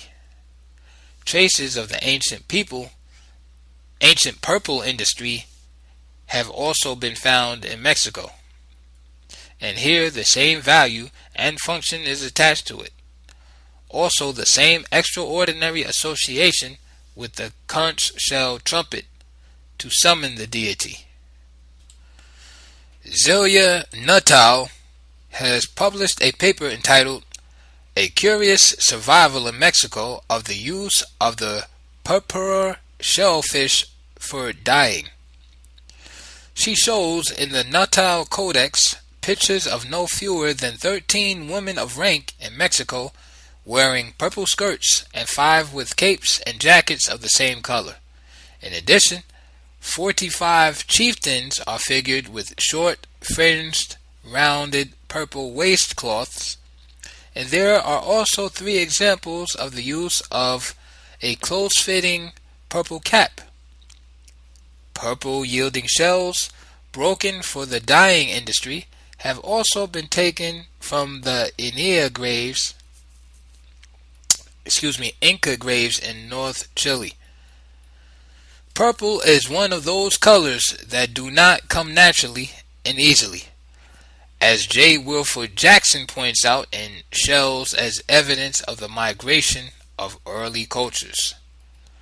The method of its production is a complex and difficult process.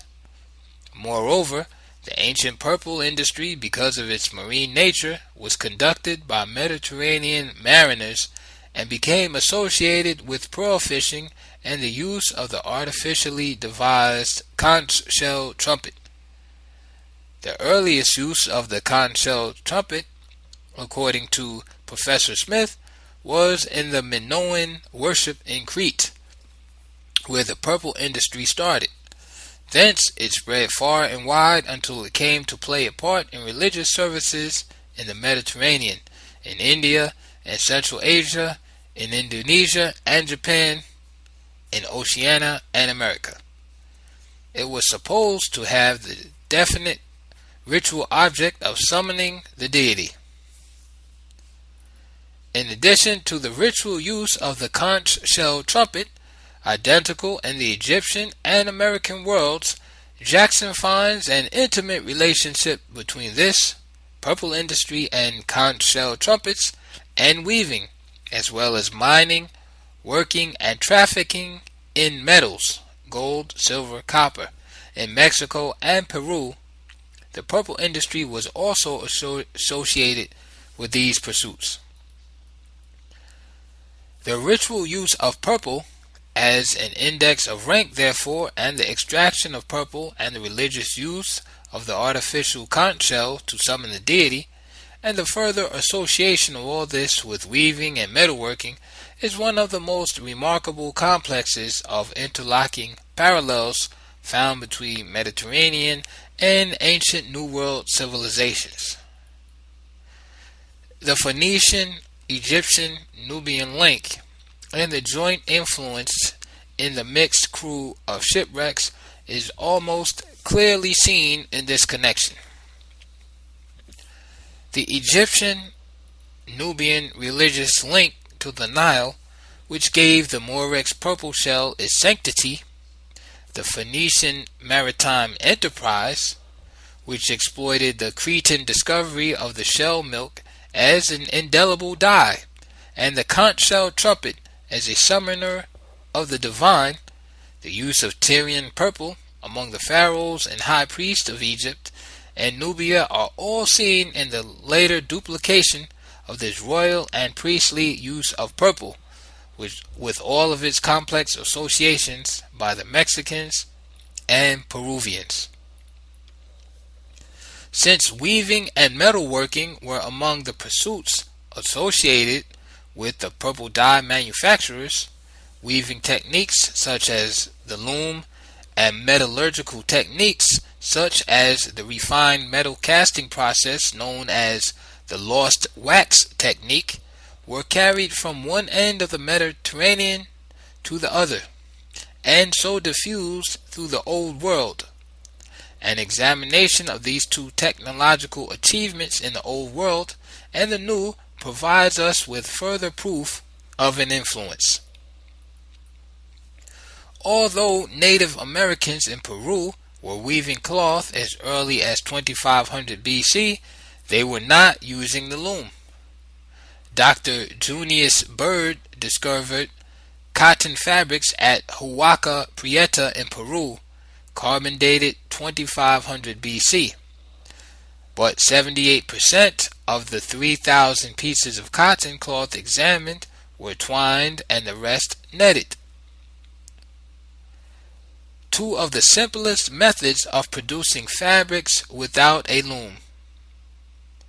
When a loom of the horizontal type appeared in Peru, it was found to be identical with a horizontal loom depicted in an Egyptian tomb. When the vertical loom appeared in Peru, it was identical with those found in a tomb at Thebes, the sacred capital of the Black Kings. Both the New World and Old World looms had the same 11 working parts. To be even more specific, it has been shown that the vertical frame loom with 2 warp beams used by the Incas was the same as that used in Egypt in the New Kingdom, 18th to 20th dynasty, circa 1400 to 1100 BC. The second of the 2 types of Peruvian looms, the horizontal loom staked out on the ground as used in the Titicaca Basin, was also the same as that of ancient Egypt. Spindle whorls, also used in weaving, were so identical in Egypt, the Mexican capital of Tula, and in Peru, that laid side by side, even an expert can scarcely tell them apart. The metal casting technique known as the lost wax or Cire Perdue method is far more complex than the loom and far more unlikely to appear in a place where metals were just luxuries, having a ritual rather than a utilitarian value. Metals in Egypt and Nubia could make all the difference to success and defeat in battle. Metal trafficking was one of the mainstays of Phoenician trade. Metal hunger was the inspiration of many maritime explorations and migrations. But the ancient Americans, as Frederick Dellenbaugh has pointed out, were unacquainted with the common use of metals. They worked metals all right, silver, gold, and copper, but to a limited extent and in an ornamental way. Ancient American weapons are not of copper and bronze, but of flint and obsidian and stone. Metals were mainly used to protect and animate the living and the dead, and were offered as gems to the gods. There is no archaeological witness to the stages preceding their sudden leap into highly refined casting techniques developed by people producing metals in vast quantities for a mass utility purpose. It took centuries of experimentation in the Mediterranean, for example, to reduce tin simply to a subsidiary element or alloy in the production of bronze, from its sovereignty as a metal in itself.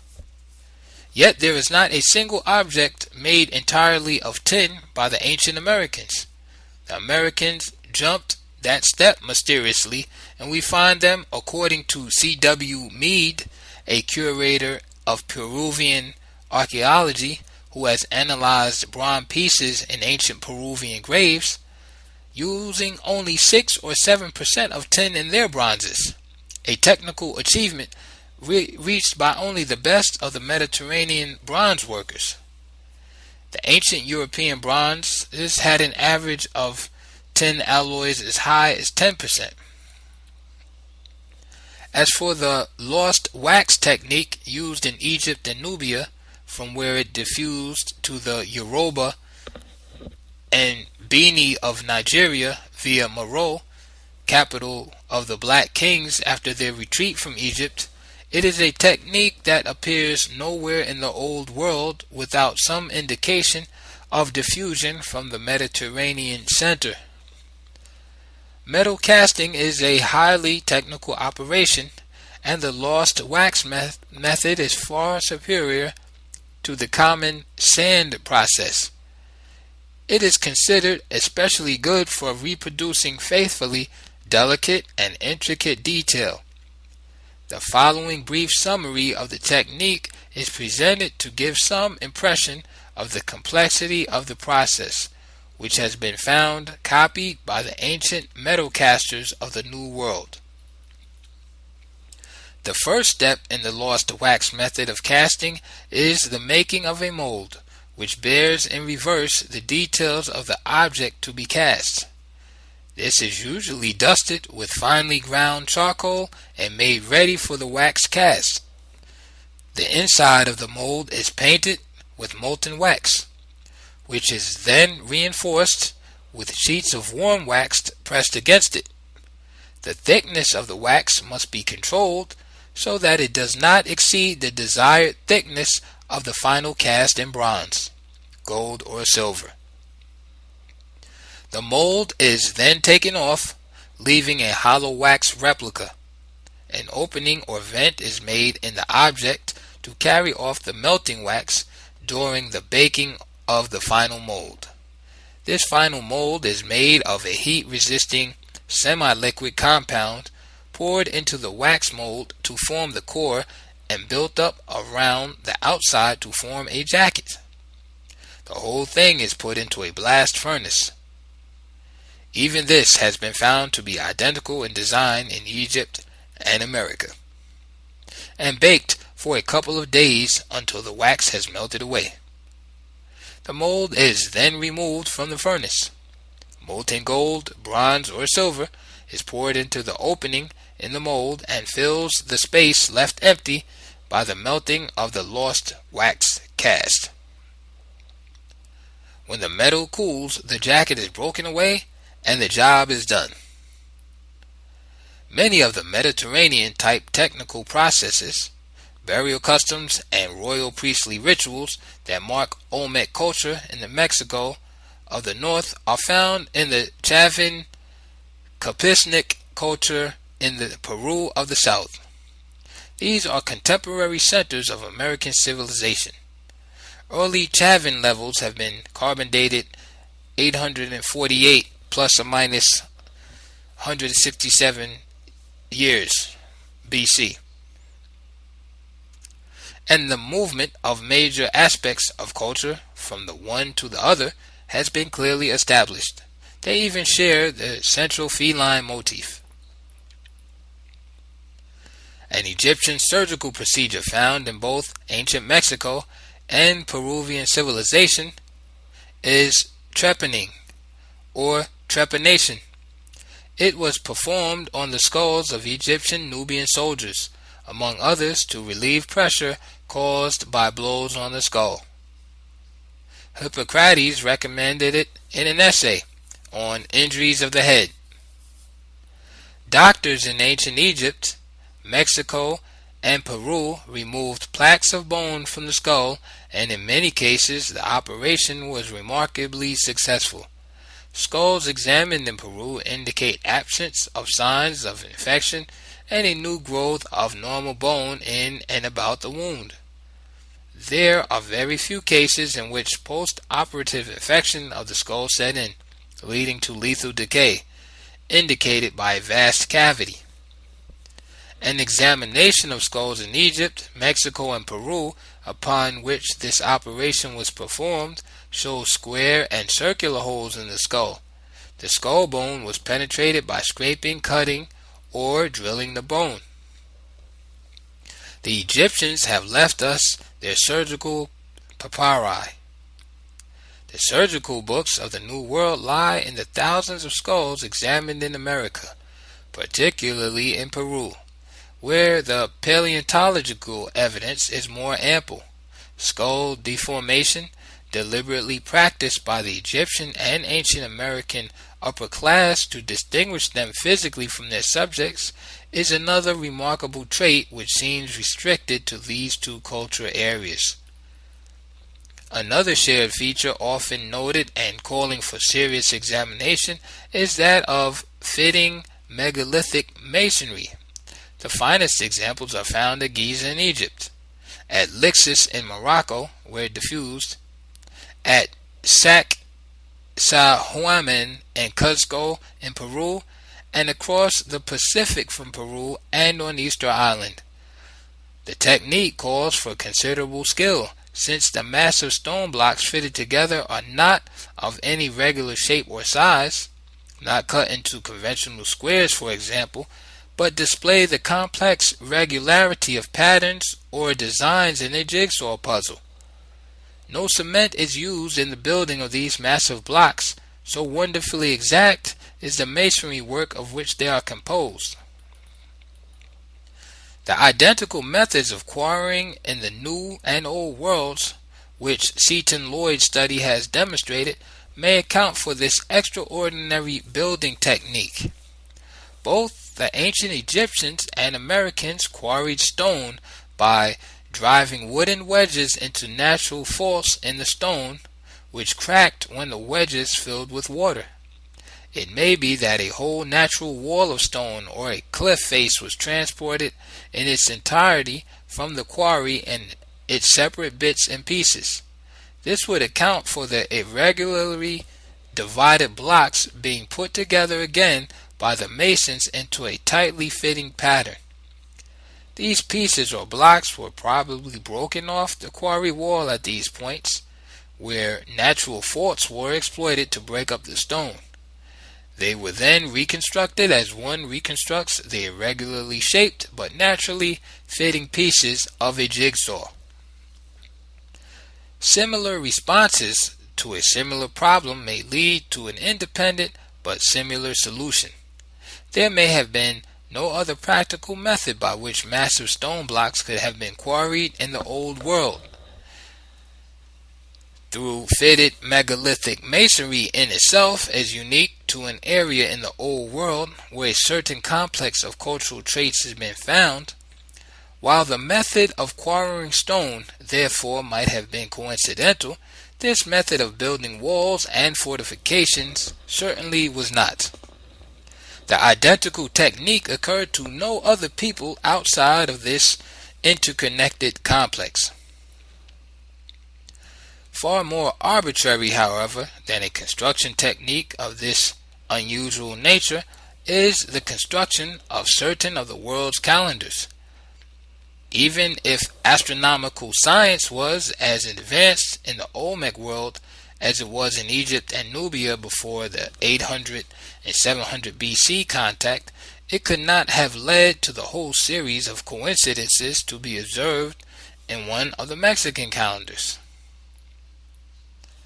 The Abbé Hervas, a Franciscan priest, writing to the historian Clavigero, highlights the remarkable conformity between the ancient Egyptian and Mexican calendars. The Mexican year, the Abbé Hervas wrote, began upon the 26th of February, a day celebrated in the era of Nabonassar, which was fixed by the Egyptians 747 years before the Christian era. For the beginning of their month, Thoth, corresponded with the meridian of the same day. If those periods fixed also on this day as an epoch, because it was celebrated in Egypt, we have here the Mexican calendar agreeing with the Egyptian. But independent of this, it is certain that the Mexican calendar conformed greatly with the Egyptian. On this subject, Herodotus says that the year was first regulated by the Egyptians, who gave to it 12 months of 30 days, and added 5 days to every year, that the circle of the year might revolve regularly. That the principal gods of the Egyptians were 12 in number, and that each month was under the tutelage and protection of one of these gods. The Mexicans also added to every year 5 days, which they called Nemantemi, or useless, because during these days they did nothing. Plutarch says that on such days the Egyptians celebrated the festival of the birth of the gods. The Abbé Hervas goes on to show that the Mexican month was in ancient times like the Egyptian, but for some reason the time reckoning was later altered. The Mexicans received the lunar month from their ancestors, but for certain purposes instituted another. Under the first and older system, dating like the Egyptian from February 26, 747 BC, the Mexicans arrived at the same total for the year as did the ancient Egyptians, 360 days, a number, as the Abbé Hervas points out, which from time immemorial has ruled in geometry and astronomy, and is of the utmost particularity on account of its relation to the circle, which is divided into 360 parts or degrees. The Egyptian influence may be traced not only to those three aspects we have noted, namely the time the Mexicans began to count the years, February 26, 747 BC, the 12 lunar manches corresponding to the 12 Egyptian gods, the 5 useless or dateless festival days. It may also be seen in the symbols of the Mexican months. Respecting the symbols of the Mexican months and year, the Abbé Hervas observes, they discover ideas entirely conformable with those of the ancient Egyptian. The latter distinguished as appears from their monuments each month or part of the zodiac, where the sun stood, which characterized figures of that which happened in every season of the year. Therefore we see the signs of Aries, Taurus, and the 2 young goats, which are now Gemini, used to mark the months of the birth of those animals. The signs of Cancer, Leo, and Virgo, with the ear of corn, for those months in which the sun goes backwards like a crab, in which there is greater heat, and in which the harvests are reaped. The sign of the Scorpion, which in the Egyptian sphere occupied the space which at present is occupied by the sign of Libra, and that of Sagittarius in the months of virulent or contagious distempers, and lastly the signs of Capricorn, Aquarius, and Pisces in those months in which the sun begins to ascend toward others, in which it rains much, and in which there is abundant fishing. These ideas are similar to those which the Mexicans associated with their climb. Other symbols, extremely arbitrary symbols, have been found in use by both the ancient Egyptians and the Mexicans. The sun devoured or encircled by a serpent is one of these. In the Mexican symbol, we see the sun as it were eclipsed by the moon and surrounded with the serpent, which makes 4 twists and embraces the 4 periods of 13 years. This very idea of the serpent, which the sun has from time immemorial, signified the periodical or annual course of the sun. We know that in astronomy the points where the eclipses happen have from time immemorial been called the head and tail of the dragon. The Egyptians agree with the Mexicans for to symbolize the sun they employed a circle with 1 or 2 serpents. The symbol of the serpent is a thing totally arbitrary to signify the sun, with which it has no physical relation. Wherefore then, I ask, have nations which have had no reciprocal intercourse agreed in using one same symbol so arbitrary and chose to express it by the same object? This then is the case for contact between Egypt and the New World in the 800 to 700 BC period, a period in which the blacks of Nubia had gained ascendancy over the Egyptian Empire and appeared, according to carbon-14 datings, in the Olmec world of Mexico as monumental figures, venerated and revered. These are some of the important influences this alien crew of shipwrecks left upon the face of ancient American culture. Many other claims have been made, but we have confined ourselves to those that can pass a rigorous test and eliminated those such as the Egyptian sandal of coiled rope, the Egyptian throwing stick, the simple fishhook and blowgun. Also, all so-called similarities in art styles and such, or symbols without a complex history rooted in particular circumstances originating in the Egyptian Mediterranean world. A critical but open-minded skepticism is needed in these comparative studies if we are to lift the tenor of the debate on pre-Columbian context between Africa and the New World from the level of the fanciful and the romantic. All the features of Egyptian culture noted above were duplicated in the Nubian Egyptian culture complex of the 25th dynasty. This phenomenon of separate yet parallel identity emerges with a great clarity when the historical and archaeological data of the period are closely examined. The master colonial relationship between Egypt and Nubia had ceased. Nubia became the inheritor and custodian of a culture which took as much from Black Africa as Black Africa was later to take from it.